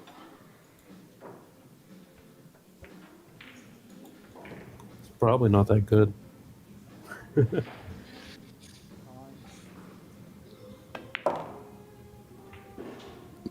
How beautiful is that stroke? It's one of those strokes that you could watch all day long. A bit like Ronnie O'Sullivan, Fedor Gorst, that kind of beautiful stroke. Chris Melling, you know, that just makes you want to run down to the nearest pool room, Chris, and try it out because they make it look so easy and smooth. And oh, I like to use the word.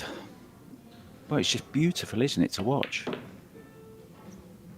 Yeah, it really is. I mean, it's art in its purest form to us, for sure.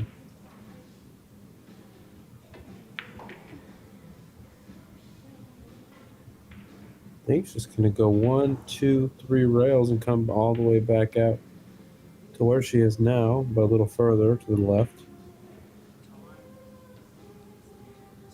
Interested to see how she hits this one.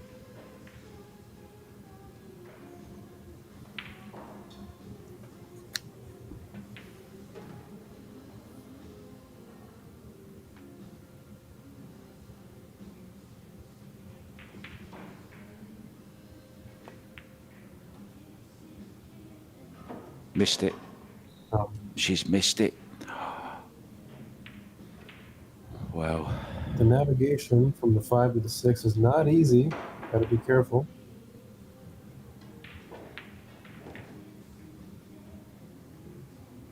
So left side of the 2 ball with low left English. Just let the spin do the work. Get to where it is now.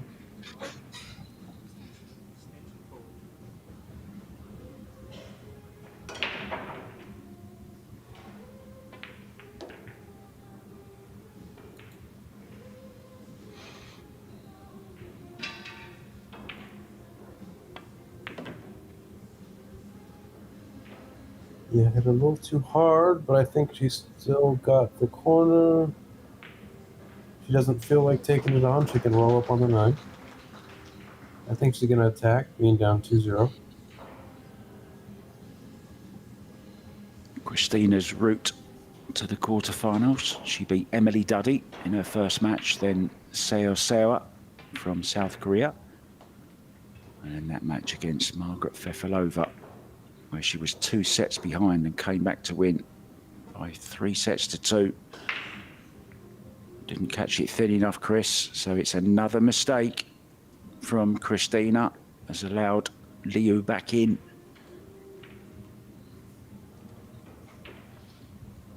Yeah, it's going to be tough for sure. I feel like it's only the first set. Christina's going to come into her own as a player during this whole set. And then she's going to be ready to fire next set.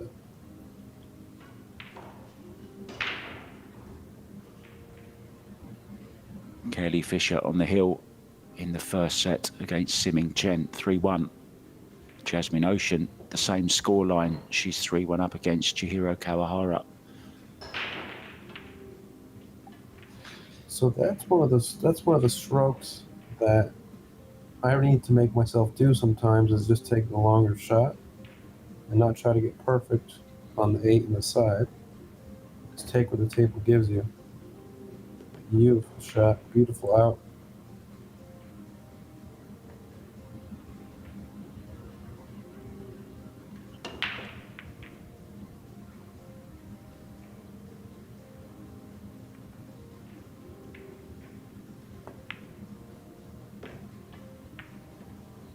Centre of the pocket. A beautiful out once again, puts her on the hill in this first set. Still a long way to go though. You need to win 3 sets if you're going to advance to the semi-finals. Semi-finals will be tomorrow morning actually for the ladies. And it will be the winner of Kelly Fisher and Siming Chen against Chihiro Kawahara or Jasmine Ocean. That will be on table 1. And the second semi-final,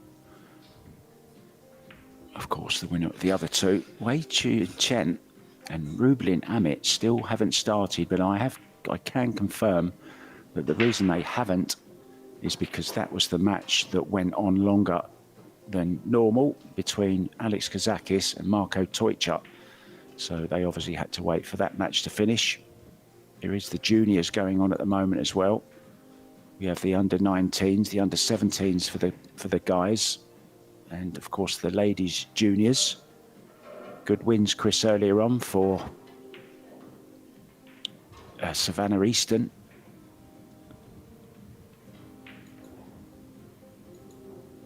Yeah, it's so nice watching these up-and-coming players get better and better. It's reminds me a lot of myself when I was going through the junior ranks. It's amazing to see, and it gives me a lot of inspiration for my own game.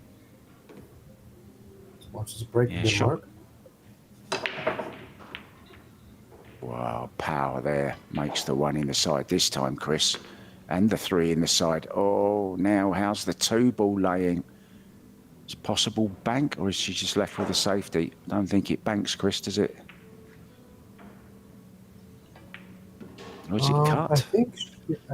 I think she can cut, but she's gonna have to put a lot of low and a lot of right, and not a lot of speed. Just let the spin do the work and get you 1, 2, 3, almost 4 rails for the full in the lower right-hand pocket. I think she could do it.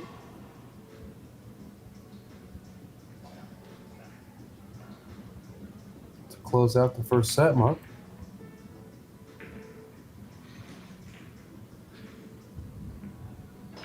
Yeah, Christina has had her chances though, but not many of them. So it just shows you, Chris, you're going to have to take advantage of every single one she gets. She's had 2 chances and not taken them. And no risk being taken there. Shot. Oh, I think she's overhit it though, Chris. I think this 2 ball goes. So the reason that I would have hit the other side of the 2 and drawn it under the 4 is because then that way the 2 and the 4 are on opposite ends of the table in case you do leave a shot.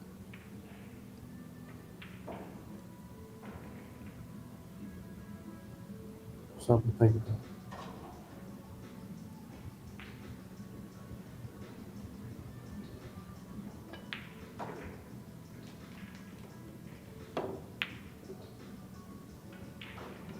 Just not happening at the moment, is it, for Christina? Fundamentally very sound. You'd expect her to make that, but it just shows you, Chris, there's some pressure on her here.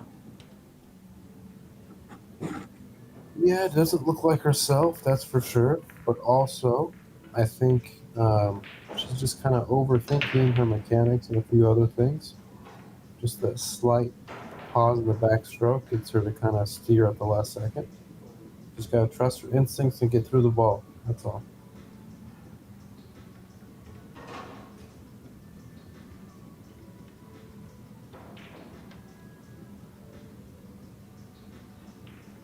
Short stick is out.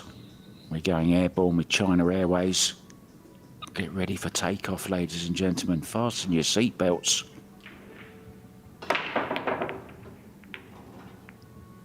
Well, everything on the move there. Well, look at this for a bit of run, Chris. I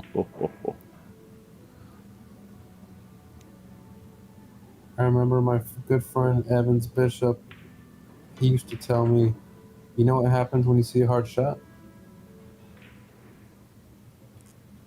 Go on. Hit it hard. Hard shot, hit it hard. And look, it worked.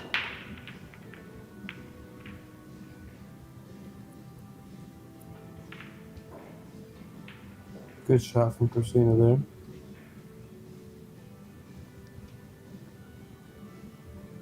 Still has some fight in her. She's not going to go down that easy.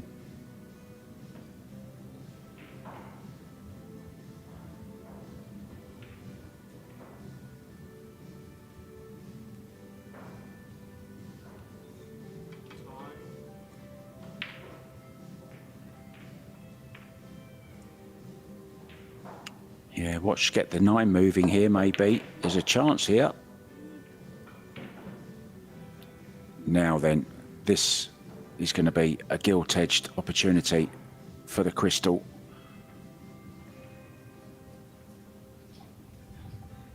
Yeah, this rack is a must-win for her confidence and for the scoreline.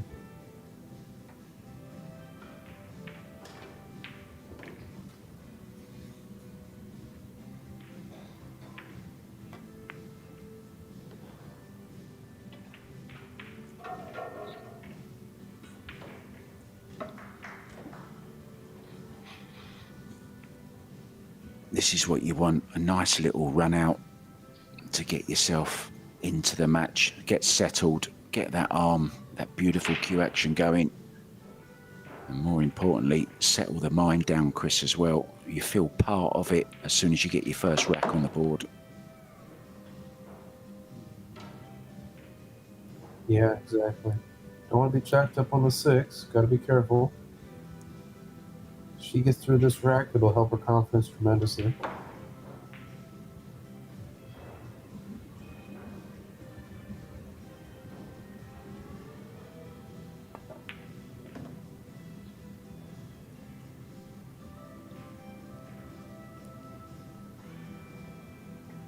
Expect her to make this, but just a little tester.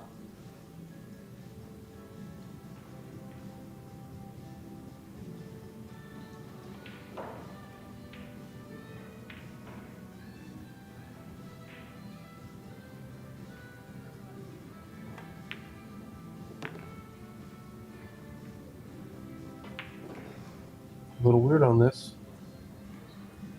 Think she's okay, Mark? Yeah, I mean, that looks perfect to me. Just straightforward drawback, isn't it?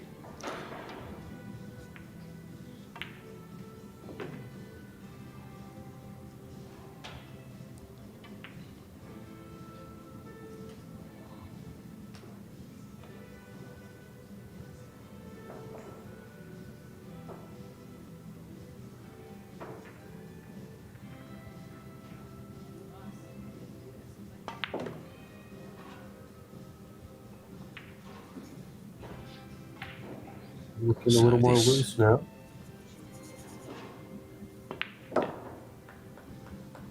That's better. From the crystal, she's beginning to shine. But it's still Shasha Liu in charge, in control of this one. Let's have a look around the scores once again, guys.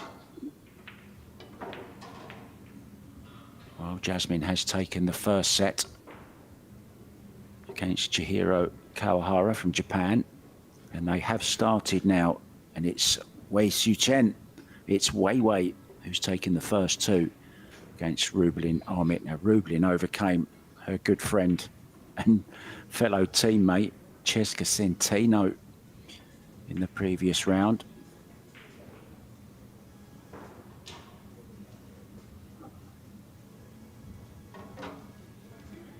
Very surprised, Chris, weren't you, to see Carlo Biardo go out so quickly? Went 2 and out in the men's 8-ball.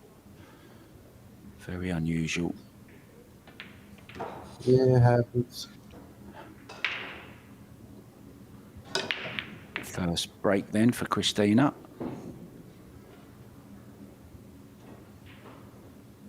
Nothing Yeah, doing. you try here. And wide open, Mark.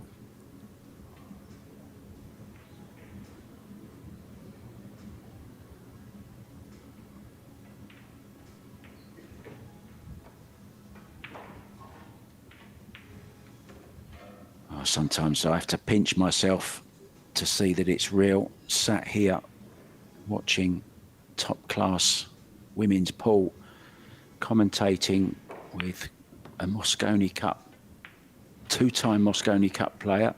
I remember interviewing you, Chris, many, many years ago on the Booth Brothers. I used to do a show with Joey Ryan. I don't know whether you remember that. And you were sitting in your car. We had a little chat.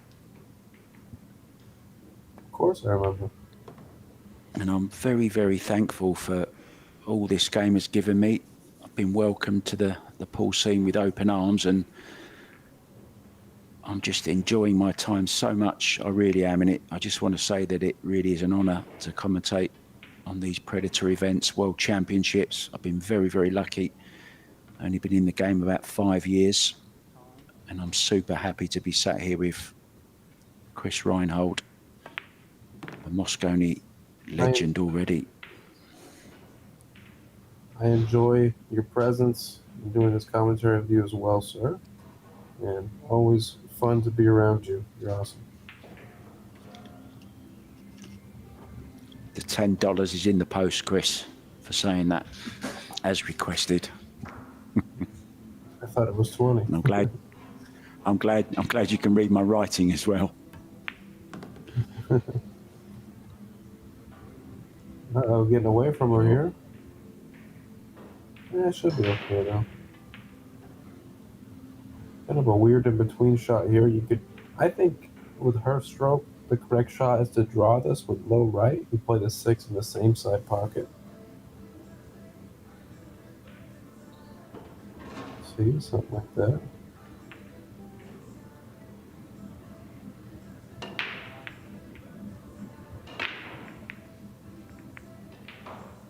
Yeah. Well, stop Deflected press. on her a little bit more. Oh, look at this. I think she's got away with it though.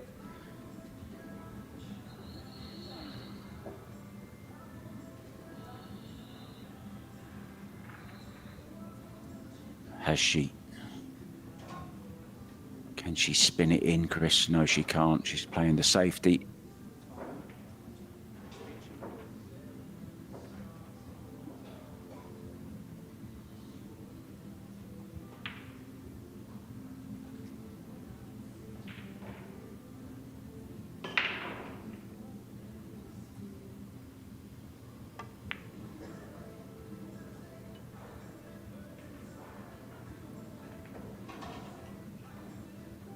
Yeah, it's just going tough for her this set for sure.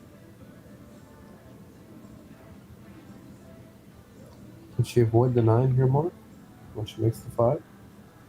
I think she can use it, can't she? Just draw into it. Hold for the 6. So. You never know what the 9 might do.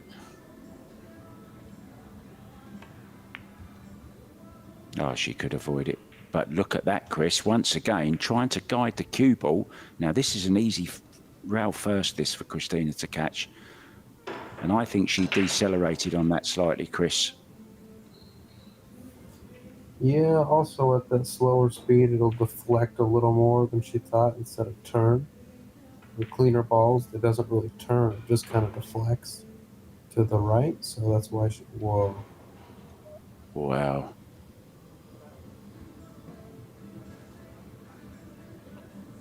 Well, if she's going to make the 5 in the corner this time, I'd bet on it. It's been on the table for some time, this 5 ball. It refuses to go down. But yes, I think it's guaranteed to go this time, barring a bad miscue or something.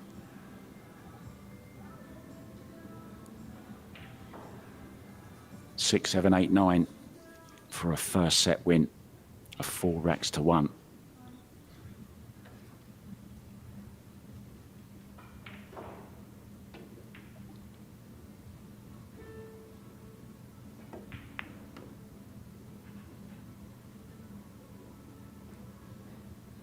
Just a little bit of work to do here, Chris. Use the top rail back down.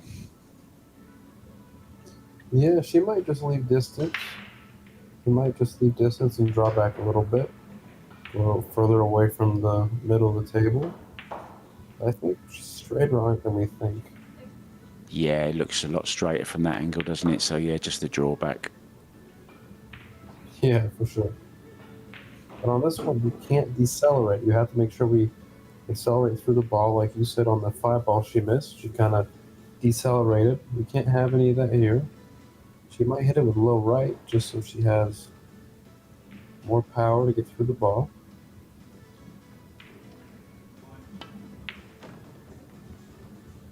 Beautiful. Again, she's overhit it though.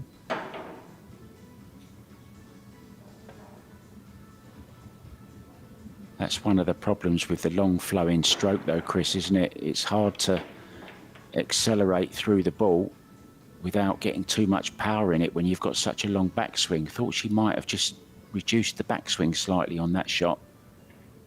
But she's not scared to get the bridge out. She's overcut this. She's overcut it. What a chance then for to catch, to get right back into this set. And if she can make this 9 ball, she'll be breaking to go heel-heel. You'd never have thought that at 3-0. Just shows you got to hang in there, Chris.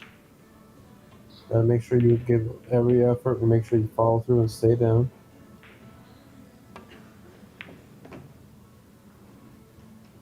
Put some Side English on pocket, that one. side pocket, side pocket. I've seen them go before, you know, especially on the shootout shot. Tyler Steyer famously did it on the final shootout shot, sudden death in Puerto Rico a couple of years back. I'll never forget that.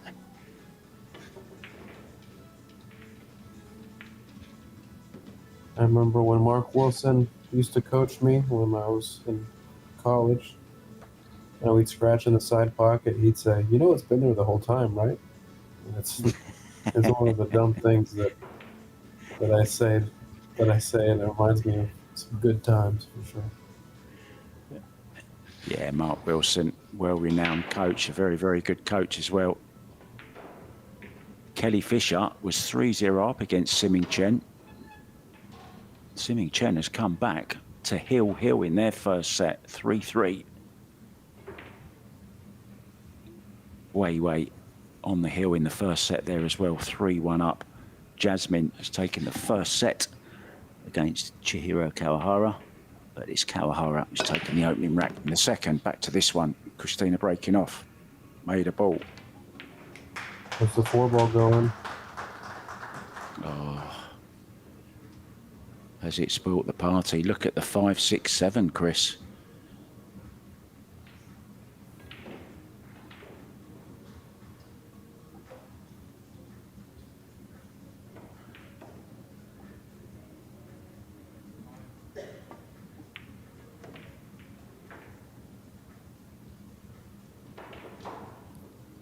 Now, do you think she'll risk going into these here, Chris, or not? Would you risk going into the 7? I mean, you're gonna have to risk it either way. You might as well do it now while you have an angle, and I'd hit it with a good amount of speed so I don't get stuck behind one of them. You're gonna have to do one way or the other, and the 4-ball is a pretty good safety ball.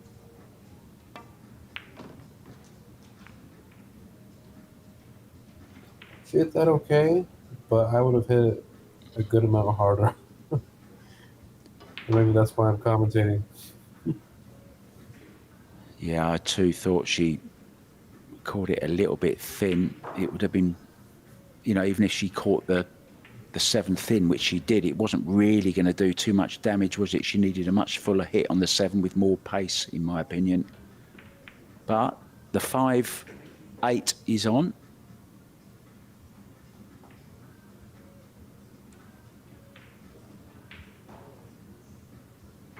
Yeah, you don't want to play combo when the 8-ball is so close to the rail. But it might be the only thing she has. Let's take a look.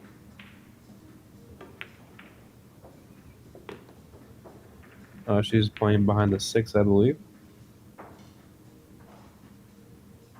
Hitting that 5 into the 7. Got to be careful. You might make the 7, or you might make the 5 off the 7 in the corner in the lower right.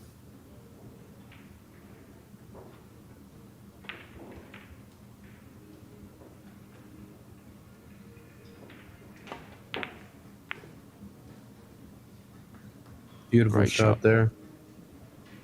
Look how fast this match has turned around, Mark.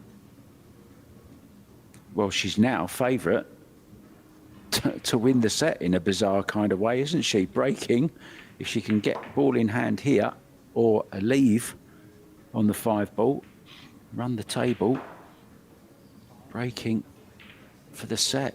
Unbelievable, the game of pool. You never know what's going to happen, do you? No, like I was saying, the race to 4, you're never out of the match, ever.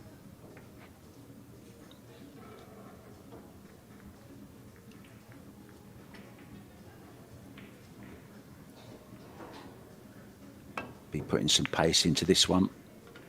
Needs a bit of luck. Needs to create distance, Chris. She's done that. Needs the cue ball on the rail. Pretty good. She didn't put as much pace on it as I thought she was going to, Mark. I think you feel the same way, right?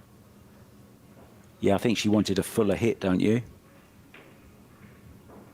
Yeah, for sure. I think it turned out the best it could have happened if she didn't make the ball. Christina's got a little more confidence now. See if she can pull the trigger. Yeah, she's overcutting balls. That's generally from not kind of trusting the aim, where you think it's one spot and then you adjust slightly and it's where you thought it was. So she just has to aim thicker and trust the thicker hit. At 3-0, I would have thought Shasha is definitely going to run out here, but, well, 3-2 now, I'm not so sure. Yeah, she's definitely still the favorite to run out here. But I really do think that she needs to get out here for her own sanity. She might even just draw back straight and just to make sure she has the angle on the 7 instead of try to draw down and maybe get hooked on the 9. I think she might just take her medicine here and just kind of stay up top. Yeah, just like that.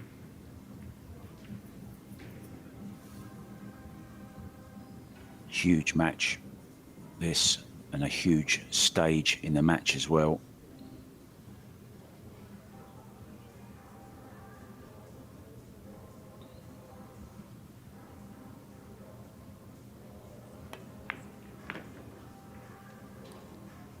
Head perfectly still.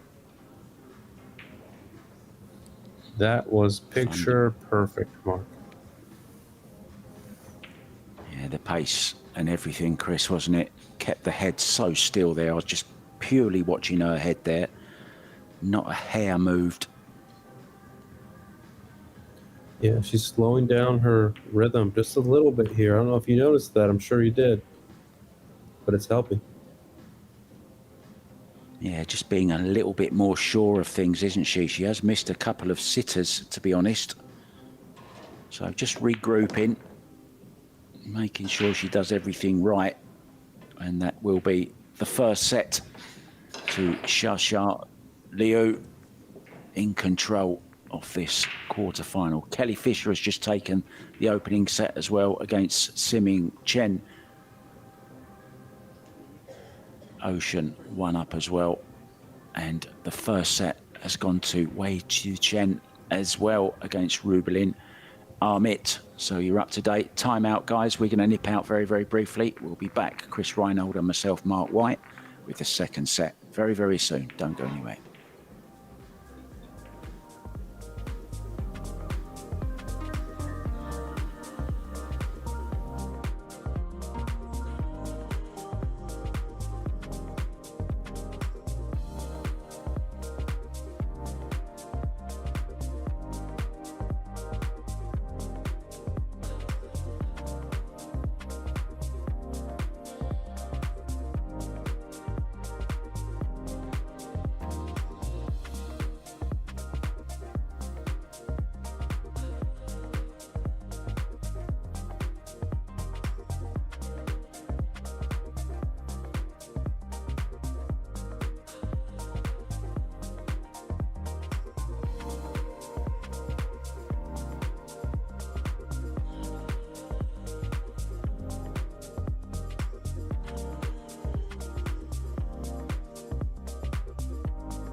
Welcome back, guys, to this beautiful Claudelands Event Centre in Hamilton, New Zealand. Mark White here with Chris Reinhold. Second set in this quarter-final of the women's Massé 9-ball WPA World Championships.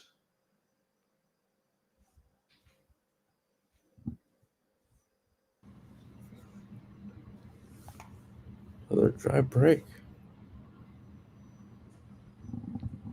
Yeah, both have struggled, haven't they, Chris, with the break so far? And to be fair to them, it's not often that they play with 9 on the spot, is it? So it's a completely different break for them. Used to 1 on the spot in most tournaments. The ladies, anyway. Yeah, for sure. I mean, they either need to put a little more power into it or probably break from a different spot if they keep coming up dry. I might move out to a diamond out into more towards the middle of the table and just see if they can get any luck going from there. Always move around if you feel like, if you feel like it's not working. Don't be afraid to change. Variety is the spice of life. Switch it up a bit. Who was it said? Right. Only a madman keeps doing the same thing and expects a different result.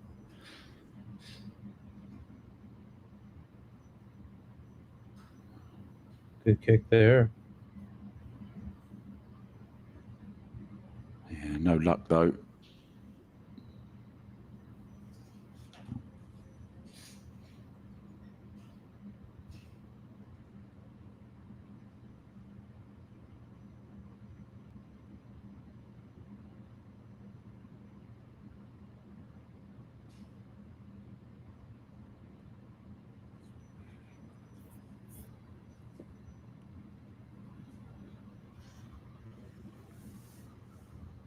Yeah, kind of just taking what she can take, get there.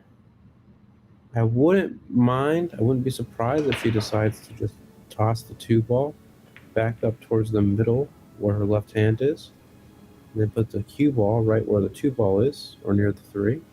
I think she's going to go You're not going for it. this, Chris? Yeah, you got to go for it and go into the 7 or something. Yeah. Well, I'm not a big fan. Wrong, I don't know why. Maybe I'm just a chicken, but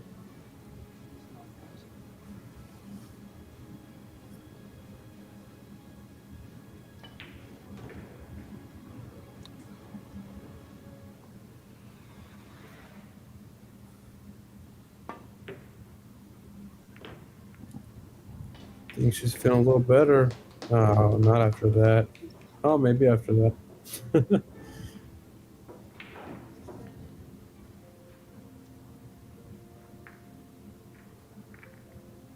good time to thank our sponsors, guys. Massé, the main event sponsor. Thank you so much, guys. It is a WPA sanctioned event. Pro Billiard Series sponsors, Predator Group, of course, Kamui, Yalin, Venn Billiards Corporation. Oh, that's a good shot there. Medalla Light, Rums of Puerto Rico, Samsung TV Plus, and the little monster, whoever that is. Good to have you guys. Thank you.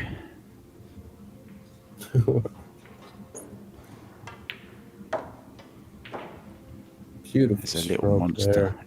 Little monster in all of us, Chris. Sometimes. Oh boy.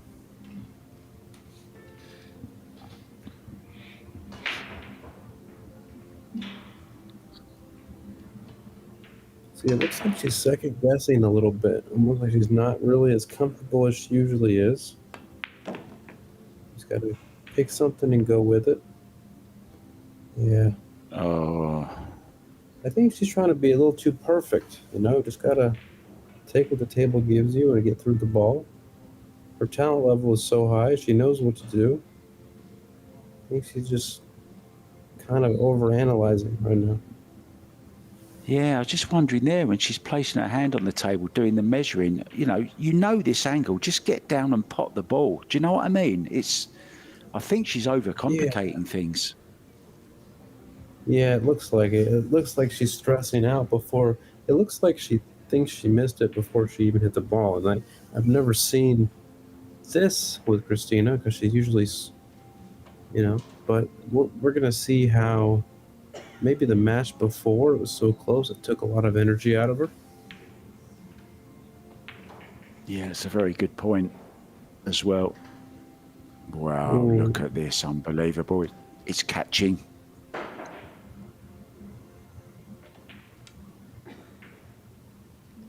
Two top-class ladies, I'll tell you, they certainly are.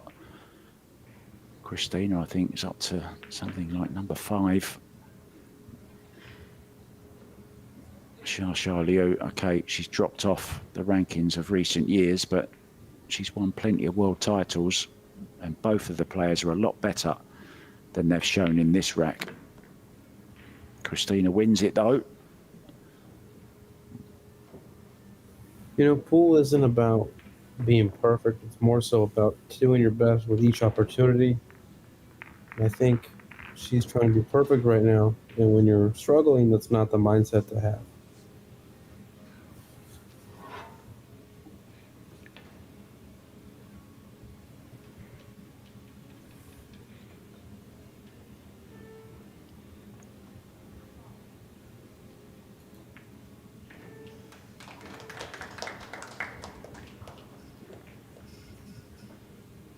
Latest scores for you.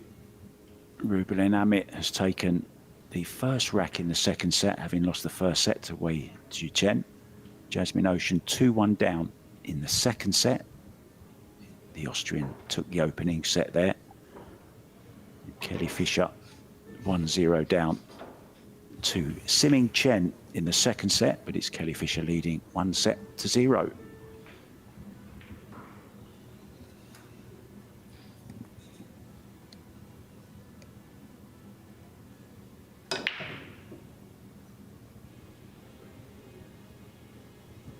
Yeah, I would advise her to break from a different side. Just to maybe freshen things up. Would you try and cut it more, Chris, as well? Well, the problem is I don't think she gets enough power in the break. Like, her opponent definitely gets a lot more power than her in the break. So that's why she's able to break from there. Generates more ball movement. So I think she should try to either cut them or move closer towards the middle, like a 10-ball break from about like one diamond down. Sense a push coming.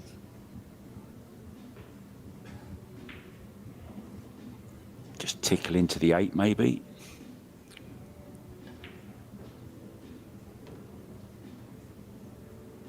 Yeah, you don't want to leave her something straightforward to just get you with, but you also don't want it to be too hard to where when they give it back to you, you're not going to execute. Well, she's got to be careful here that she's not leaving an easy one behind the 7 hook. Yeah, I think she was going to leave it no matter what, but I'm not so sure that there's an advantage to taking this unless you get that cue ball behind the 8-9, which is kind of steep.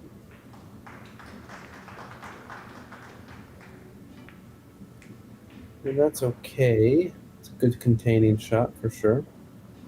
I know that she would definitely rather have this kick than the one that she got after the break.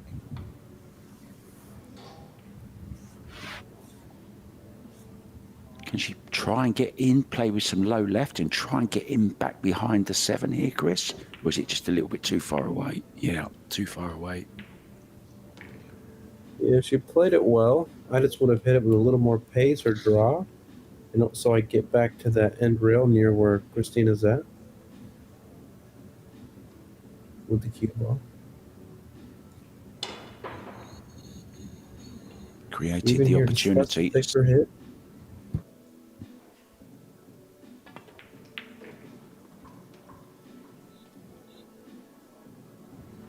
It didn't go in cleanly, did it? That's why she's lost the cue ball slightly. She hit slightly thinner. And now doesn't See have how a shot on the everything- 2 ball. See how everything's getting hit slightly thinner? You got to aim thicker at the ball. It's hard to trust it.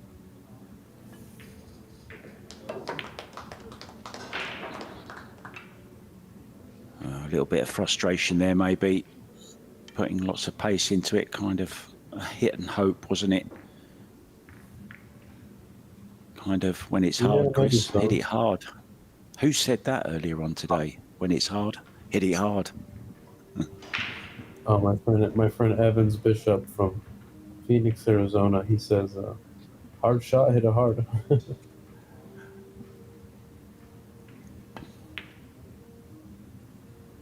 Well, I don't believe what I'm seeing here. This is just incredible. It's just totally different to the first set. The first set was kind of one mistake and it was punished. Okay, there was a rack where that wasn't the case, with the 5 ball surviving longer than I've ever seen a 5 ball survive, to be honest.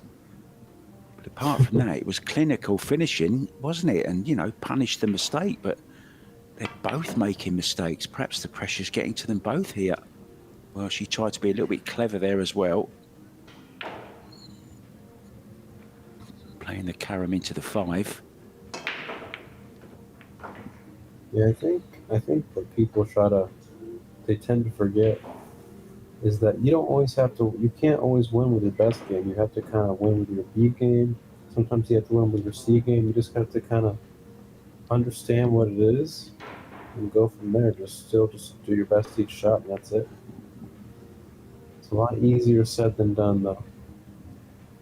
Yeah, I think we're just so used, Chris, to seeing these players play at such a high level that when we do see them play like this, they look very, very ordinary, don't they? But of course, it can't last a long period. It's just one of them little periods in the match where maybe they're both just feeling that little bit of nerves after that kind of a tense first set, wasn't it, to be honest? Yeah, and every match, the filling out process is very important. And I think she's finally saying, all right, well, I'm just going to let it all out at this point. So she's going to give a little more of a free will. I'm not saying she's not going to care, but she is definitely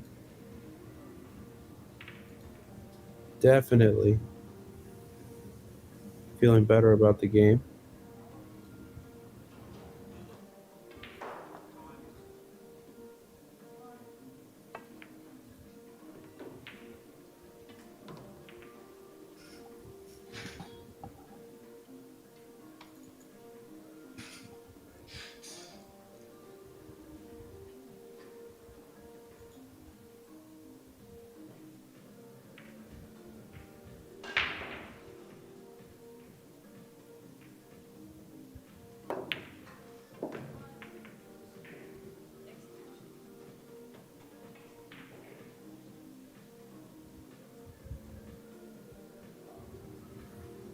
Pretty accurate.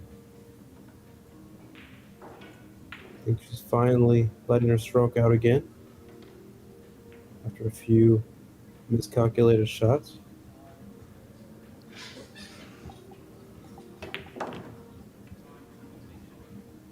She's not afraid to use the bridge, is she, Chris? Okay, she's not 100% happy with how she played that, but she made the ball. She does strike the ball very, very well, even using the bridge. So, draw shot here, straight back. This is one of those that will make you feel good if it goes in. Crack it in the back of the pocket, draw back just the right amount for the 9. She's overdrawn it, Chris. Or she's underdrawn it if she's trying to go to the end rail and back down. It's all about perspective. Only someone as crazy as you would try that shot.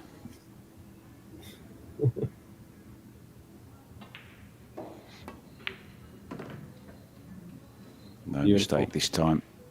In into the centre of the pocket. Christina out of her chair to help retrieve the balls. So I've got a couple of questions for you, Chris. I'm going to test your knowledge on the history of the game and just general knowledge about cue sports. So here's the first question for you. Why is billiards cloth traditionally green? Okay, I know we're playing on blue here, but it was traditionally green. Do you know why they chose the colour green?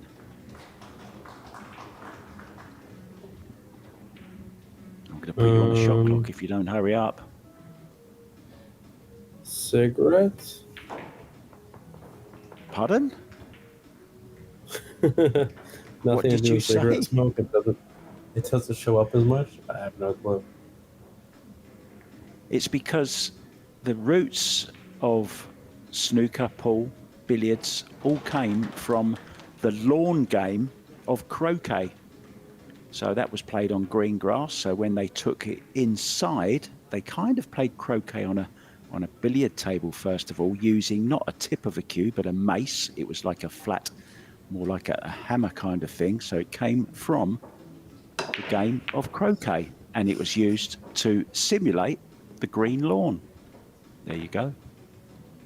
Well, balls flying in here, including the cue ball. The green 6 ball went in.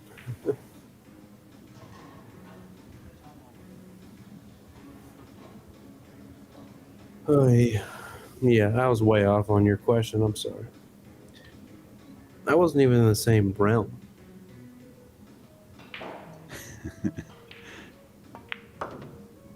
I'm looking to see what other ball went down.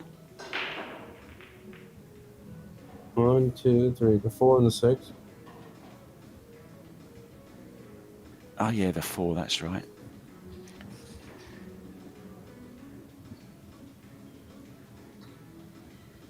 I think it's the shot clock that's kind of messing her up a little bit.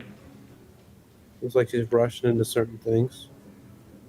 Well, it's very, very interesting you say that, Chris, because I did a series of interviews with Christina. I think I've done 4 so far, and we call them to catch up with Christina, just to see what she's been up to and where she's going and how her game is progressing. And we did it on a regular basis, like every 3 months or something.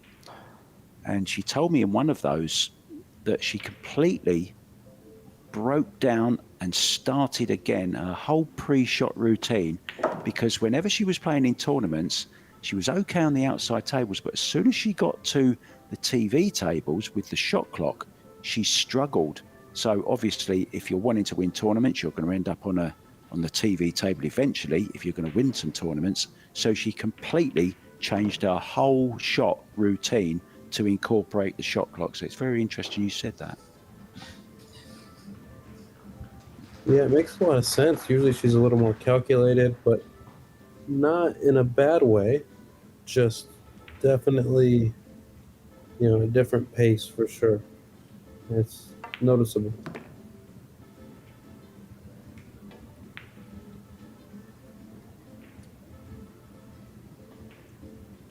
To go up 2-1 mark.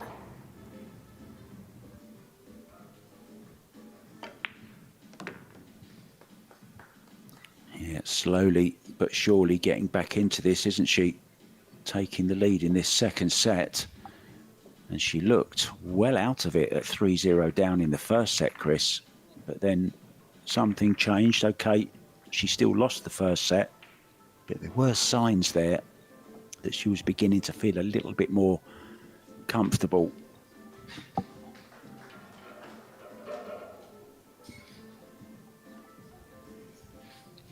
Rubelin Armit on a comeback in the second set against Wei Chen.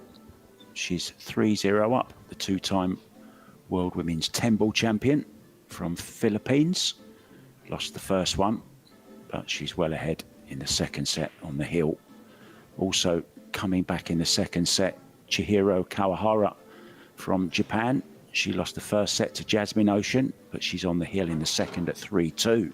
Looking to level things up there. Kelly Fisher 2-1 up in the second set, having won the first set against Siming Chen. Back to Christina to catch, breaking off to get on the hill and level the match, hopefully. At 1 set all. Little way to go, though. Needs to make a ball. 9 balls close.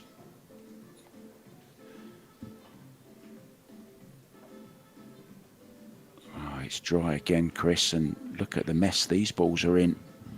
How do you fancy running out from here?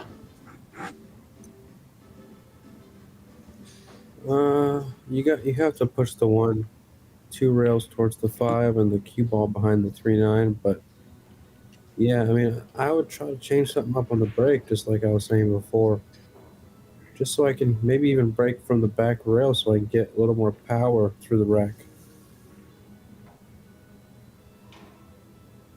I think it's fair to say Christina has always been one of the weaker breakers on the women's circuit. Jasmine, very, very hard breaker. Kelly Fisher is a very, very hard break as well. Oh, this has gone horribly wrong. You're going to have to jump it. But for what reason? Then what? You're going to kick the 3 ball in after you jump that ball? It's kind of a lose-lose. Lots of oohs and ahs coming from the next table. Unless you can go low right English draw over the 3 in the lower left-hand corner. Well, we often say in these situations, what would Efren do? But in this situation, I'm saying, what would Fedor do? And I'm pretty sure he would do exactly what you just said. Play it with draw and right-hand spin and try and get over there towards the 4 ball somehow. Good hit. She made a row, yes. Good hit. Good hit.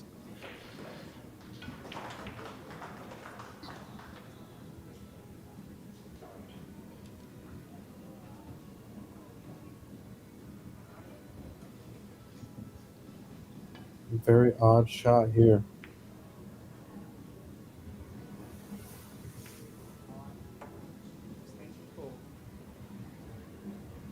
Wouldn't be opposed trying to get that cue ball behind the 4. Hopefully the 2 behind the 8. Yeah, I like that one, Chris. Has to be careful of a little double kiss here. Going thinner.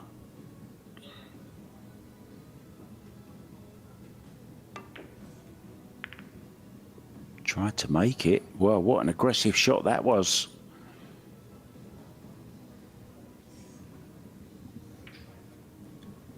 She didn't call the bank 3 rails, but I think she'll take it.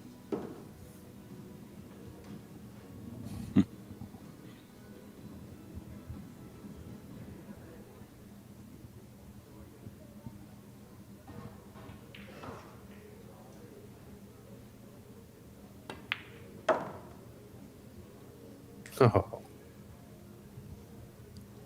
That doesn't put you in better spirits. If you're Christina, what will? I bet that felt absolutely amazing to play that shot. Hardly felt the cue ball on the tip of the cue. Seemed light. Pockets seemed big. Balls seemed smaller. It's the holy grail, isn't it, of pool? It's that sweet feeling that we all strive for. Once it's bitten you, once the bug has bitten you, you want it more and more.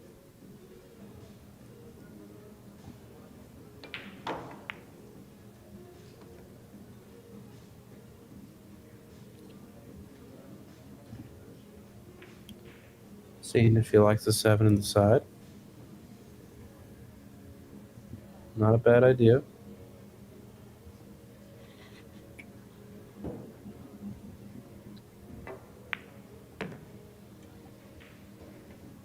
Overran it a touch, but I think she's okay.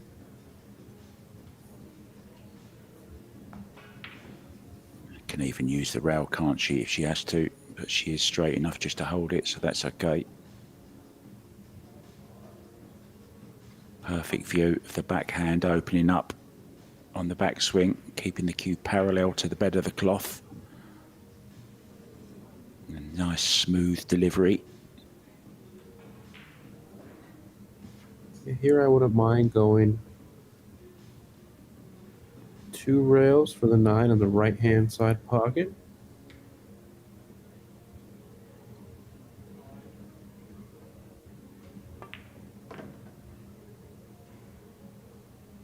That's fine too.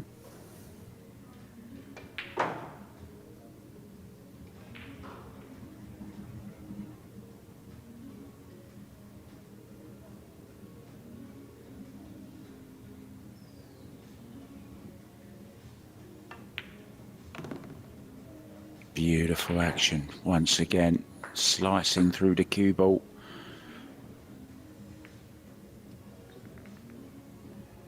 On the hill, Chris, reversal of the first set.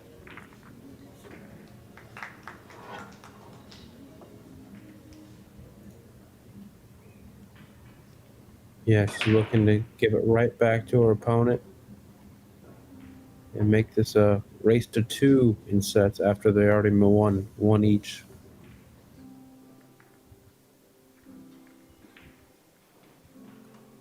Losers qualification going on in the guys under 17s, and Walter Lightgret literally just has gone through 7-4 against Max Benko. Now that's a great victory over Max Benko. He goes through to the quarter-final. 5 world champions are being crowned here this week, guys, by the WPA and Predator. 3 juniors, a women's world 9-ball champion and a men's world 8-ball champion, looking to get back to 1 set all. Christina to catch breaking off. Great break, lots of power that time, Chris. Looked good to me. Yeah, for sure. Maybe just the mindset of she's up 3-1 gave her a little more energy there. You never know.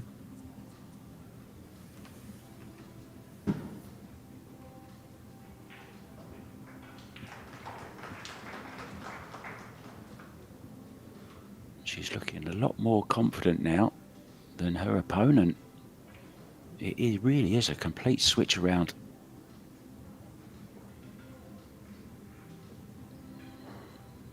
Bottom left-hand corner.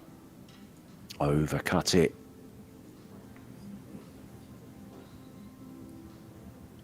Well, could have been worse. Has left a possible 2-7 combo though, Chris, and it's very, very makeable. Not too much distance between them. She's already eyeing it up.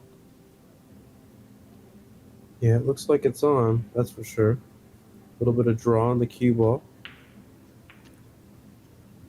Don't get stuck on the 2.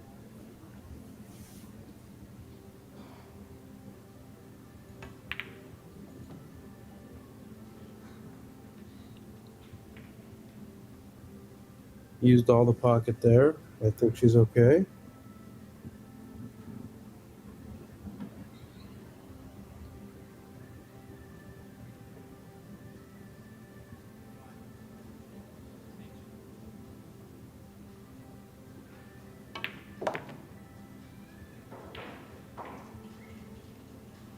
Made sure she's on the correct side of the 3 ball to go towards the 4. Very nice. Don't want to have to run into the 8s on accident or go down to that rail. So if she could float in between the 3, no, I'm sorry, in between the 6 and the 4, she'll be loving life here on this run out. And just like that. Use a little bit of high right English. Make sure you put a good stroke on it. Don't decelerate, because that's when a ball skids on you on a weird angle like this. Stretching doesn't help, but I think she's okay. Well, I'll tell you what I've just noticed. I think Earl Strickland buys his shoes from the same place that Shasha Liu does. I thought you were going to say something about that. I like that too. Yeah. Maybe a few sizes different, but Yeah. still the same shoe.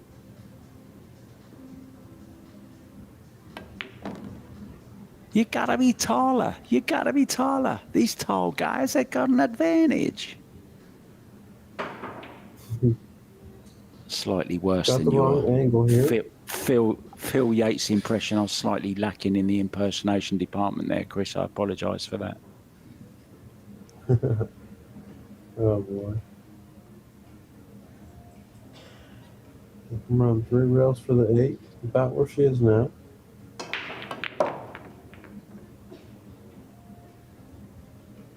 Wants this to Might have got slow up into or it get too much moving. there. She's okay.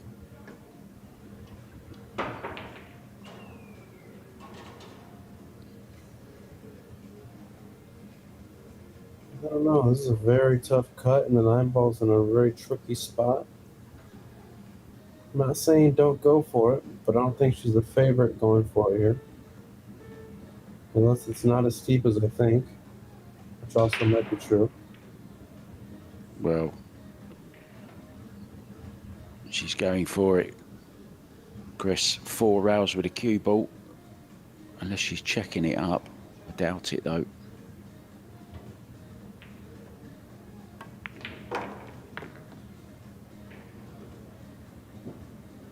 Watch out.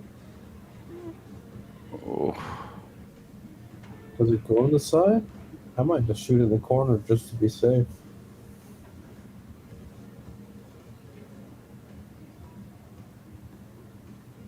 A little thick on this. does look thick, doesn't it? It did look thick. It looked very thick. Well, she's got away with it. Chance.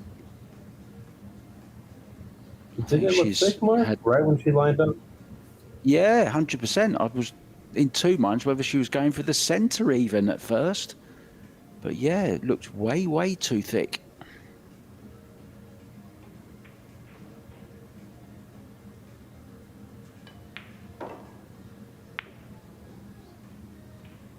Oh, where's the cue ball?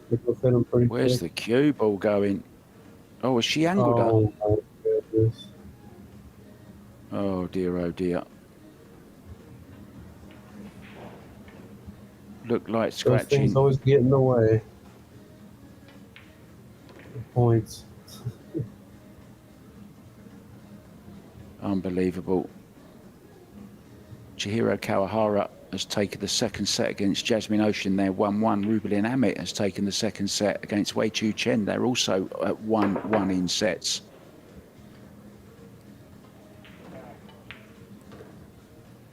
Well, confirmation that a complete turnaround in this match, even the run of the ball. I mean, how that cue ball didn't scratch, I don't know. Well, we are all square.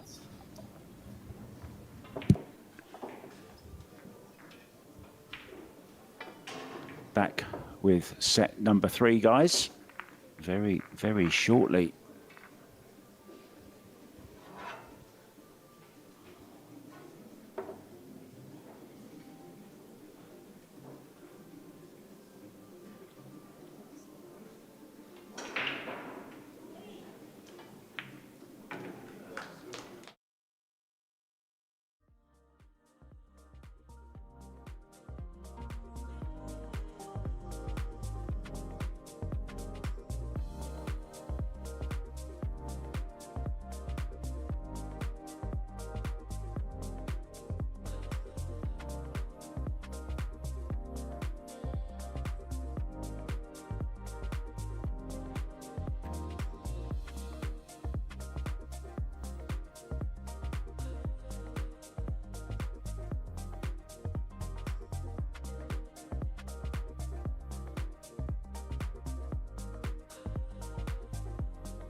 Welcome back, guys.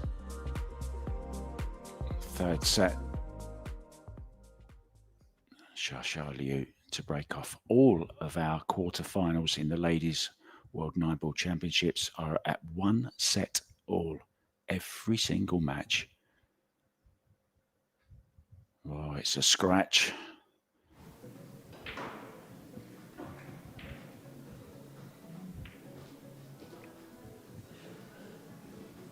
And to catch with ball in hand. Everything out in the open.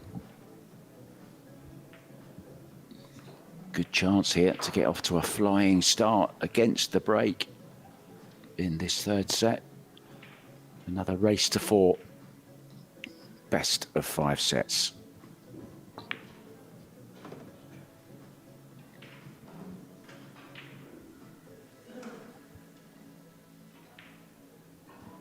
What an achievement it would be if Christina Tkach could win the Women's World 9-Ball Championship. Her and fiancé Fedor Gorst would both hold the title. That would be an incredible achievement. I'm pretty sure that's never been done before. Fedor got down on one knee in Paris to propose to Christina while they were on a ferry boat on the River Seine. I'm wondering when they're going to tie the knot. Player Bo Chen Cheng for Team Leader Taipei, please come to the tournament list.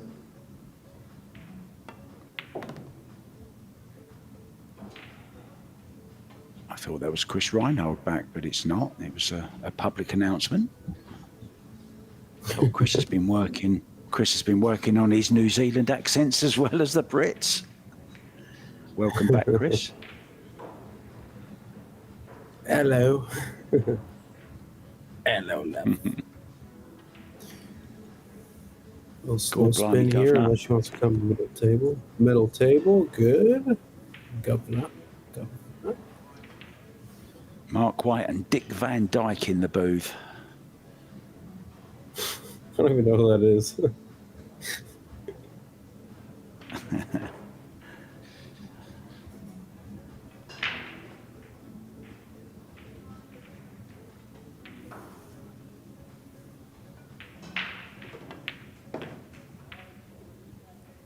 Yeah, keeping it simple now. Seems to have a little more confidence now that she got through that second set.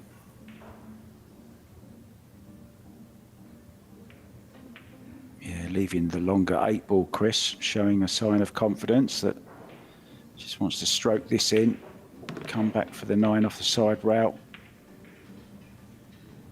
Starting to look very, very comfortable now, Christina Tkach.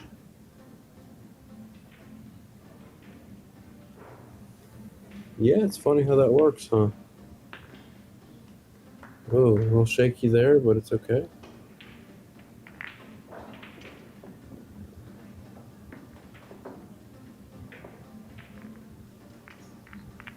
This is the last game for today. It's semi-finals day tomorrow.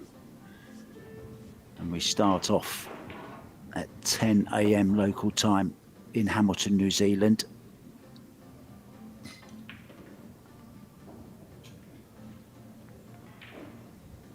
It will be either Kelly Fisher or Simin Cheng against Chihiro Kawahara or Jasmine Ocean. That's your match on table 1 at 10 a.m. tomorrow. And the other semi-final will be at 1:30 p.m. local time. And that, of course, will be between Rubelin Amit or Wei Xiu Chen against either Xia Liu or Christina Tkach. So that's your lineup. First thing tomorrow. Chris won't be here. Chris is off to a wedding. Where are you going tomorrow, Chris? Anywhere nice? Where is it, the wedding? No, I'll be here doing the first match. The next day is the one that I have the wedding. Ah, okay. I'm not even sure if I'll be needed anyway.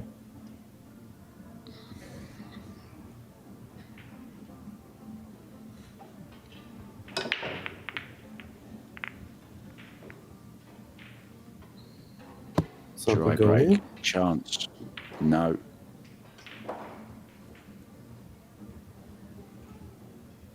Dry break. Shah comes to the table with a nice look at the one. Everything available. How's the 4-9? Does the 4 pass the 9? I think it does.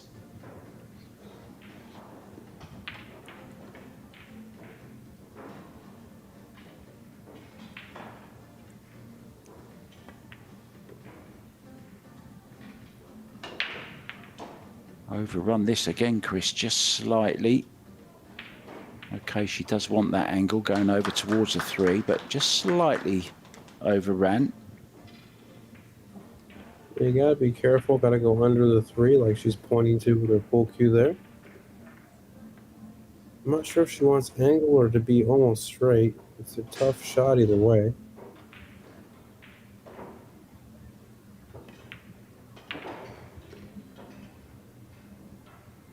Beautiful. Wanted to be just a little lower on the ball.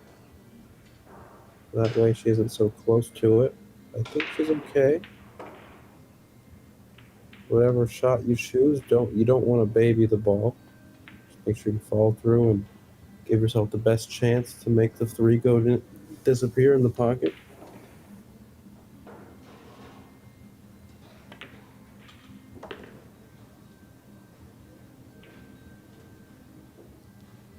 Wow, look at this. Beautiful. Did she get away with it?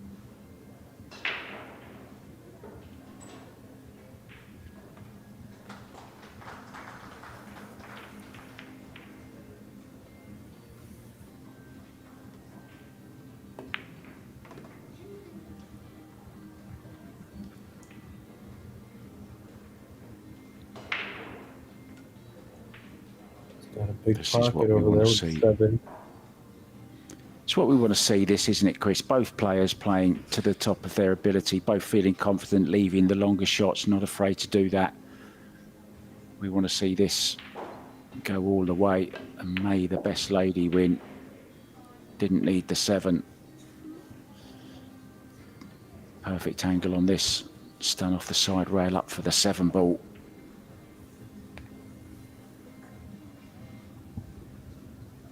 Looks like she's in control of this rack. Interested to see how she breaks in the next rack if she gets out here. Uh-oh.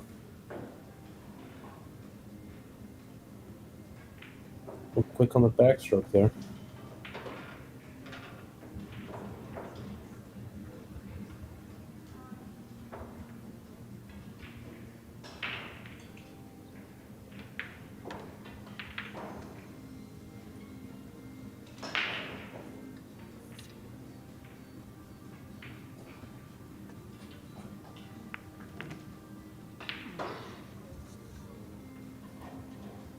When this does go to best of 5 sets, Chris, it really is more like a longer race, isn't it?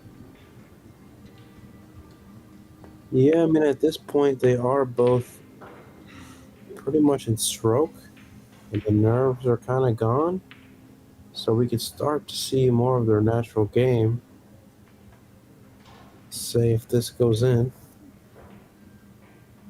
the lower left. Watch the cue ball. Oh, caught it thick.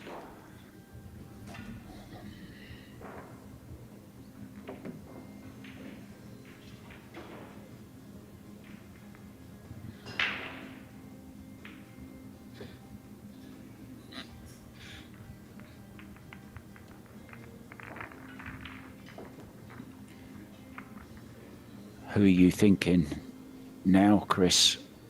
Is to catch like slightly better at the moment, do you think, or is it pretty much even? I mean, okay, 1-1-1-1, it's pretty even, right? Yeah, but there's more to the story. I mean, as you've seen and you know, Jaja started off out of the gate, guns blazing. She was playing amazing, and then now she's a little shaky. So maybe it's like lack of competition lately. I'm not sure, but whatever it is, that's something to be concerned about. So we'll see if she can hold up, and I don't see any reason why she can't.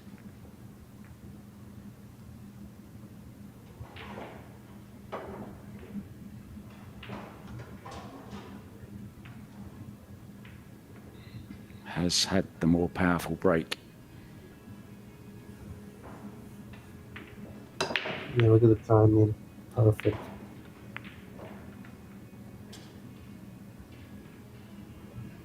No one home.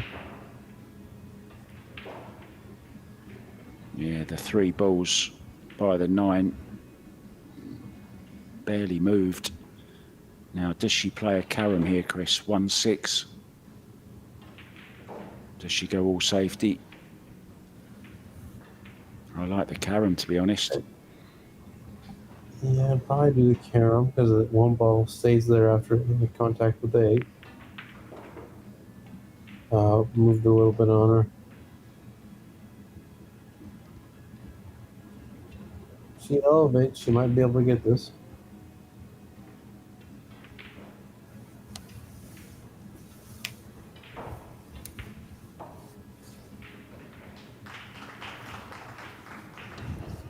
But I also might play her below the 794 off 2 rails.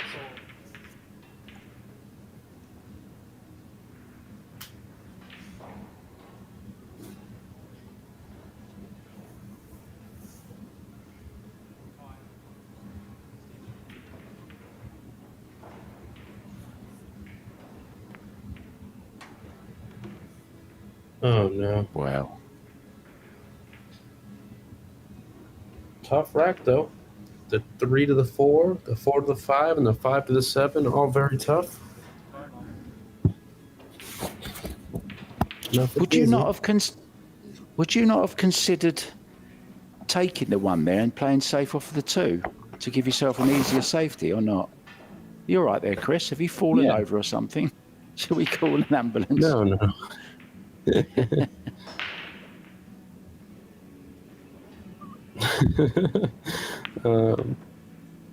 No, I wouldn't mind going for the 1 there.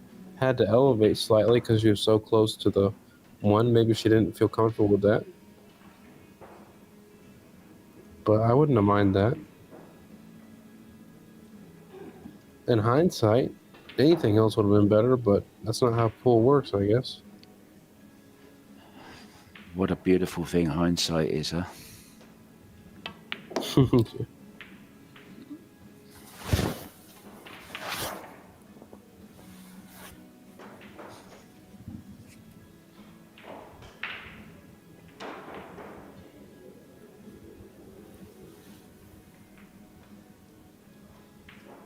Gotta come with the ear.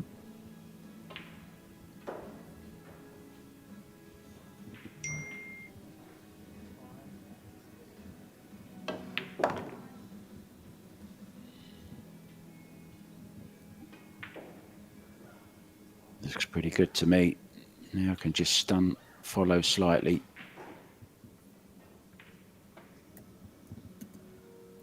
Draw off the side rail, back over for the 7, off of the 5. All of a sudden, it's looking a good opportunity, but as you said, Chris, it's all about the 5 to the 7.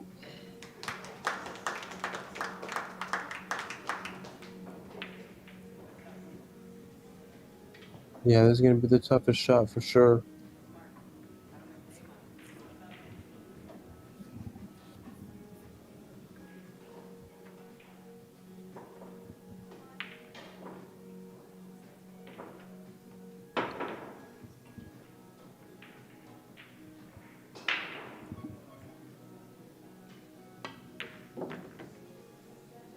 Oh, How beautiful was that? how Wow.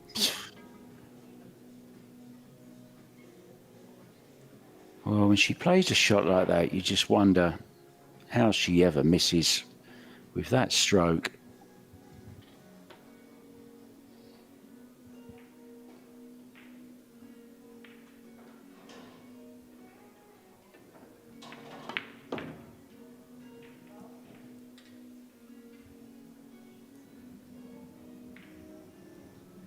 Maybe just a fraction more to avoid having to bridge near the 9 ball.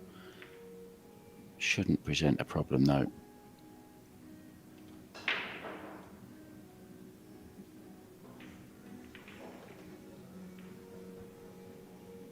We'll know first if it's in. It is. I think she tried to come up to that top right rail above the side pocket, but didn't get there. She looked a little confused at first. But either way, she's shooting at the 9, so she can't be too sad here. Yeah, I think maybe just caught the 8 ball a little bit thick, Chris.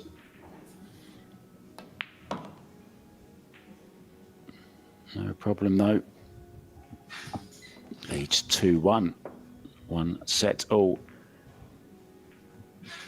Other matches, Kelly Fisher against Siming Chen. Siming Chen has taken a 2-0 lead in their third set. They're 1 set all there. Jasmine Ocean 2-1 down against Chihiro Kawahara in their third set. 1-1 there. Rubelin Amit is on the hill in the third set against Wei Chu Chen. So a chance for the Filipino to go up 2 sets to 1.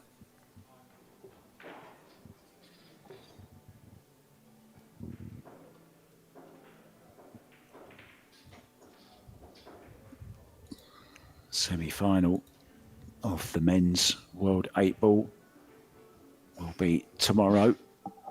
Both of those semi-finals, 6 p.m. Josh Villa against Woo Kun Lin, and 8 p.m. These are local times in New Zealand. It's Ryan Julian will be up against Marco Teucher. That's at 8 p.m. So the ladies' semi-finals first, and then the men's back to this quarter-final.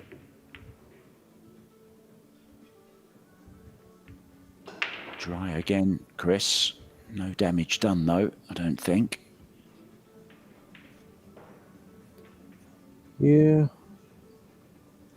It's weird because you want to stop it there, but you're too far away at the 1 ball. If you stop it, a stop shot, the 1 ball's going to go 3 rails and then it's not going to be hooked. On the 7 ball, so you got to be careful here. Yeah, you could play a stun follow.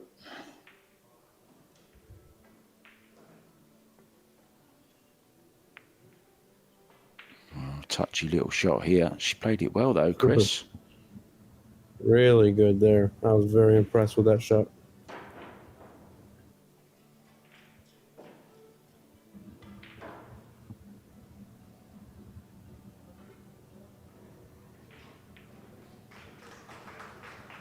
Looking at possibly making this past the 5 in the bottom left-hand corner. Stick the cue ball where it is. If she doesn't make the 1, maybe play it with enough pace to send it around the angles, and she might get a hook behind the 7. But she's not playing bottom, so she's not trying to hold the cue ball. Went all in for it. Now, is there a thin edge here? I think there is, Chris. She can get through to this 1 ball, Christina. Chance to level things up again in this third set. Yeah, lots of possibilities here. Just have to slow down, take it 1 game at a time, 1 ball at a time.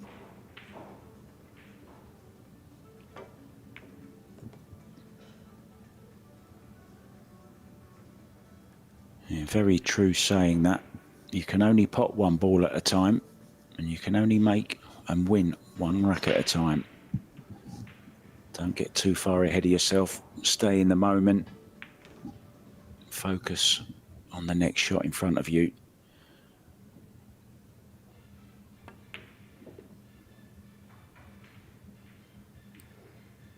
Uh-oh, might have stunned too far. I think she's okay. Just okay.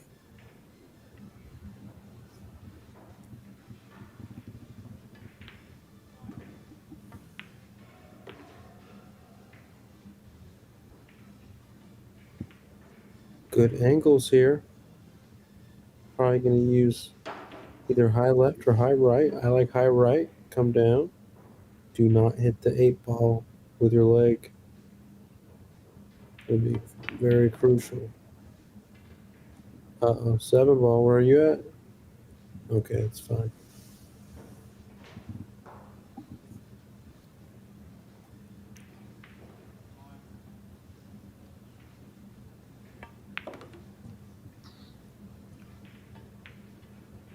Going toe to toe, exchanging racks. Blow for blow here.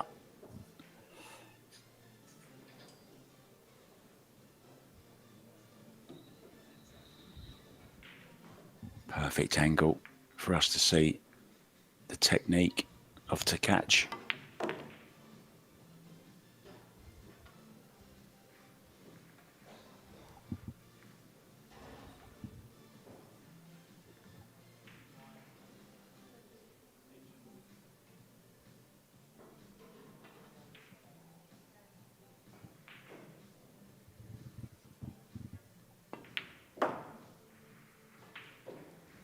The big thing for Christina is she was always kind of the nearly girl. I think she finished in 3 finals on the WPA tour, WPBA tour, and just couldn't get that win. But she finally did at Iron City Billiards just recently.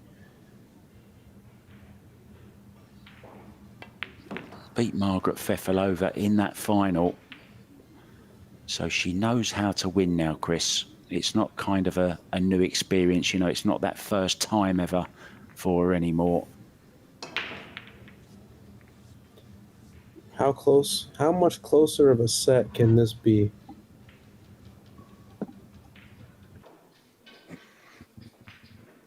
Yeah, can't separate them at the moment. I think it's a fair reflection as well, Chris. Sometimes the score doesn't tell the whole story, but I believe this score now does. I think they've both missed several opportunities each at times. They've both missed balls that we didn't expect them to see. Neither of them has really mastered the break at the moment. And they've both taken chances when they've had to as well. So I think overall it kind of does tell the whole story of this match so far. So I think it's only going to get better as we get through this match. The next rack, very, very important to get on the hill and take that next set to lead in sets. You know, then you're guaranteed at the very least, well, you know, let's go. Changing sides, Chris. Yeah, probably a good approach. No lead is safe, remember this. So if they get up to the hill, don't take any, hopefully there's no let up. See what I mean by changing the sides? Straight away makes the 1 in the side. Okay, only a safety to play, but she's got control of the table. 2-ball behind 9. Cue ball about where she put her stick. To the middle diamond.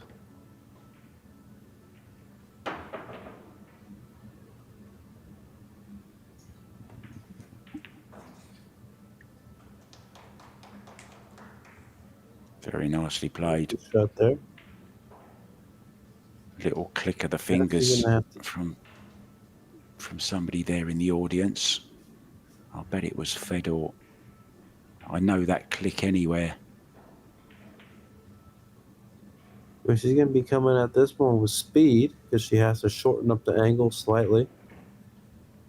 She's going that way. Okay. Yeah, she's going to massé into it, the angle a little more. So use a little more low right. And just let the spin do the work. Well, Massé are one of our sponsors, the main sponsor, of course, for this 9-ball event, along with Predator Q's, Rums of Puerto Rico. little monster cues. Oh, How is this well has she return played safety? that? Brilliant. Wow. Absolutely brilliant shot.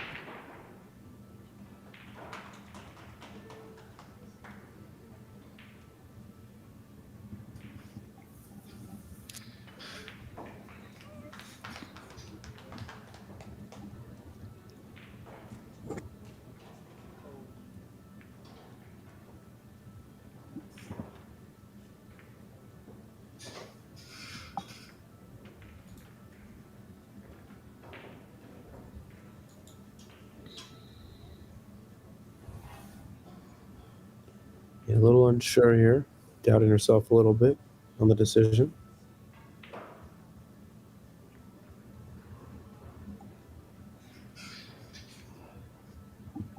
One thing to consider here, though, Chris, Christina Tkach has never been a world champion. Xia Liu has done so on 3 occasions. 4 if you count the world teams as well.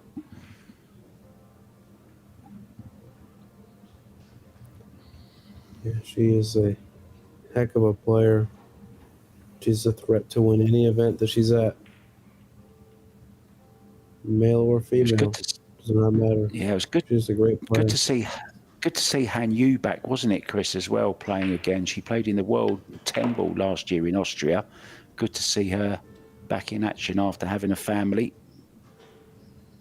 She was here at this tournament also. Another great player. Siming Chen, of course, back. I heard that Karen Kaur was coming, but I didn't see her name in the list at all. I think she's back home in Ireland. Hi, Karen, if you're watching.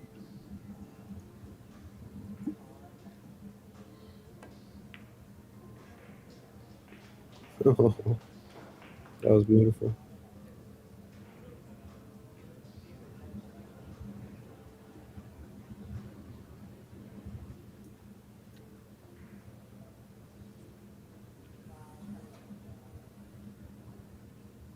Nicely on this, just a stop shot.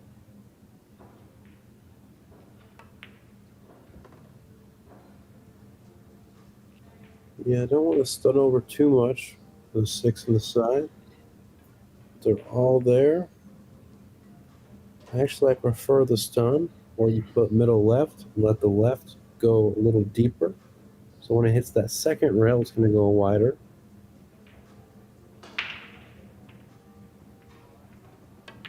Yeah, about 9 o'clock on the clock face. Oh, she didn't even want to go near that side pocket.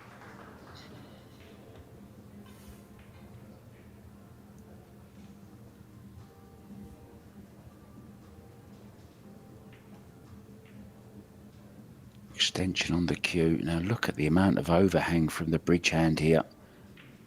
Christina Tkach does that a lot as well. You know who does that a lot from a far bridge perspective in the men's division is Ralph Souquet. Does he? Yeah, he has a very long bridge. And it's something that I've always thought maybe he's always at the back end of the queue all the time.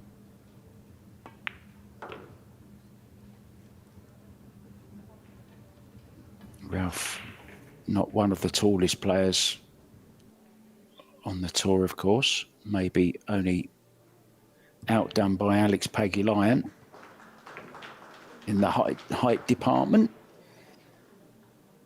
So it looks like Xia Liu is going to be the first to the hill in this very, very important 3rd set.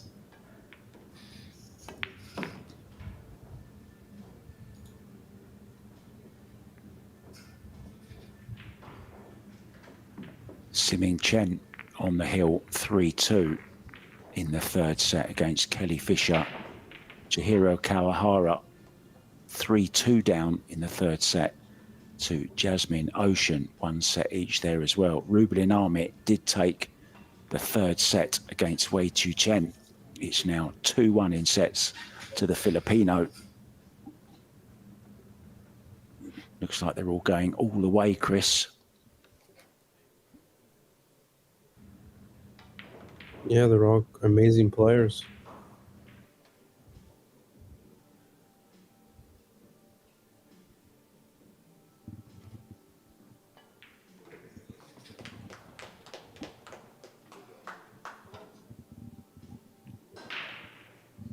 I guess you could say maybe Rubelin is,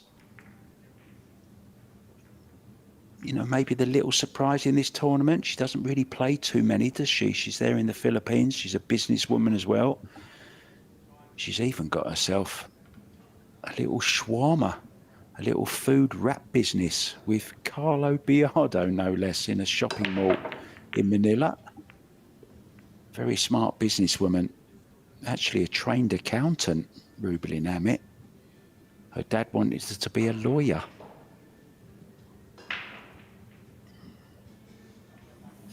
Remember, no lead is safe here. Christina's going to have to run out, put some pressure on her. This could be the change in tide of the match right here.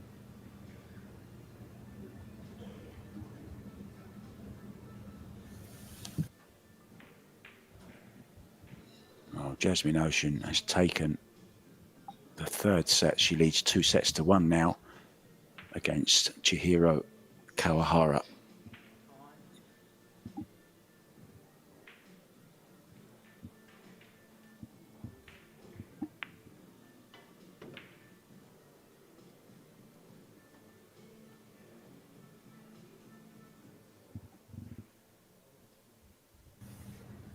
Interested to see how she gets from a 3 to the 4 here.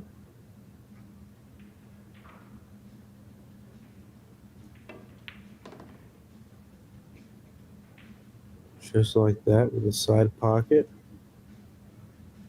Here, she's going to have to make a decision if she wants to use stun right, come for the 4 on the top right, or she wants to use low right and come for the 4 on the bottom right. I think she's going to stun.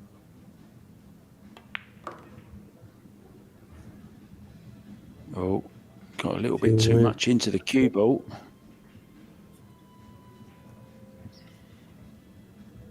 Does it go, Mark? It goes, yeah. I'm sat right behind it, Chris, in my chair here in Thailand. I'm a lot nearer to you. I'm a lot nearer to New Zealand than you are.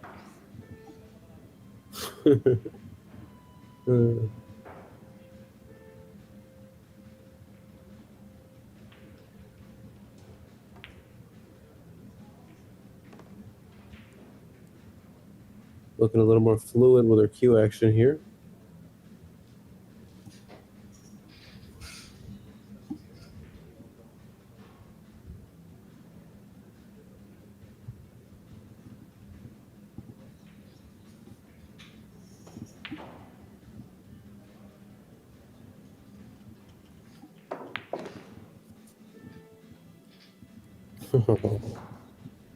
Confident stroke. What a positional shot.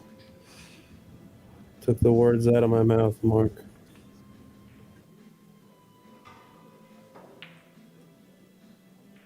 That's a confident stroke of somebody who's feeling the shots now instead of just playing them. She's actually feeling it.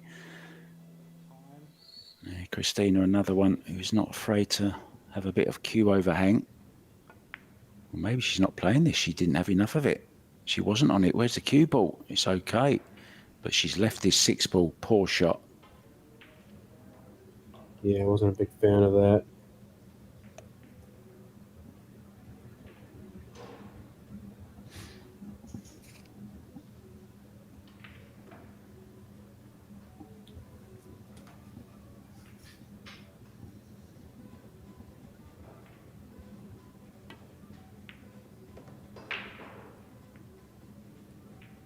Oh, a little bump on the 9.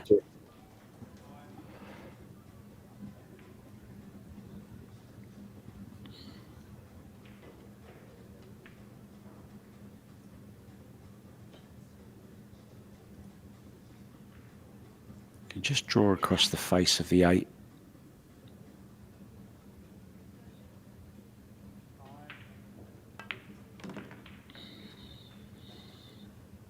Very touchy there.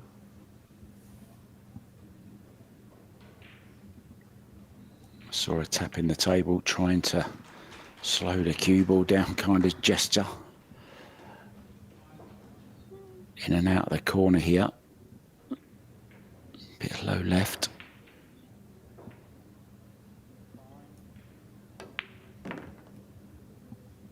Oh, she went forward with right. Surprising, Chris? Shot to execute. Yeah, very difficult shot to execute. You're kind of forcing the angle at that point. This is for the set.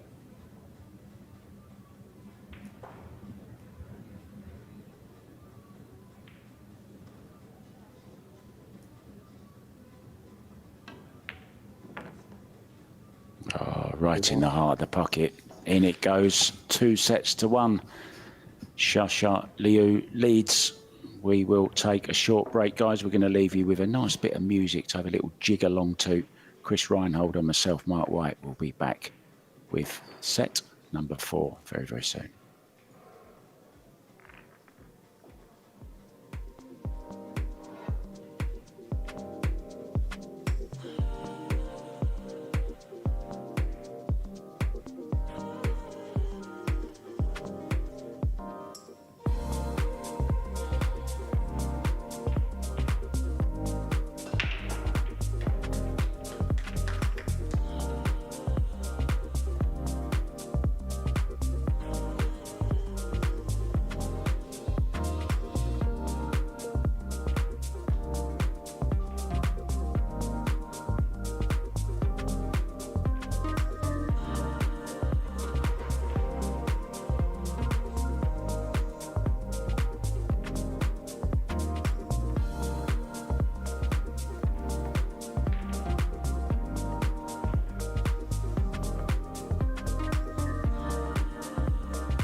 Welcome back, guys, to Claudeland's Event Centre here in Hamilton, New Zealand. Quick score update for you. Kelly Fisher and Siming Chen are 1 set all and 3 racks all in the third set. This one breaking off Christina to catch. Trailing 2-1.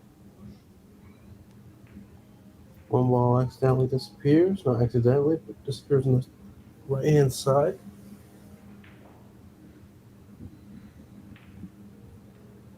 No shot on the 2. Yeah, nothing doing on the 2 ball.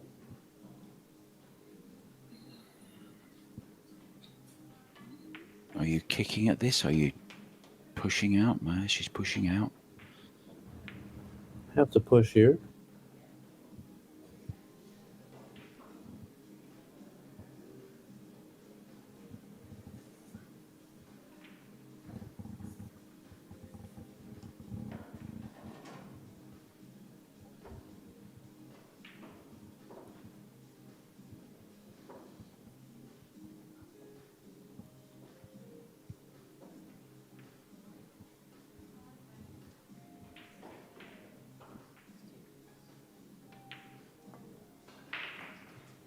Yeah, I think rightly so as well, being put back in there.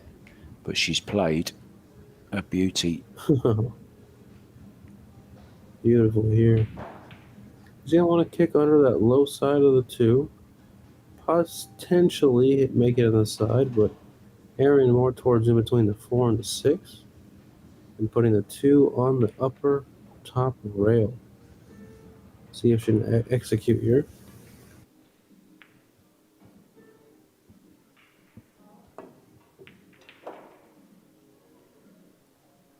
Well, not bad. As she left it though. Maybe just a fraction too thin, Chris, on the contact. Yeah, appears to be that way. Lots of spin. Right English does it. It's okay if you run it into the 3 here, that's fine.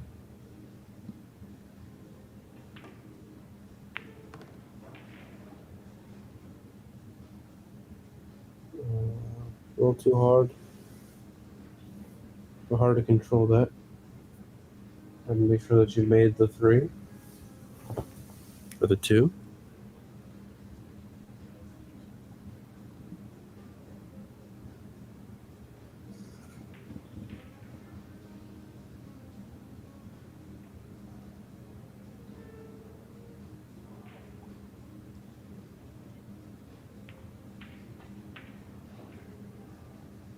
Yeah, not sure I like that approach. It's a little too. You might as well go for the shot, in my opinion. Well, I actually thought she was going for it, Chris, to be honest.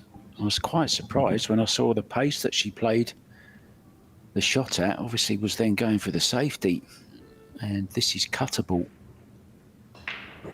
Crucial for to catch to get off to a good start in this 4th set. Can't afford to lose it. Yeah, I totally agree. It's do or die for her in this set, literally. Just don't get on this rail here.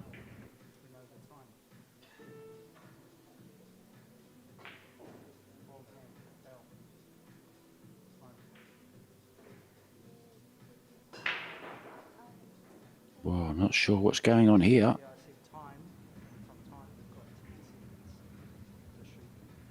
Maybe the shot clock? Yeah, it's a shot clock violation. See, this is why I don't like handheld timers, Chris. I much prefer the visual where you can see the clock winding down and you also get a sound warning.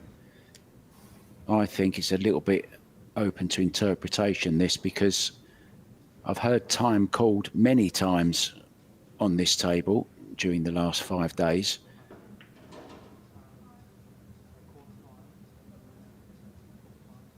There's an interpreter now.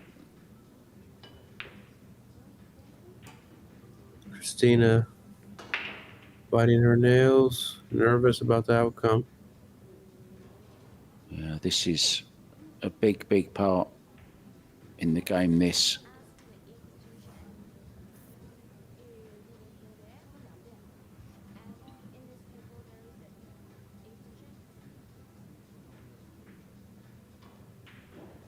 Maybe that's why Christina is a little weird in the first set, because whenever she heard time, she thought she had to rush. Yeah, I mean, the normal would be you get a 10-second warning, and then the next thing you hear is 5, 4, 3, 2, 1. We're not in the arena, of course, Chris, so I can't say this 100%, but I've never heard it just called time. I thought if it's called time and you're down on the shot, you can play the shot. Well, this is ongoing. She's not happy with it. And the referee's not going to change his mind now.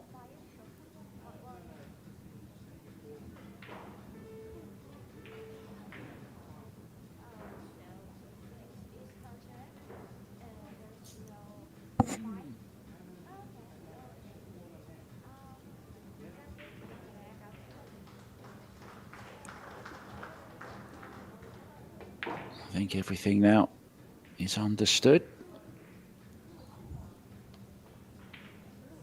Is he letting her keep shooting? Well, I think Christina, if she does this is a huge gesture of great sportswomanship here.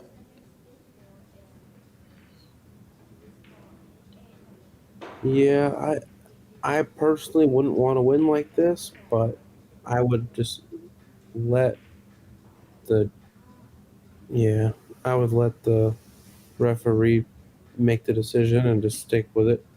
If he leaves it up to me, I'd probably just let her keep shooting, in my opinion. But that's courteous Chris at your service. Yeah, we saw that famous incident at the US Open back in 2021 when Aloysius Yap and Shane Van Bonen were playing, and Shane says he called extension. The referee said he didn't hear extension, and in the end they gave Aloysius ball in hand. He took ball in hand and just played a shot, didn't even try to make it. So that was a huge gesture there, and I think Aloysius Yap gained a lot of fans after that, and I think Christina will here as well if she does the same. Not that she hasn't got lots of fans already, of course, but on the flip side, it's a world championship. But a decision has to be made. I think the head referee needs to be brought over, the situation explained, and then whatever the head referee decides, that's what you go with, and then leave it up to Christina to do what she wants when she takes the ball in hand, Chris. I think that's the best thing to do.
And we are back with you guys.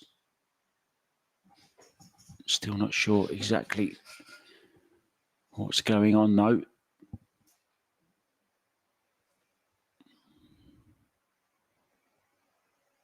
Chris Reinhold, are you there?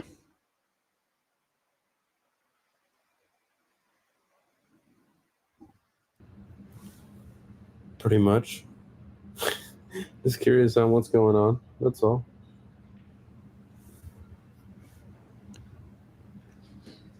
Well, we are back. It is ball in hand for Christina to catch.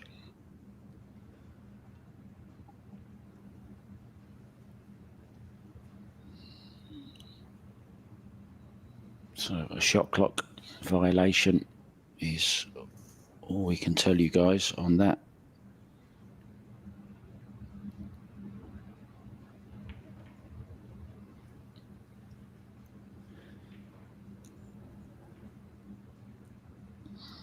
Just sorting the sound out for you now, guys, and we will be back live.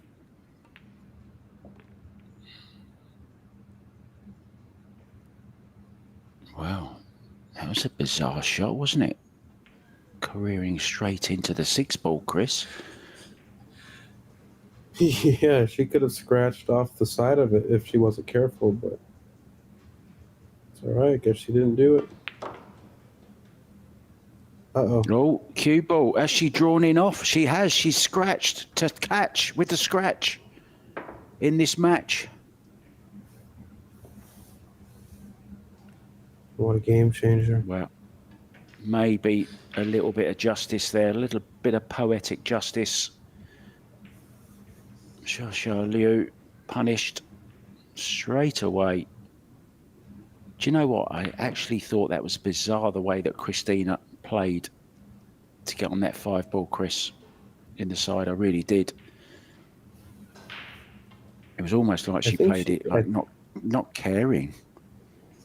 I think they called time, and she went to go she had to hit it real quick.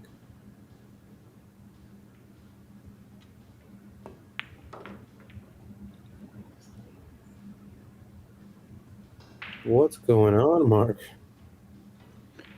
Well, I don't know. It's kind of, the wheels have fallen off at the moment, haven't they? This is a tricky little 9-ball into the side. But it's to take an early lead in set number 3.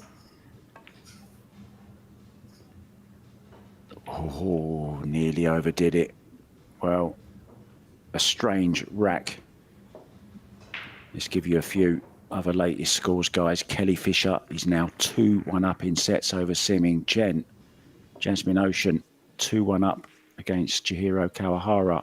It's Kawahara who's taken the first rack in their 4th set. Rubelin Amit took set number 3 against Wei Chu Chen. She leads 2-1, but it's Wei Chu Chen leading 2-1 in racks in their 4th set.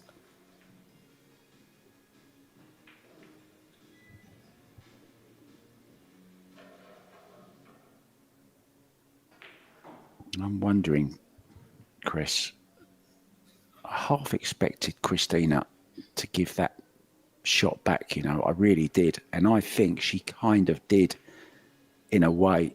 The way she just played that, the position to the 4, sorry, to the position to the 5 was just bizarre. It was almost like she just didn't even think about it, didn't care, was just kind of rolling it. I'm not saying the draw scratch was on purpose. Of course it wasn't. You'd have to be pretty good to play that, but the previous shot was bizarre in my mind. So maybe it's all come out in the wash. Everything has worked out for the greater good. And it's 1-0 to Xia Liu. Scoreboard will be updated, guys.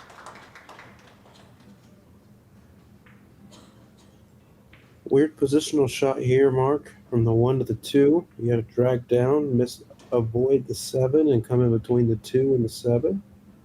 Or you kind of draw all the way down and follow. Yeah, it's just a very odd positional shot here. Very tough.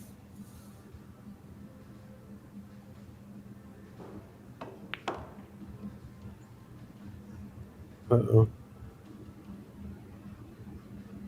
That should be just fine.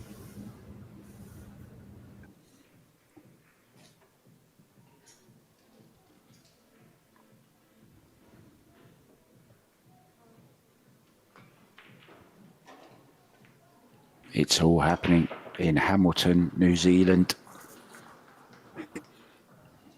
Really is crunch day today. We will be down to the last 4 players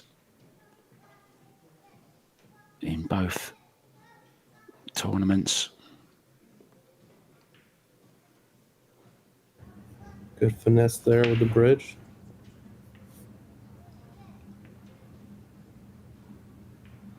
Yeah, seems a very, very good rest player, Xia, which surprises me, Chris, that sometimes you see her really, really stretch and leave a long overhang of cue between a bridge hand. So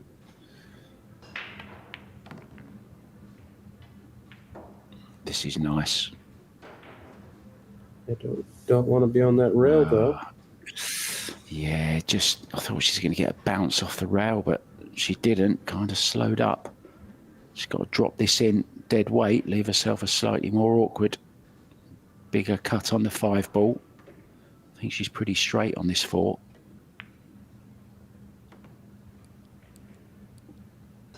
Yeah, made sure she made the 4 to give herself a chance for the 5.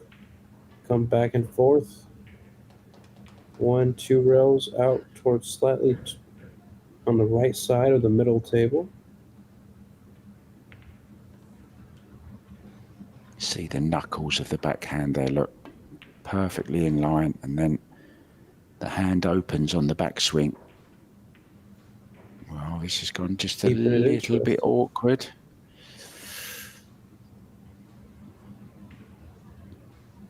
Keeps that backhand so loose on the transition. It's so beautiful to watch.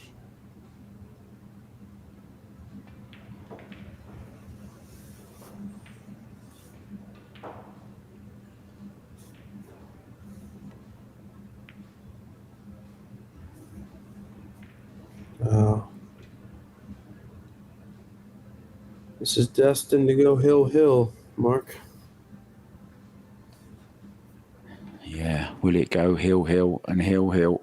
If it does, if we go to a 5th deciding set, Chris, and we go to 3-3 in that one, we will have a shootout.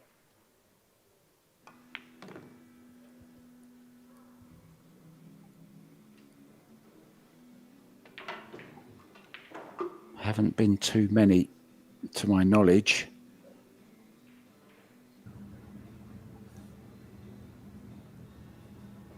Nicely on this 7, just to stun off the side route.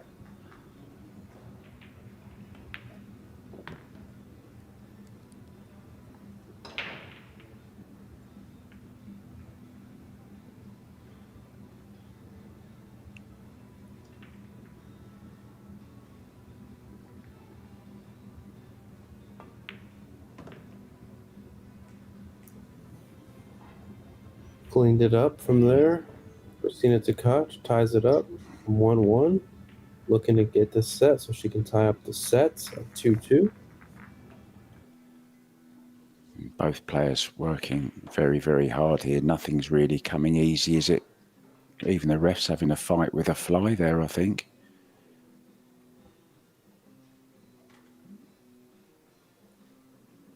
There's the 1 ball being placed at the front. All the rest random, apart from the 9, which will go on the spot.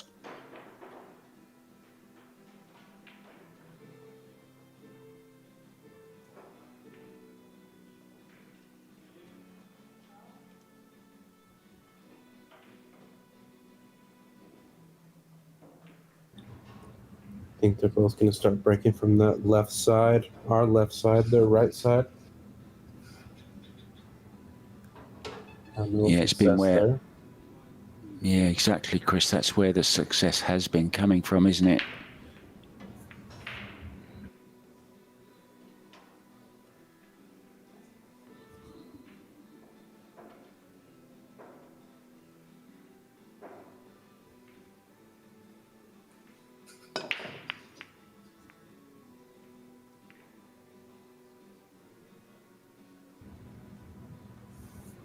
Yeah, a bit weak there, wasn't it, on the break? Yeah, they're all spread out. 1 good shot here. Give yourself a chance.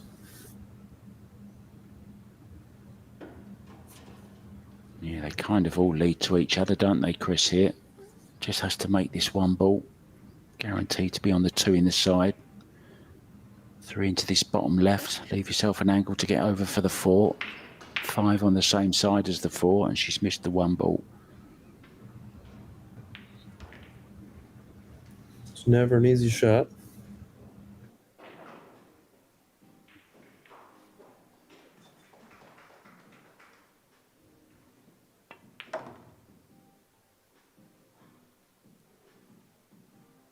See the nice follow through there. A bit of an elbow drop as well from Christina. Straight out of the Johan Rising camp. We know Fedor spends a lot of time with Johan. He actually was at the World Championships with Fedor, guiding him through that to success. I'm sure Fedor has passed some of that on to Christina as well.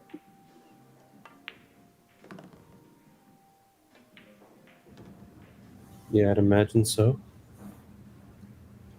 Two very dedicated individuals.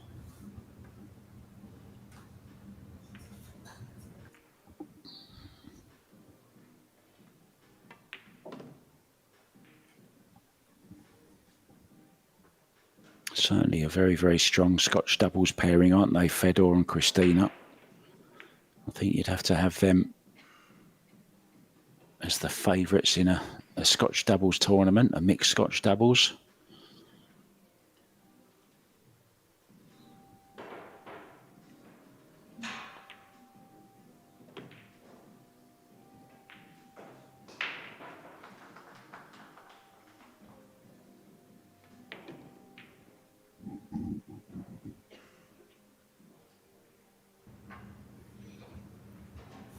No preference here from up top left.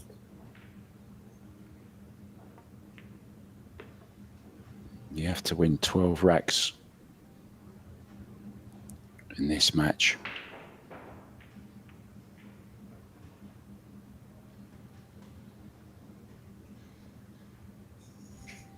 To be guaranteed, of course.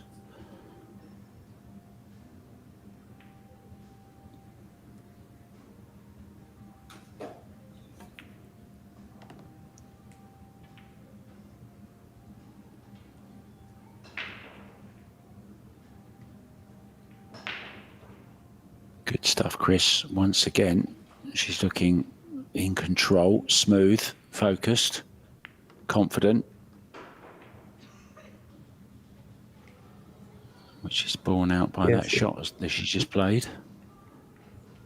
She looks more in control of her own game, 100%.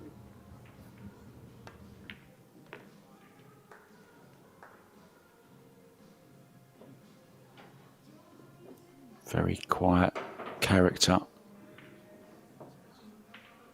but super smart.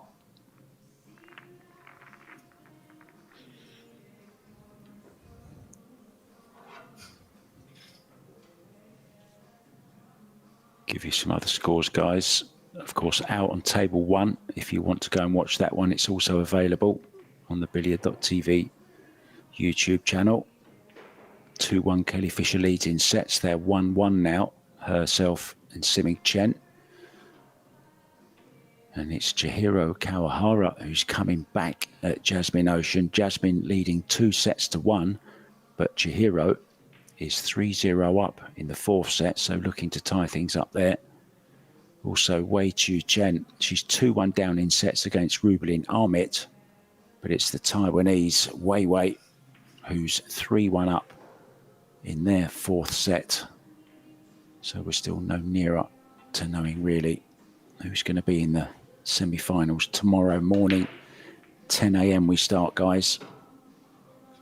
And then 1:30 p.m.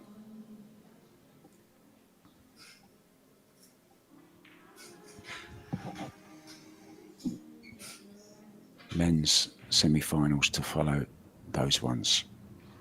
Back to this one, Christina to break.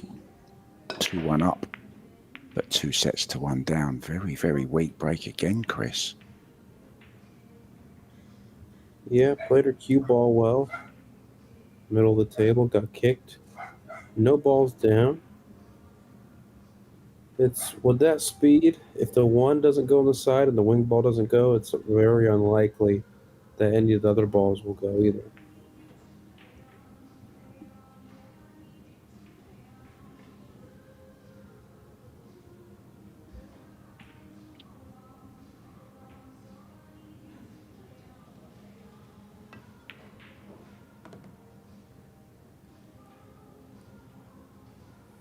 Not bad there. Perhaps a follow. for the 3 to the side, or would you stun out, Mark, a little bit of draw? I like going forward here simply because of the relation of the cue ball to the 6. Looks like she's going back though. That's why I'm sat here, Chris.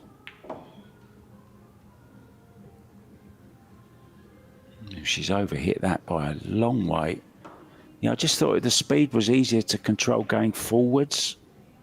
Kind of, you know, go with the direction the cue ball wants to travel in. It's kind of the Asian thing normally, isn't it? She stuns a lot more, this young lady, than maybe some of the other Taiwanese do.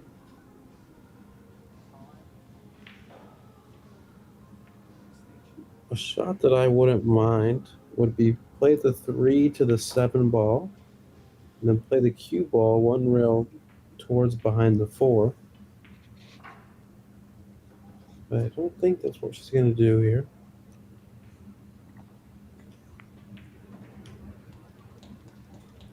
I'm not a big fan of that one because of the jump cue. It's right in front of the side. And I know that Christina knows a person or two that is good with the jump cue. I think not she even can need get it. straight through to it. Yeah, I think she can get straight through to it. Well, pardon the pun, but she is a little monster with a jump cue in her hand. She uses the air rush, of course. But Little Monster, one of our sponsors. Thank you so much, guys.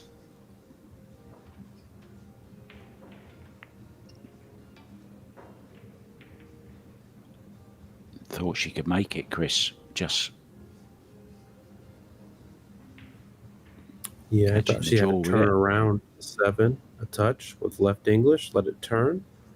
But I don't think she thought that, unless she thought she could come a little further with the cue ball. This is very makeable. Mind the 6 and the 8. Wow, can you believe she's missed it? She's caught the 8. Yeah, it wasn't an amazingly easy shot. A lot of things to worry about with the cue ball wise.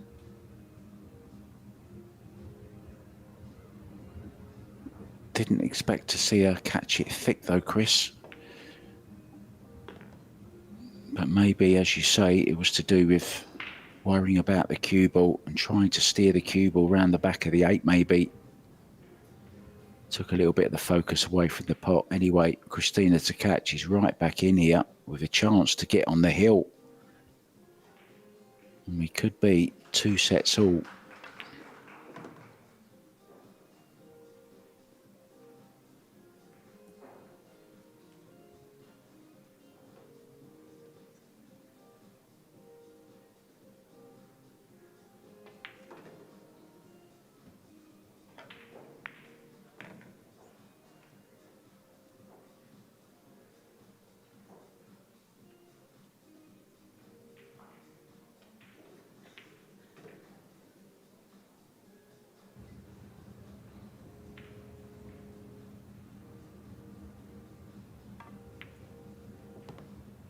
Yeah, making sure she's given herself a nice angle on this 7 ball. She's got options here, can run it through, can also draw off the side rail.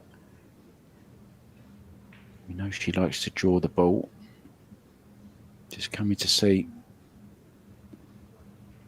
Yeah, she doesn't really need to move the cue ball too much. What do you like here, Mark? Yeah, she's playing it. I like this way as well, just because of, you know, you get better feel for the shot going forwards like that, letting the cue ball go natural angle where it wants to go.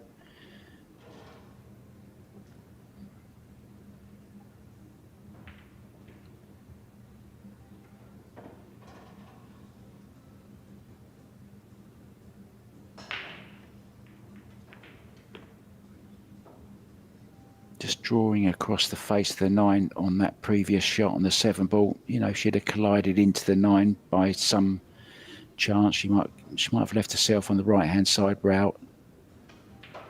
Keeping it simple.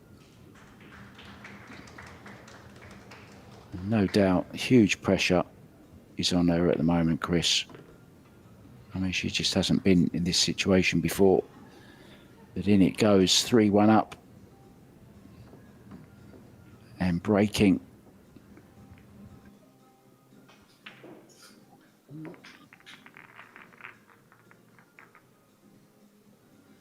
Kawahara and Jasmine Ocean are 2 sets all now. Siming Chen looking favourite to do the same against Kelly Fisher. She's 3-1 up in their 4th set now. And Rubelin and Wei Wei are locked at 2 sets all.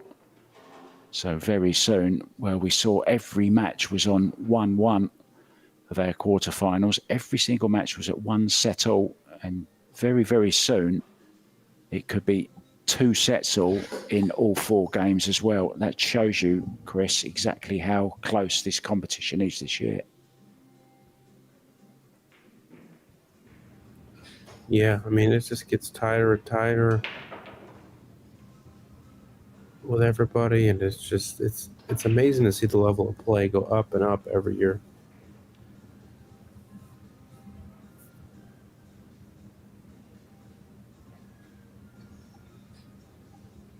Breaking for the set.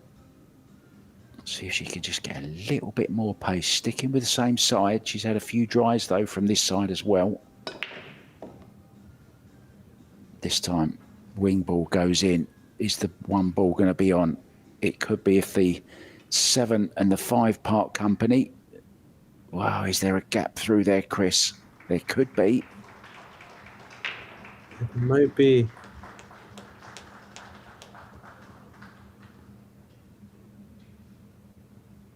That round of applause was for Siming Chen, who has just gone 2-2 in sets with Kelly Fisher. So it's just this one we're watching now. It's the only quarter-final that isn't on 2 sets all. If this one goes in, it could be this table as well. We could have a full house. And nicely on this 2 ball. It's a chance, Chris. Yeah, I mean, you have to take advantage when you can, for sure. Feels like she's settling in. She's ready to take on this 5th set.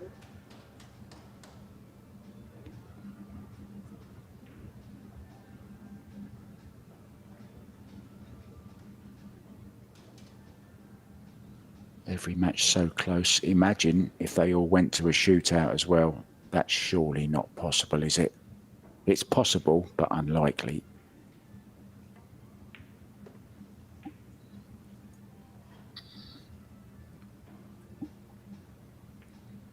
Nicely on this 4 ball. Draw with low left. Somewhere not too far away. Kill stroke here.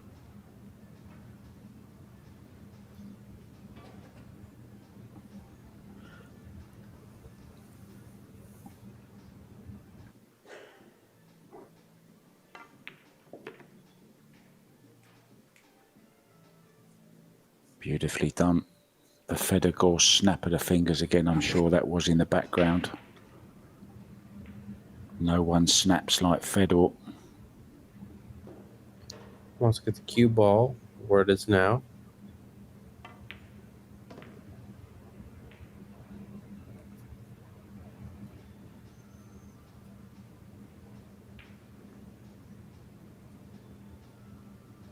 Don't touch that 7 with your clothing. Be careful. Team leader Indonesia, please come to the tournament desk. This 7 ball and 9 ball to go 2 sets all, and we will be 2 sets all right across the board. Every single quarterfinal. That's the standard. Oh, Christina. Well, she can't believe it. She doesn't want to walk away from the table, but she's going to have to. What a chance this is now. for I think she Shasha was to in get between back into this strokes. set.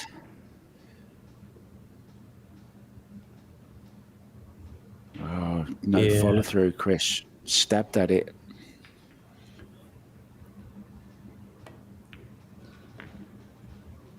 Well,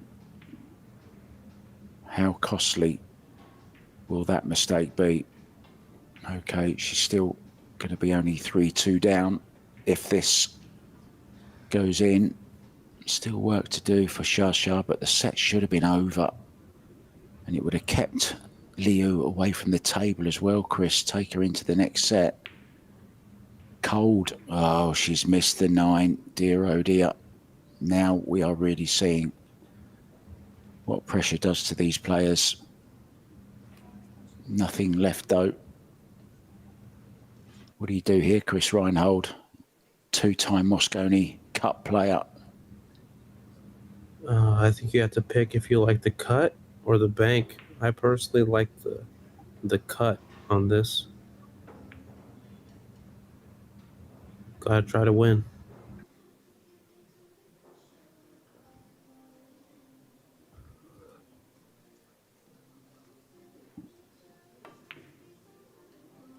It's there. What a shot from Christina to catch. Well, she must have thought when she missed that 7 that she was going to have to wait a little longer to tie the sets up.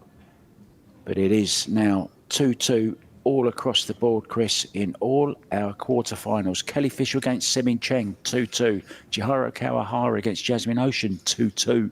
Wei Chu Chen and Rubelin Amit all square as well in their deciding set.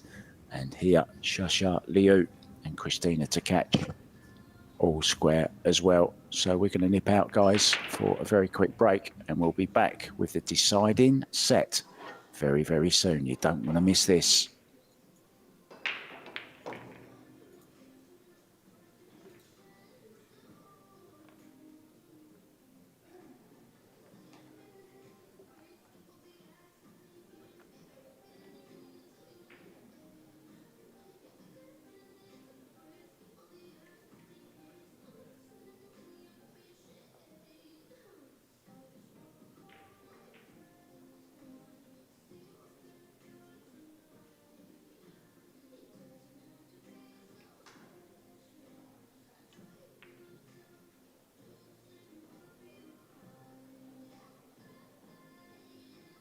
So I don't think the players have actually gone out for a break. Chris Reinhold, are you there still? Yes, sir. So let me just pick your brains a little bit about what you might think the American Mosconi Cup team will be this year. Who do you think it will be, and kind of who do you hope it will be?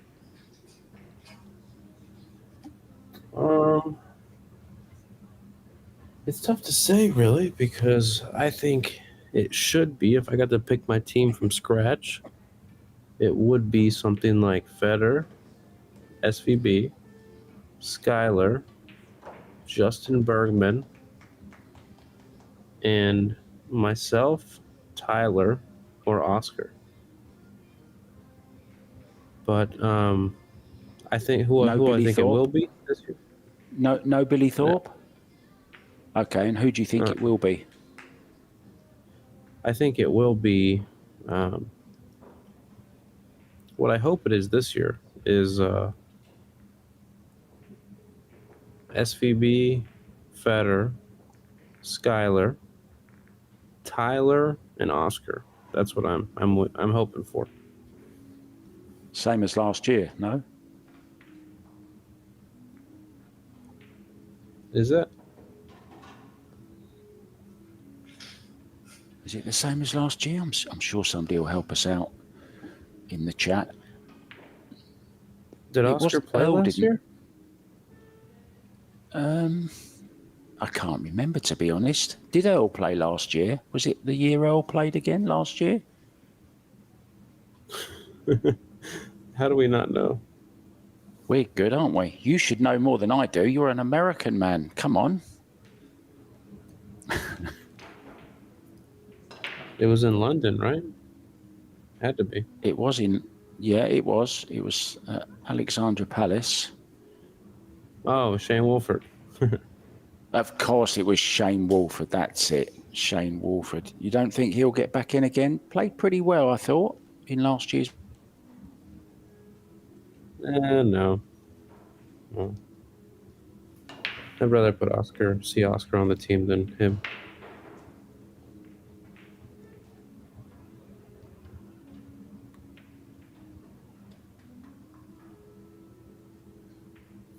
Shot to break.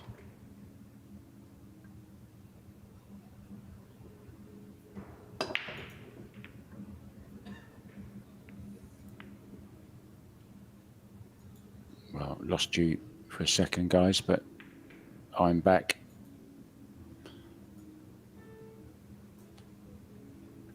Is Chris there as well? I hope I didn't upset him too much talking about the Mosconi Cup team. No. Can you hear me? Yeah. Did you finish answering my question or not? I got cut off, Chris, I'm afraid.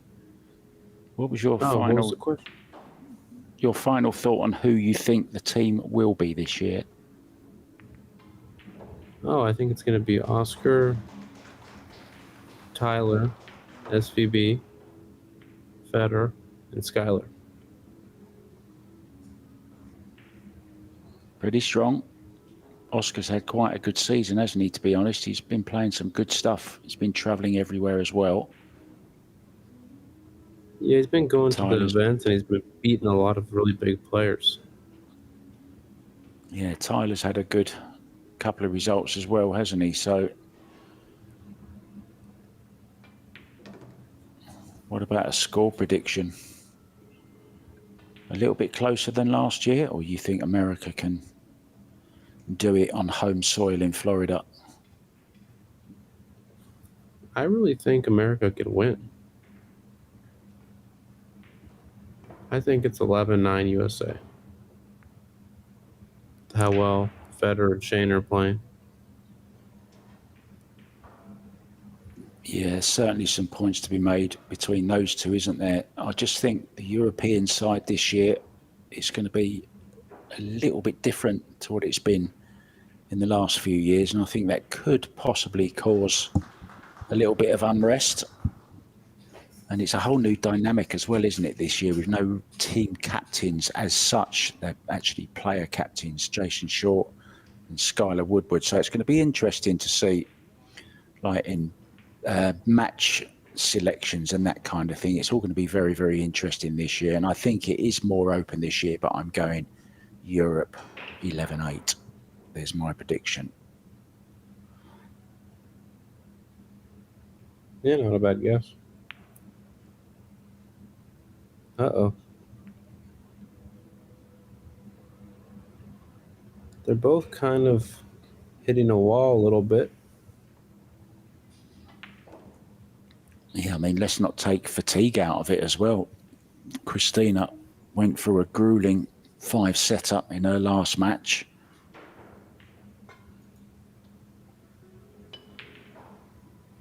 Xia Liu won hers 3-1, so didn't quite have so much table time as Christina did and got through a little bit easier.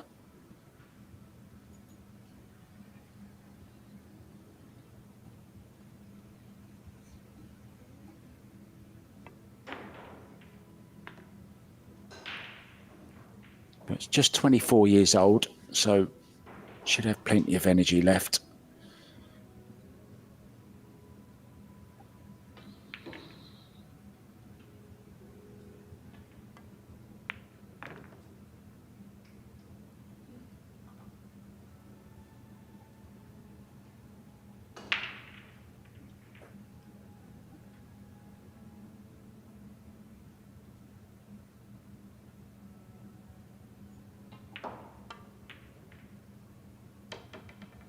Oh, dear, oh dear. Well, there's a little bit of frustration there from Christina.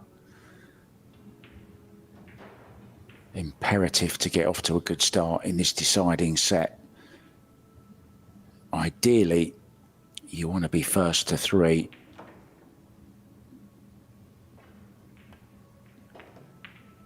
you don't want to.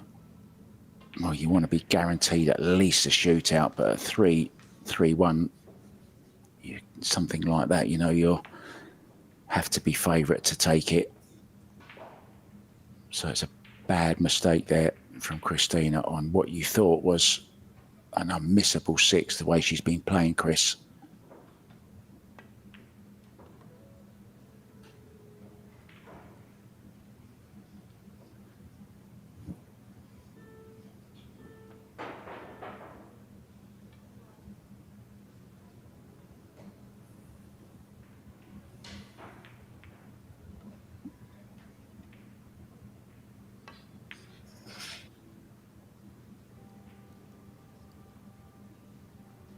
Chihiro Kawahara has gone ahead for the first time in her match against Jasmine Ocean. It's 2 sets all, and the Japanese young lady leads by 1 rack to 0. Xia Liu takes the opening rack when it looked likely she was going to lose it. Rubelin Amit is 1-1 in games and 2-2 in sets against Wei Wei. Kelly Fisher 1 rack up in their deciding set over Siming Chen. Remember, our semi-finals, guys, tomorrow the ladies begin at 10 a.m. on table 1. It will be the winner of the Kelly Fisher Siming Chen match against Chihiro Kawahara or Jasmine Ocean. And then at 1:30 p.m. it will either be Rubelin Amit, Wei Chu Chen against Xia Liu or Christina to catch. Men's semi-finals will follow, and then the finals on the very last day.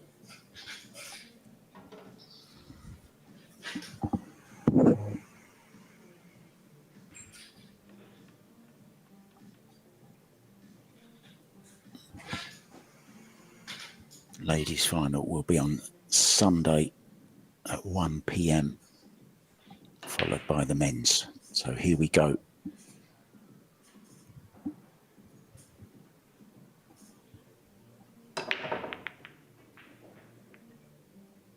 Good solid break, good control on the cue ball. Look at the 2 ball, Chris. Last ball rolling, and look at the 1 ball rolling into position as well. This is a great chance to double her lead in this deciding set.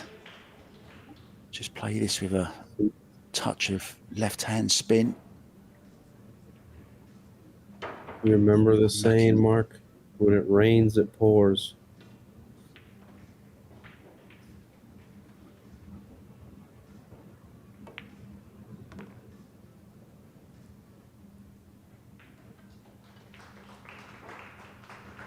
Well, she'll take that.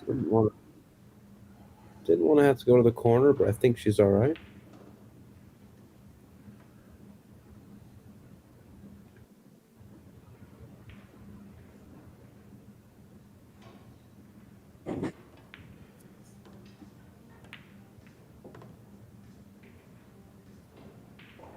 Stunned it in rather than rolled it in. Held nicely for the 4-5 into the opposite side.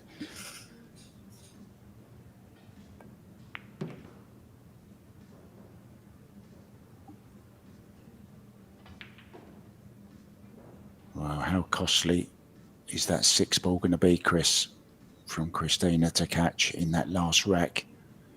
Should have been her running these out. Instead, it looks like she's going to be 2-0 behind. Not where you want to be in the deciding set of a World Championship quarter-final. And it's tough as well when you can't get your break going because you finally get to battle it out and you get a rack. And then all of a sudden you have to break again. And then all of a sudden, you get a little weird on a ball. You lose the game and the other person now breaks you. It's tough. Well, it's kind of been the area that Christina has had to work on for quite some time now, the break. She's never had the hardest break, not being critical, but she just hasn't. She's worked on other aspects. Oh, look at this. Can you believe this? It's a miss on the 7 this time. Shoulders drop.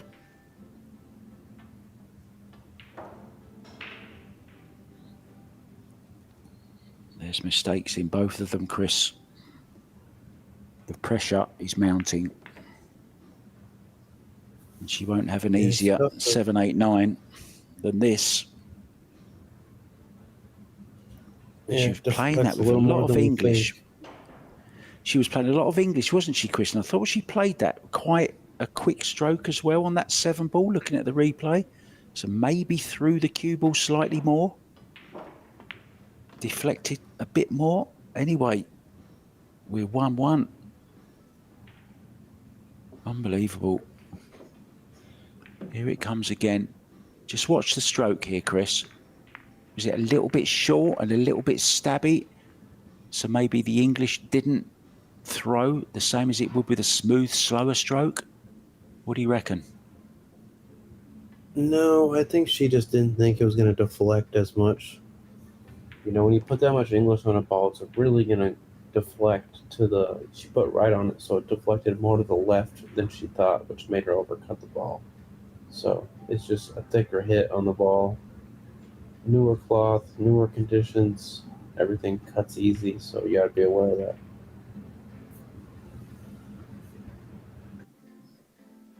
Wow, it's just adding to all the excitement for us, isn't it? It can't be good for the players. I bet their heart rates are pounding. The blood pressure's up. You've got to keep breathing. Deep breaths. Stay focused. Stay calm. Stay in the moment. All very, very tough things to do when your body's shaking and you can't think straight. But it's the champions that do that. So can she make a ball? This has been the big, big part of her game. She has made a ball. She's made 2 balls. Has she got to look at the lowest ball on, the 3, I think it is? I believe she has, Chris. This is an opening. This is a chance.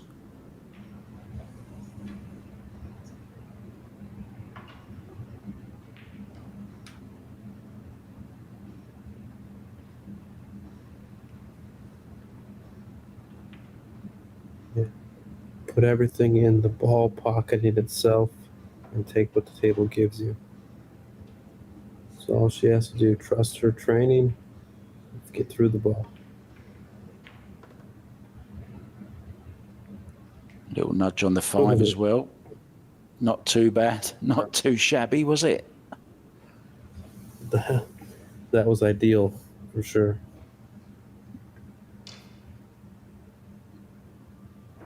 Wei Chu Chen leads 2-1 now in their deciding set over Rubelin Amit. 2-0 to Chihiro Kawahara in their deciding set over Jasmine Ocean. And Simin Chen and Kelly Fisher are 1-1 in their deciding set. Excitement wherever you look around the Claude Lands beautiful arena in Hamilton, New Zealand.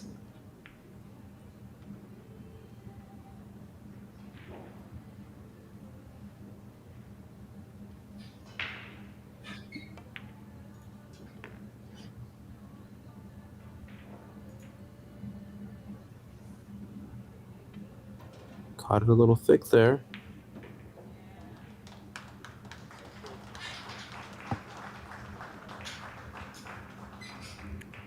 Let's not forget about the juniors as well, the under-17s. Their quarterfinals are tomorrow morning at 10 a.m. as well.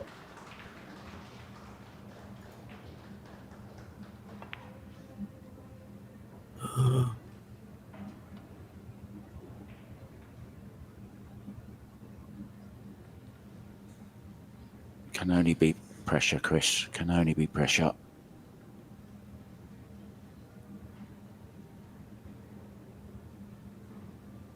Whenever she does that thing with her hand, she ended up missing. I don't know if it's an aiming method or something, but I don't know. I may have missed that, Chris. What do you mean? Well, she put her whole hand down in front of the ball, like it was an aiming system or something. Oh, yeah. Yeah, I don't know what that's all about. It's the second time she's done it and the second time she's missed that I've seen today. I really think she's too good to be doing stuff like that, you know. She doesn't need that. She knows the angle. I think it's just adding something into the brain that you don't need to be adding personally. Oh, look at this stroke. She struck that so well, didn't she?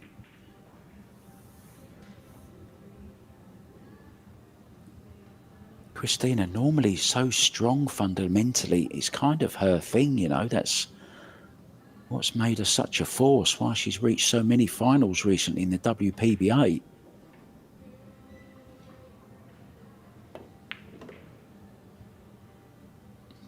But she will be going 2-1 down in the deciding set.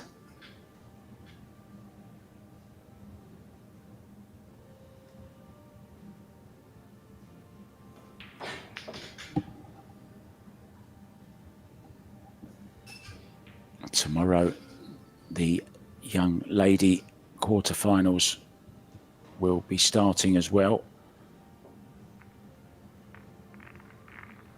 Sophia Mast booking her place, Savannah Easton booking her place, as did Linja Holmström from Sweden, a great prospect from Sweden. Other matches still going on there.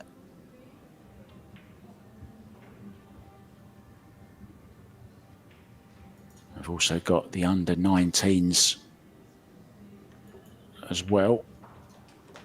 They will conclude tomorrow also.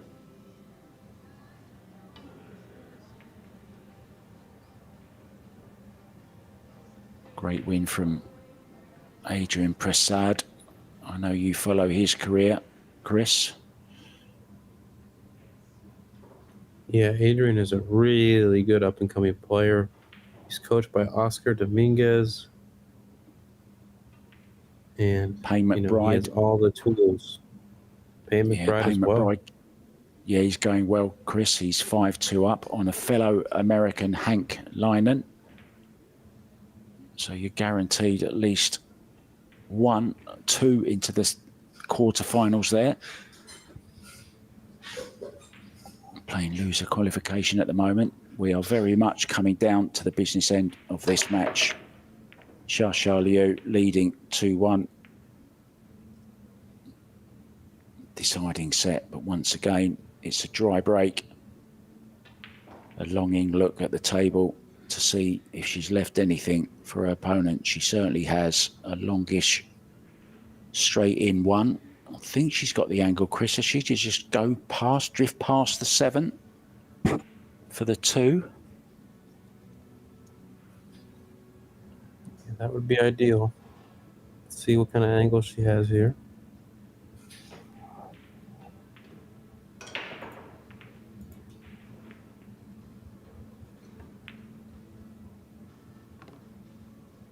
Don't get hooked on the 6. Does she have a bank?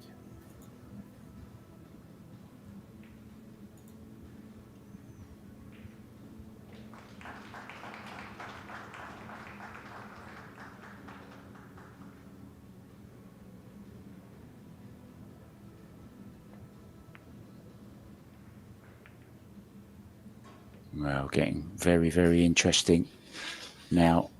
In the other matches also, Siming Chen is on the hill against Kelly Fisher at 3-1.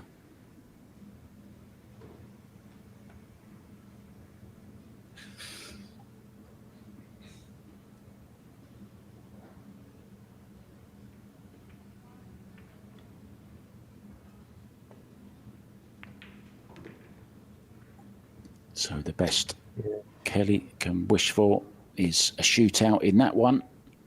Go ahead, Chris. Yeah, I wasn't a big fan of that one, trying to hide behind the 5 and the 6 there.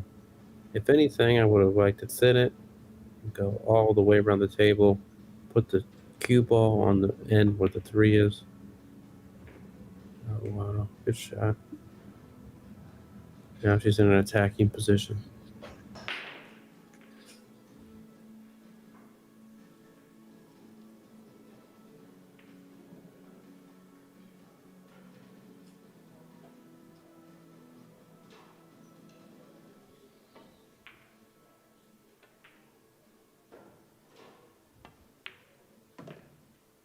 Lovely stroke again. Just creeping past the purple 4. She's okay. She's absolutely perfect on this, isn't she, Chris? Back to centre table.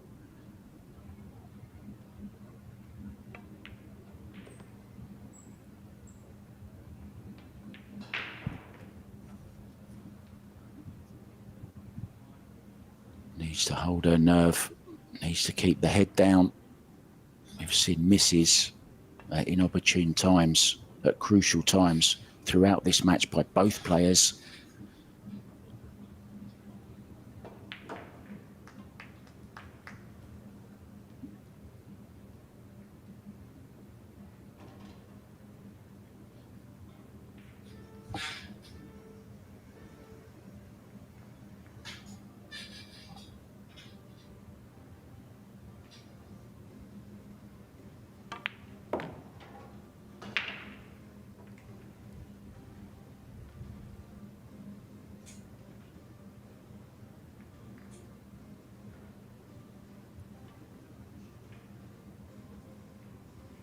Similar 7 was missed in the last rack by Shasha. No problem this time for Christina. Perfect angle just to drop on the 9. She will be back all square once again and breaking to get on the hill. Double hill.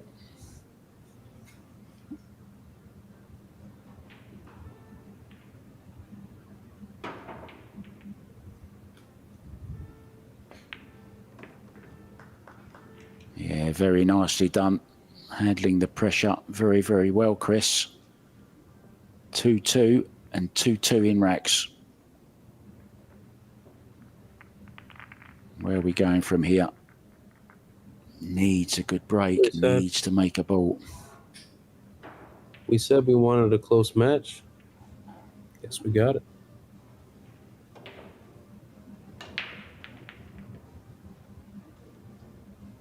I'll spare a thought for our referees as well. On their feet for the whole time of the match also. They don't get to sit down between shots. They don't get to switch off. They have to keep their concentration. And at the end of the day, they're all human. And he who never made a mistake, never made anything.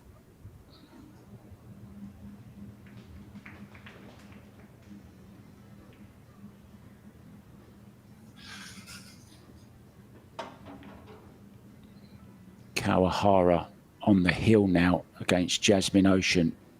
She leads 3-1 in the deciding set in that quarterfinal.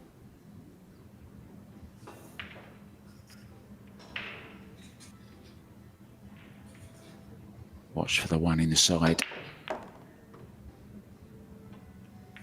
Makes it, and the wing ball. 2 balls down, Chris, and a nice look at the 2. First to be on Probably the hill the best. would be an amazing feeling for her, I imagine.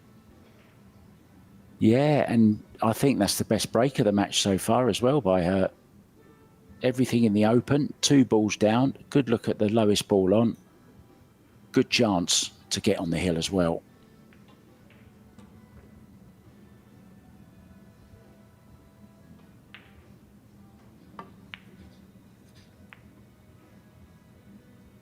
(3-1) now, Simming Chen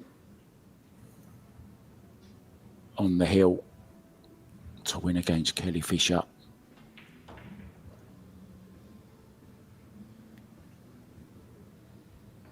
Just a little bit awkward, Chris.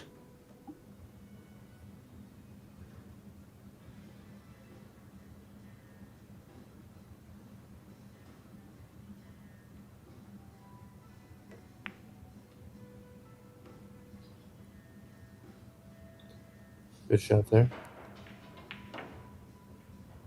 Maybe has to draw back for the 4 in the top left corner.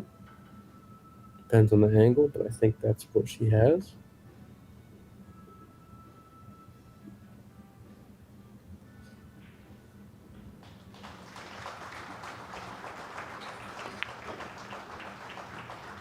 Overdrew that one. Giving herself a tester. Siming Cheng has beaten Kelly Fisher by 3 sets to 2, I should say, rather, and 4-1 in the final set. She will go through to tomorrow's semi-final, where she will play either Jasmine Ocean or Chihiro Kawahara, and it looks like being Kawahara at the moment. She's 3-1 up in their deciding set.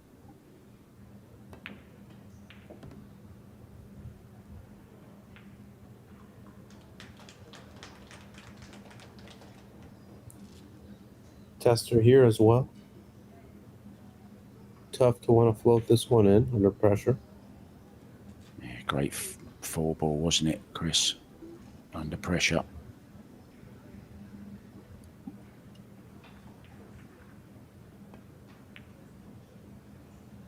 Well, she's overcut this. She rolled it. Why is she playing it so soft? Well, you got to aim so much thicker at that ball when you're hitting it soft. And with no English, yeah, the ball isn't going to cut the way you think it's going to cut if you don't put any English on it at all. Yeah, it just seemed to quit on it slightly as well, Chris. Wasn't the best stroke she's played, so a great chance here for to catch, to get on the hill. So important to get to 3 first in this deciding set.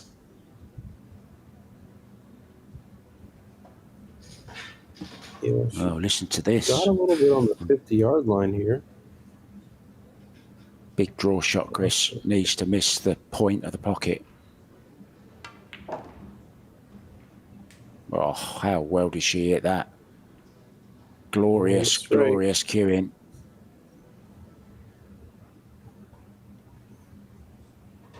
Rubelin Amit now on the hill against Wei Chu Chen. She's 3-2 up in their deciding set. It's all happening. The winner of that plays the winner of this.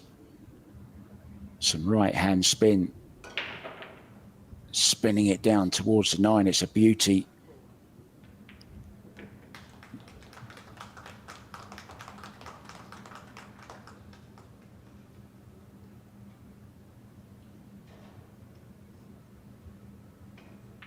So she's looked at the angle.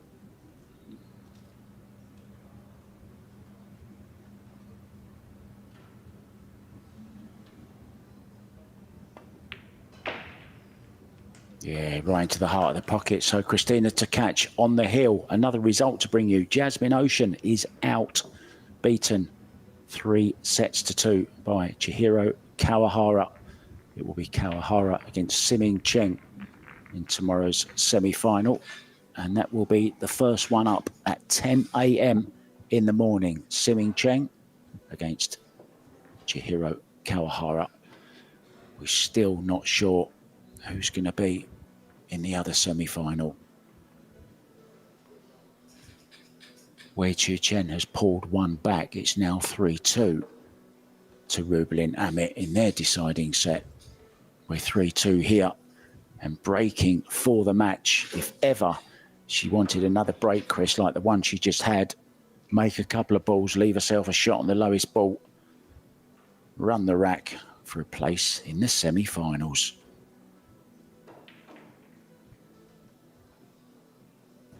Yeah, to say it has been a roller coaster of a match isn't even describing what has happened. It's been quite emotional as well, hasn't it? There's been lots of ups and downs for both players. None of them, I don't think, have played their best pool for any real long period of time. There's been flashes of it, Chris, here and there. But both players have struggled at times, and this is going to be dry. 4-ball not making it. There's a shot at the 1 here as well. It's awkward cueing, Chris, but it's a chance that you wouldn't mind having, would you? No, this is the saving grace for Christina is probably the 8 ball being frozen on the cue ball, the hampered cueing.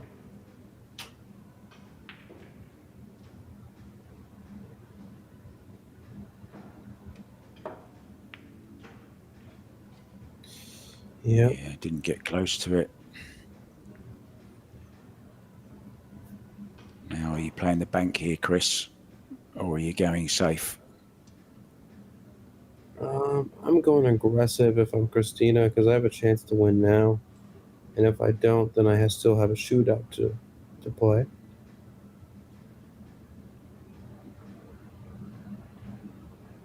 Digging down. She's going for this, drawing back across.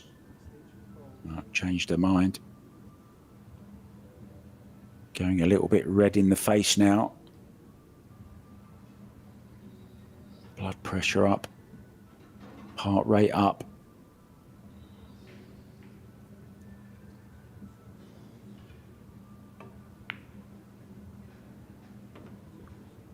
Yeah, changed her mind there to go with a level cue, but unfortunately, Chris, it did affect the positional side of the shot, didn't it, onto the 2 ball? So kind of didn't go all out there. Yeah, I wouldn't mind making the 2 into the 4 with a little bit of low left English, twisting the 2 a little bit more towards the corner pocket. I just don't see an amazing safe here, so I think that's something that I would definitely go for.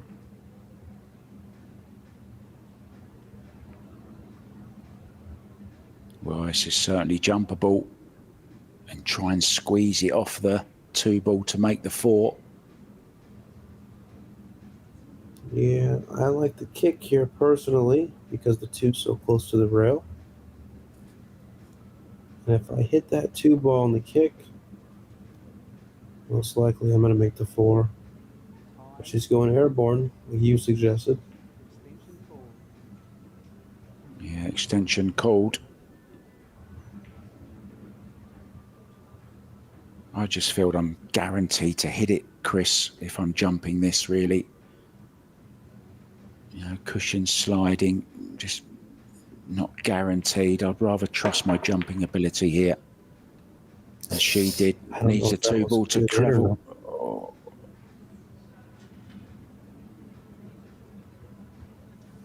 Was that a good hit? Yeah, I thought it was good.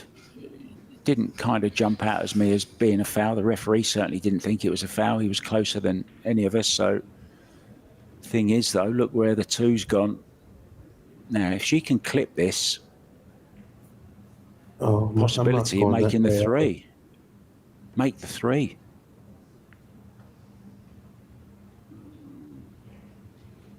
Well, only had a very thin part of it. She's got away with it, though. Yeah, we're not really going to see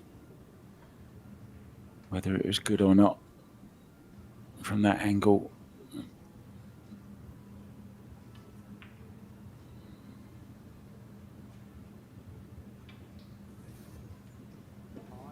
The jump again.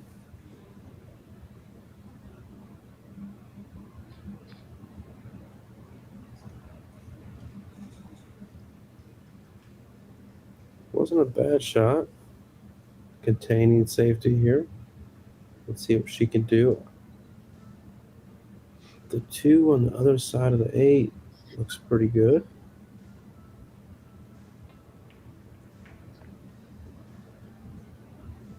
Oh, look at that. Oh, she's left a piece of it, though, Chris, hasn't she? Is there a little edge sticking out? Just the paint, maybe?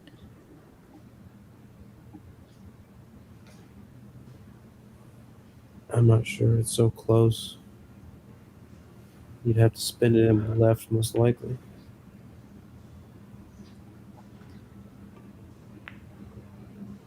Hit the black first, didn't she? She hit the 8 first. Foul, yeah. Oh, that's a foul for sure. Well, yeah, 100%.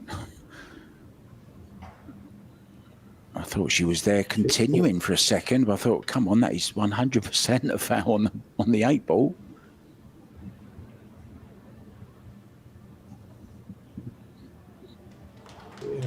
wondering, I was like, you had to have known that was a foul. Shasha Liu,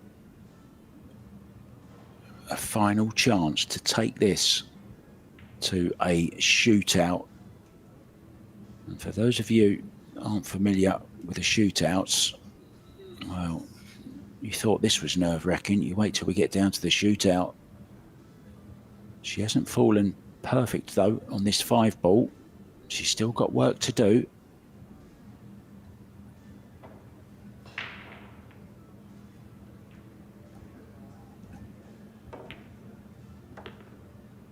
Yeah, nicely done. Gonna follow Confident forward a little stroke. bit.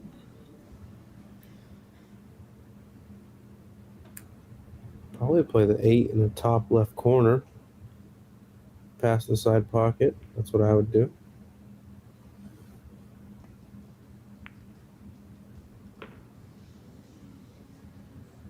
Nervy little one Take there. the 9 out of play.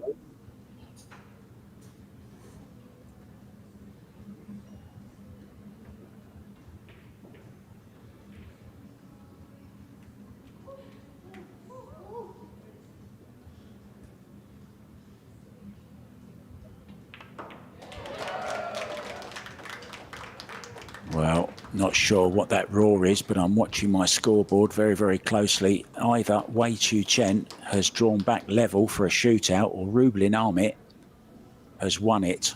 I'm not sure yet. I'll let you know as soon as I know. And it is Rublin Amit. She has beaten Wei Chu Chen by 3-2.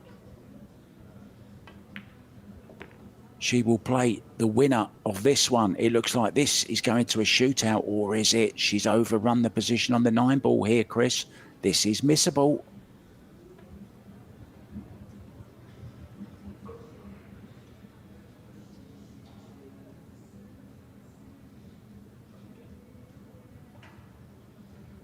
Oh, what a performance from Rublin Amit.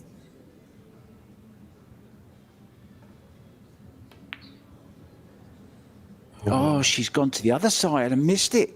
Well, what a chance this is for Christina to catch, to wrap up this match. And this is well within her armoury. This is right up her street. Oh, I thought she was going to go in the other corner, Chris, didn't you? Anyway. No, I like the way she went, but again, they keep overcutting these balls. This 9 for a place in the semi-final against Rublin Amit, and in it goes. She sinks to the floor almost. Wow, what a match that was. It had absolutely everything. I think to describe it as a roller coaster, Chris, was about exactly right. The perfect description of it. Thank you so much, Chris, for being with me today. I will be back tomorrow morning. We will be back at 10 a.m. on this table, and table 1 as well. Ladies semi-finals begin tomorrow. Thank you so much for watching. It's good night from Hamilton in New Zealand from me, Mark White, and Chris Reinhold over there in New Orleans. Say good night, Chris. Good night, guys.